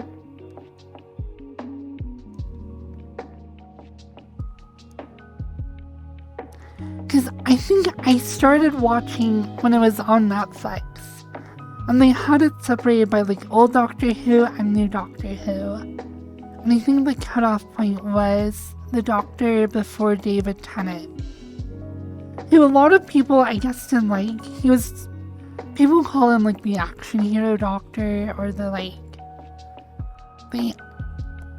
They took a more like aggressive and like masculine approach with that Doctor, which a lot of people didn't like because he wasn't very whimsical, and the like whimsy of the Doctor is like a pretty consistent character trait.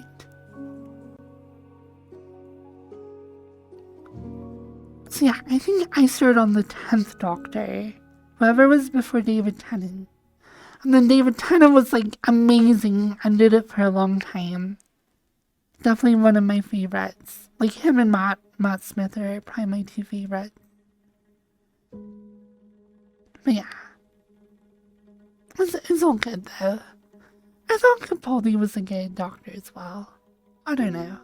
They're all good, I guess.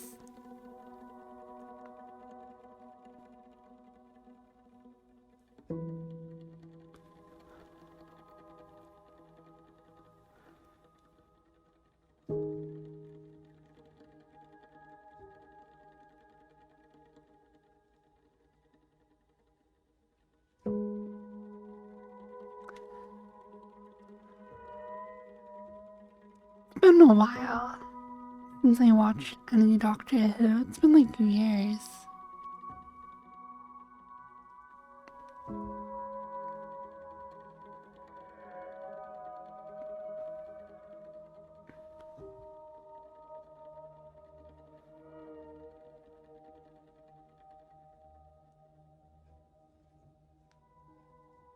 Doctor Who is a weird show.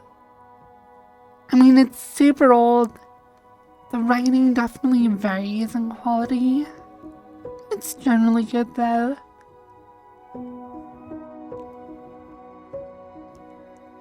It's definitely like, I don't know.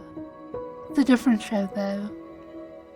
Because you have sci-fi like Stargate and Star Trek and Star Wars.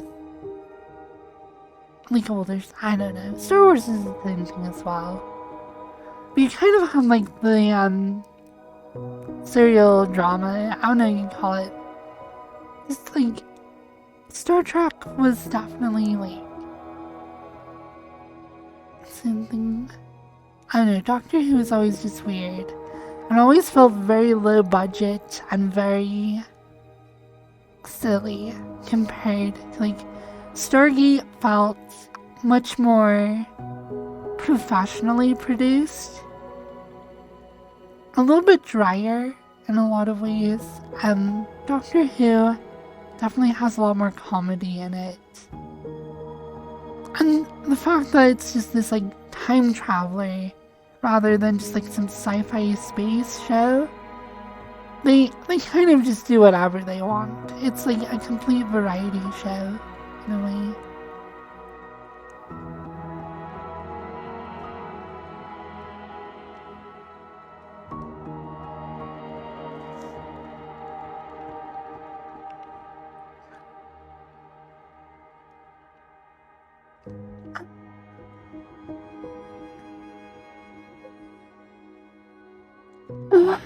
See,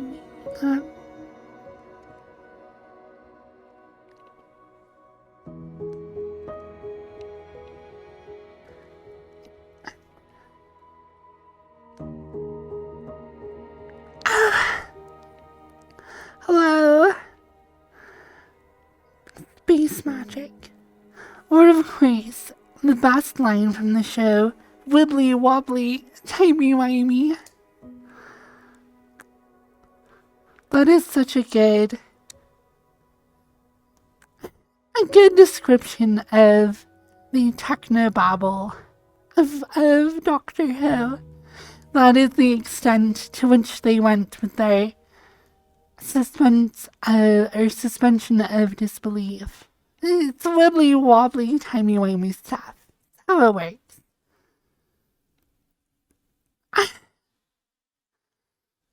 Great.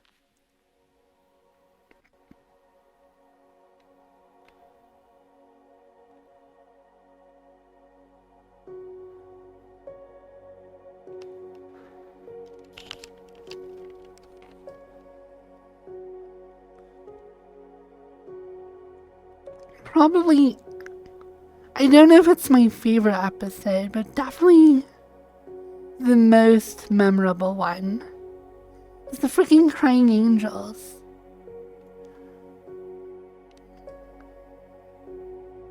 It's funny though, because they don't even kill you. They just send you back in time 100 years, and yet they are by far the scariest thing from that show. Merry Crimbus.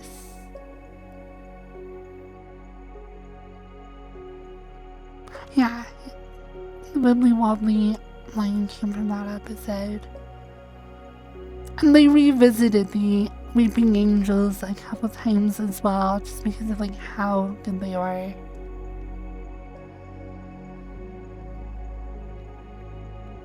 I remember there was like an episode where they went into this like asteroid or something, and there were all these like broken statues, but turns out they were actually weeping angels, but like some sort of different version of them or whatever. That was a really scary episode though.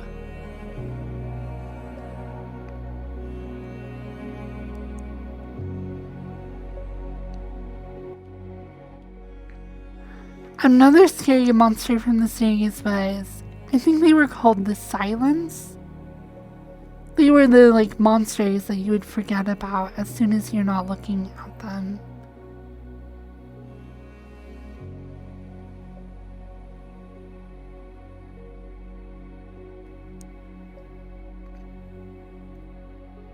The Judy Whittaker doctor actually turned into a weeping angel. Interesting. See you, Vander. Thank you for hanging out. It's good to see you.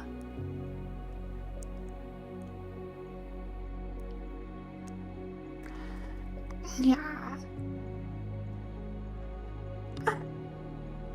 I also remember, of course, a very memorable entity was the moisturize me lady. She's just this like gross trampoline made out of human skin with a face on it. See, what character design? No other show would do something so ridiculous. That's one of the fun parts of Doctor Who. They take themselves seriously sometimes, and sometimes they just absolutely don't. Moisturize me. She's the evil villain. I love it. In that same episode, I remember, like, they meet these, like, tree people or whatever. And they were like, oh yes, it's customary to exchange gifts with them when you meet them. And, like, the tree people gave Doctor Who, like, something really nice. And he just turns to them and he's like, I give you the air from my lungs. And he's like, and they just like, they nod at him and like keep going. It's hilarious. Stupid stuff like that. I love it.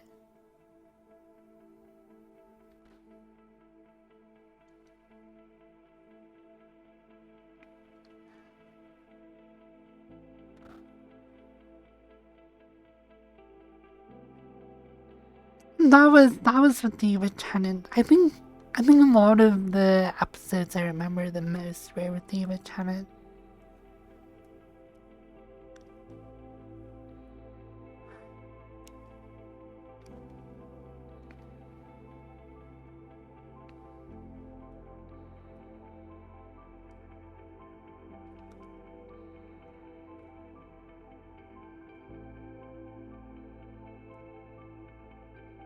And they did a couple of episodes where they had like multiple doctors or like multiple actors. I always love those. They're so silly, but like it would totally make sense. You know, since they are time traveling and they have all the actors there. You know, and they might as well do crossover episodes between doctors. I think they did when they had Capaldi, they brought back David Tennant and Matt Damon. And I had all of them like do an episode together, which is cool.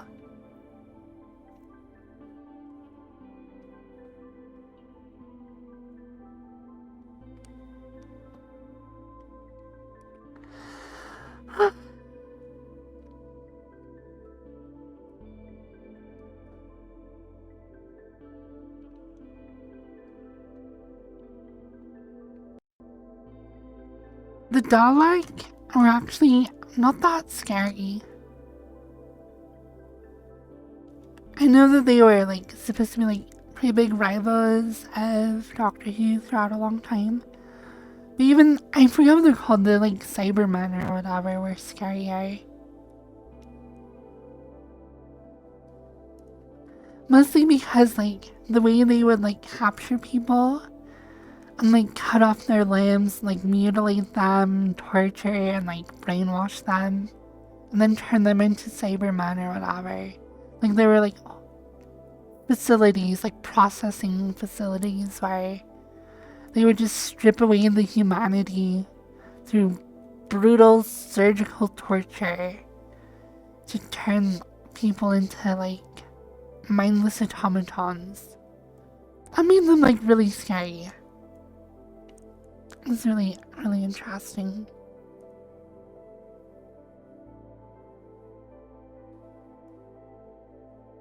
They pretty much were, yeah. They were pretty much like the Borg, but different.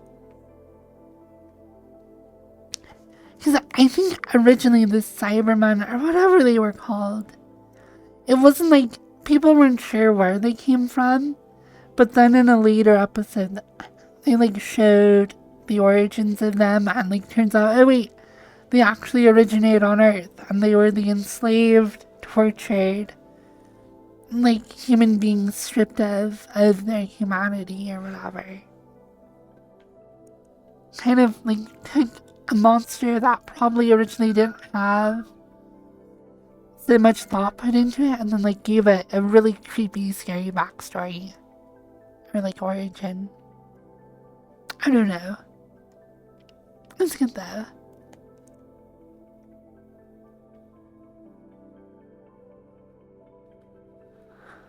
I remember like weird Santa Claus episodes. I remember they did like a weird mannequin episode that was really scary. I don't know.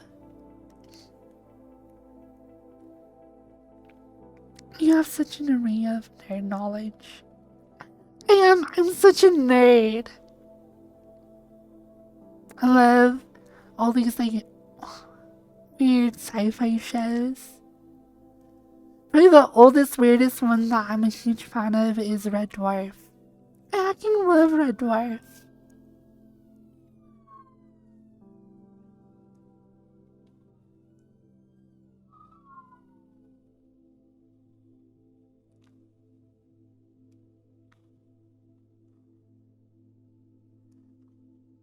Alright,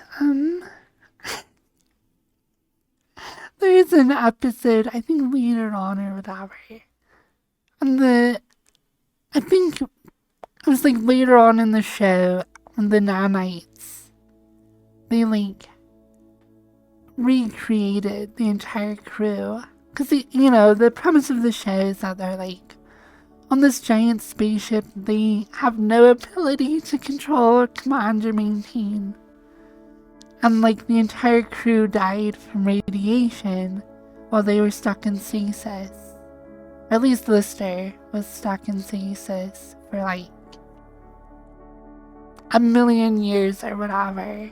So they're just like in the middle of nowhere on this ship they can't command. I think they are like, they do get pointed back to Earth or whatever, but eventually later on they do like bring back the rest of the crew using nanites they find. But anyways, there's an episode with the captain, and they like, somehow there's like a Tyrannosaurus Rex, like a T-Rex, who like ends up in the cargo bay and then eats a ton of like crappy ration food or whatever, then ends up like throwing up or having diarrhea or something on the captain or whatever. There's just a really fun line in it. I don't know. It's a fun show.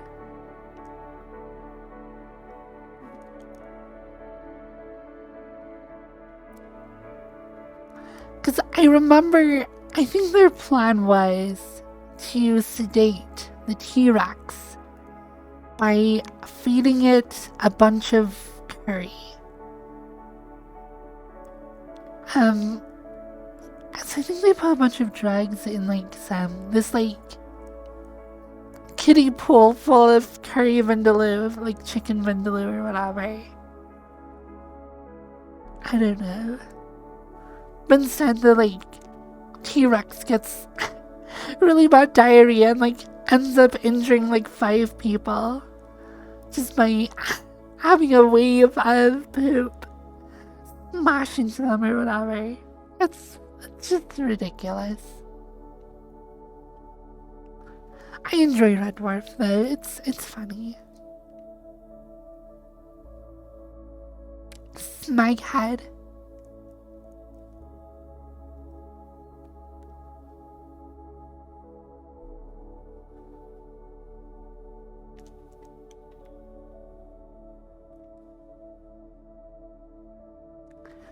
What's the smeg?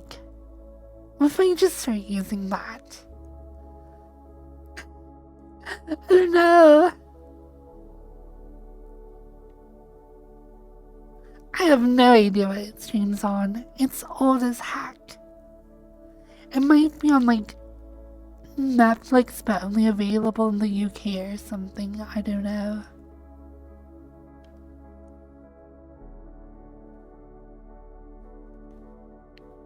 I think I ended up pirating the entire thing somewhere. Just watching on that, just because I had a really hard time finding it anywhere else.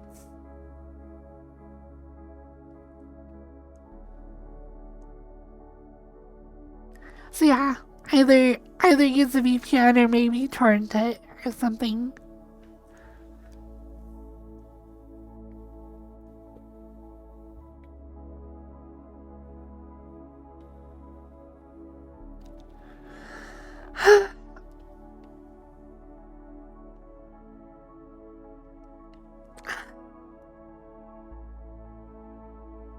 Oh yes.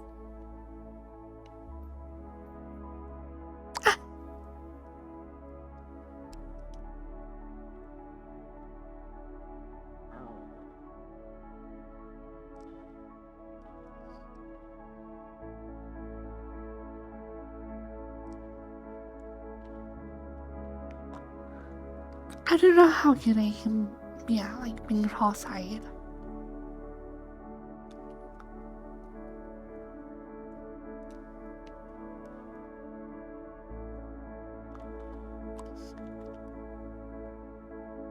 I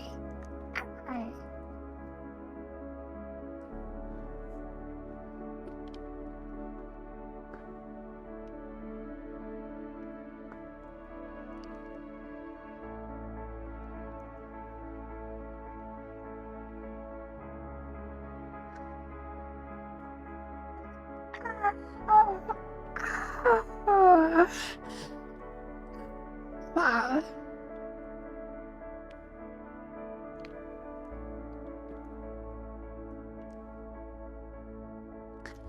I'm just streaming for 3 more hours. I don't know if I'm gonna make it or not. I've already streamed for 5 hours, which is good. So I'm kind of giving myself permission to end stream anytime I want between now and 3 p.m. So now, after the next 3 hours, I'm good to like chill, hang out, talk or whatever. But if I get hungry or something, I might just go. Because I don't really have anything planned.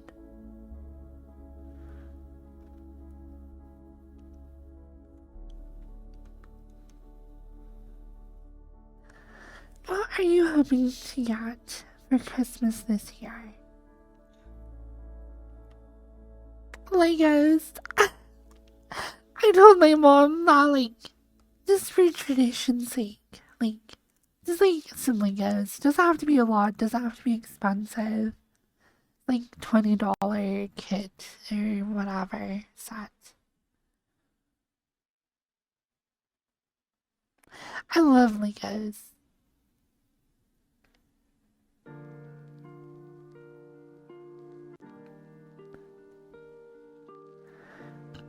I have a lot of memories. Like every year around Christmas because you're like off of school or whatever.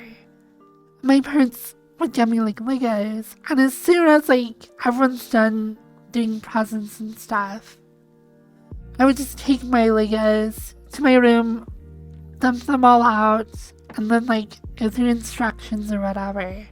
Just like build them. And then play with them for a couple of days with my siblings or whatever. I don't know, Legos are just so much fun. It's weird that assembling just like some random whatever can be so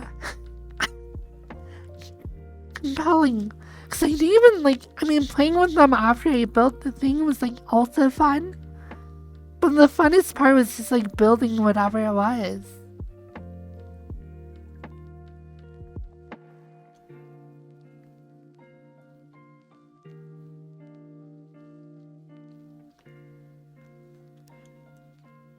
So, my sisters and I used to play Animal Land, where we just had like a bunch of stuffed animals or plushies or whatever.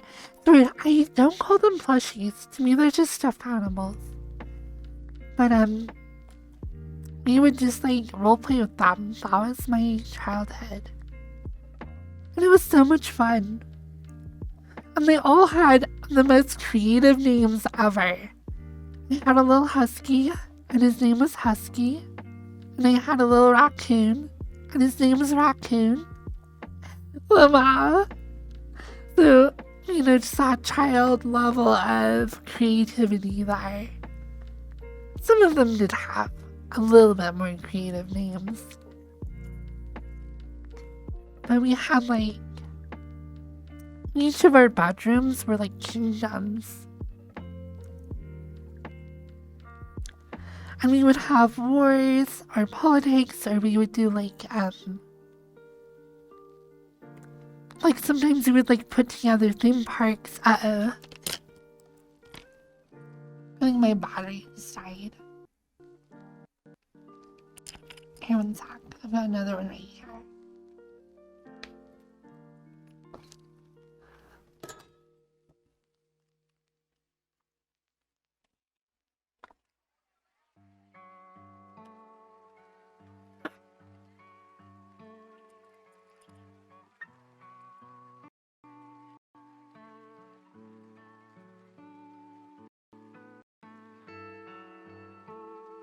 That.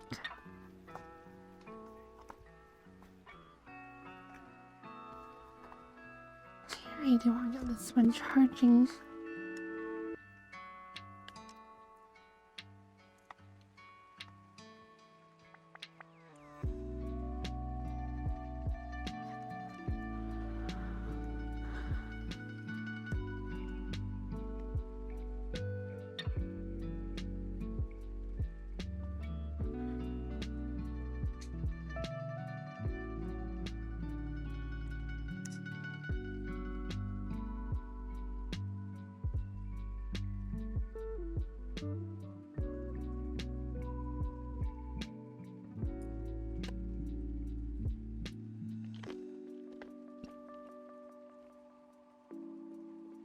Okay, actively shopping.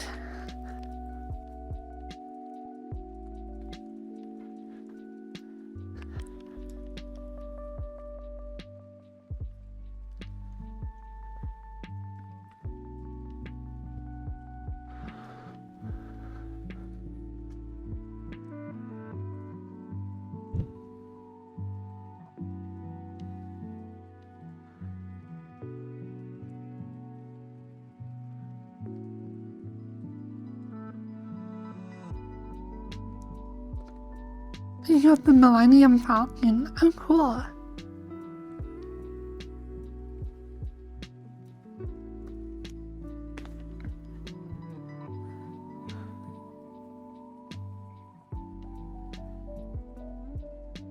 And army men and wooden blocks.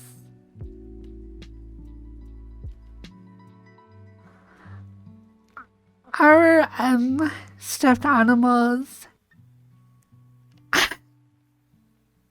they were in a family tree that would put even Crumpet to shame. Everything was married and had children and grandchildren with everything else. Cause I probably have around 50 stuffed animals. And then each of my sisters did as well. Because that's what we primarily played with. We would always get more. Just over the years growing up, we saw more and more of them. And they all had crazy families, and we had a lot of weddings. I actually put on a lot of weddings now that I think about it. So yeah. Hello.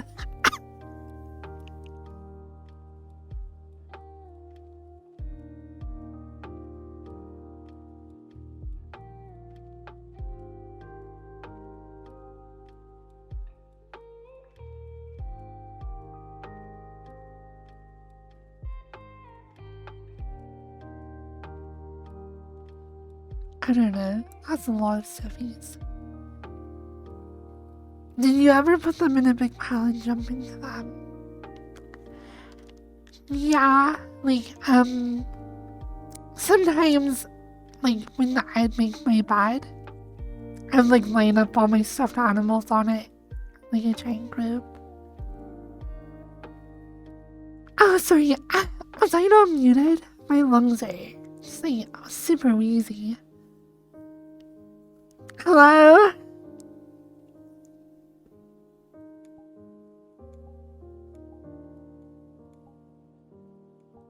Hello?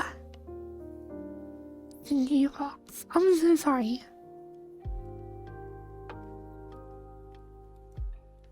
Hello, Aaron. Hello, hello.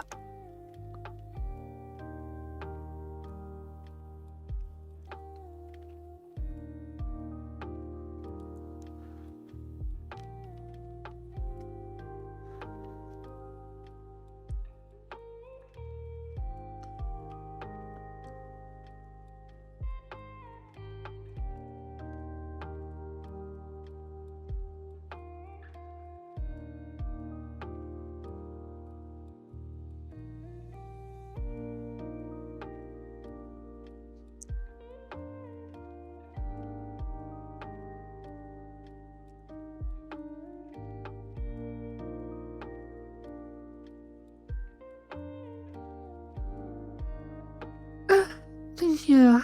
Merry Christmas.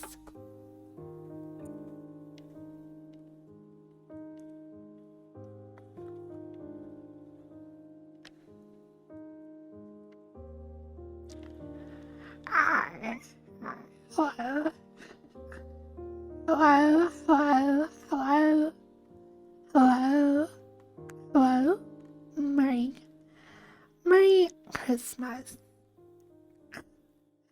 If I can even learn how to talk. Hello.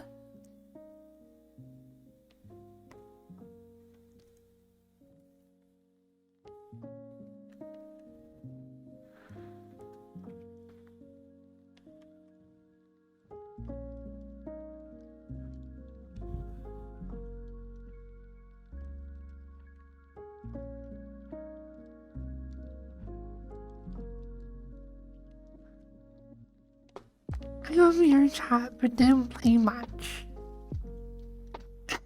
Your chat is a strange game to play, to be honest.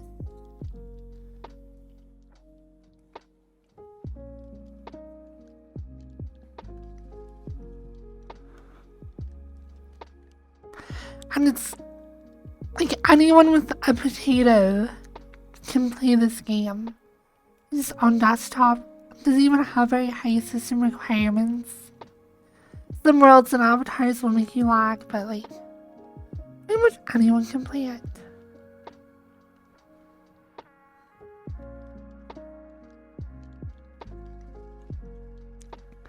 But if you play long enough, you will meet people who share interests you have.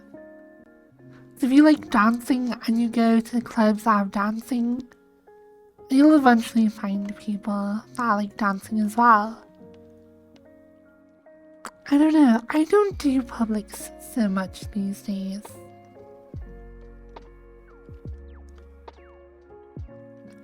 And I kind of want to go through it again. I don't know how I got into this game without having a friend group in it first.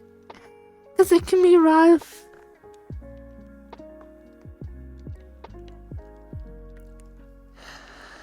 I remember spending a lot of time in like the Rest and Sleep worlds or like black cats and pugs every now and then.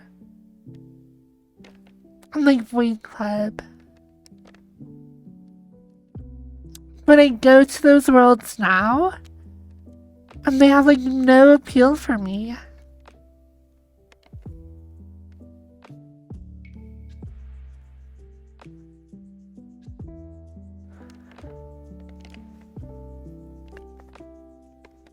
So I like don't even know what advice I would give like a new player.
This is weird. This carpet is like, I don't know. Like IRL, I'm just laying on carpet right now. I'm so lazy. I'm just like feeling the carpet in my fingers as I like do this. Kind of a fun experience. Whenever you can have things line up that like whatever you feel in the game, it's like the same as what you'd feel IRL or whatever. IRL carpet is of the devil. IRL carpet's just so much more comfortable though. Like, I will definitely agree that hardwood definitely looks better. But I like carpet as well.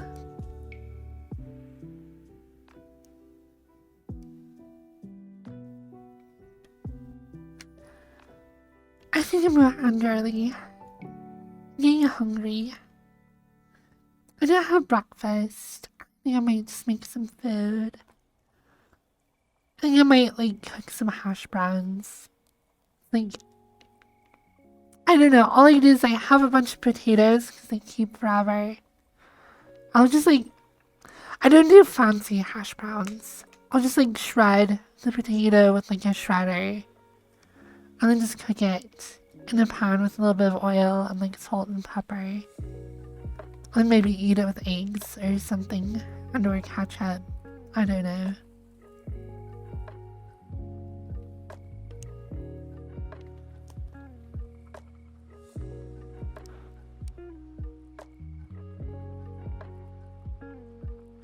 I was streaming. Maybe I'll just read Mingo. She's probably live right now. Hello, Mingo.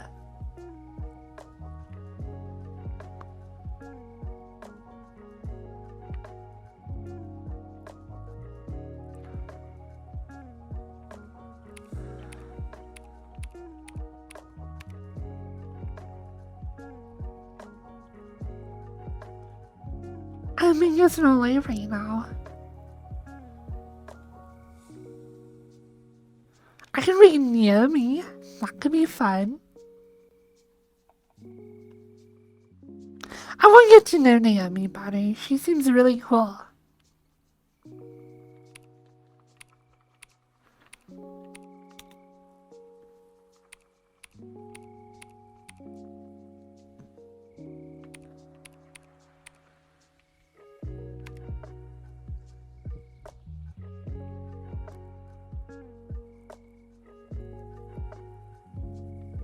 Thank you guys for watching. Thank you guys for coming.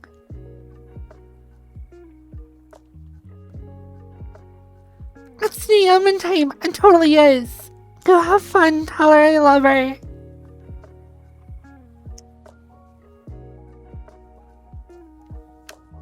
Give her lots of follows and subs if you haven't already. And I'll see you guys later. Bye.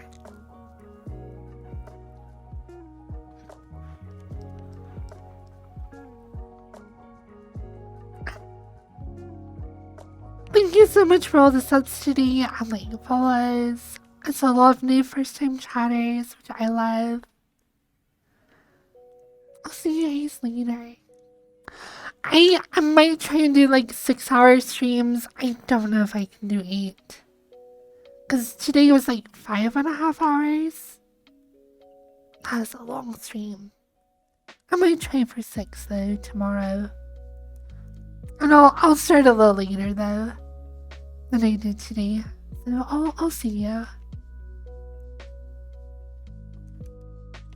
Wow.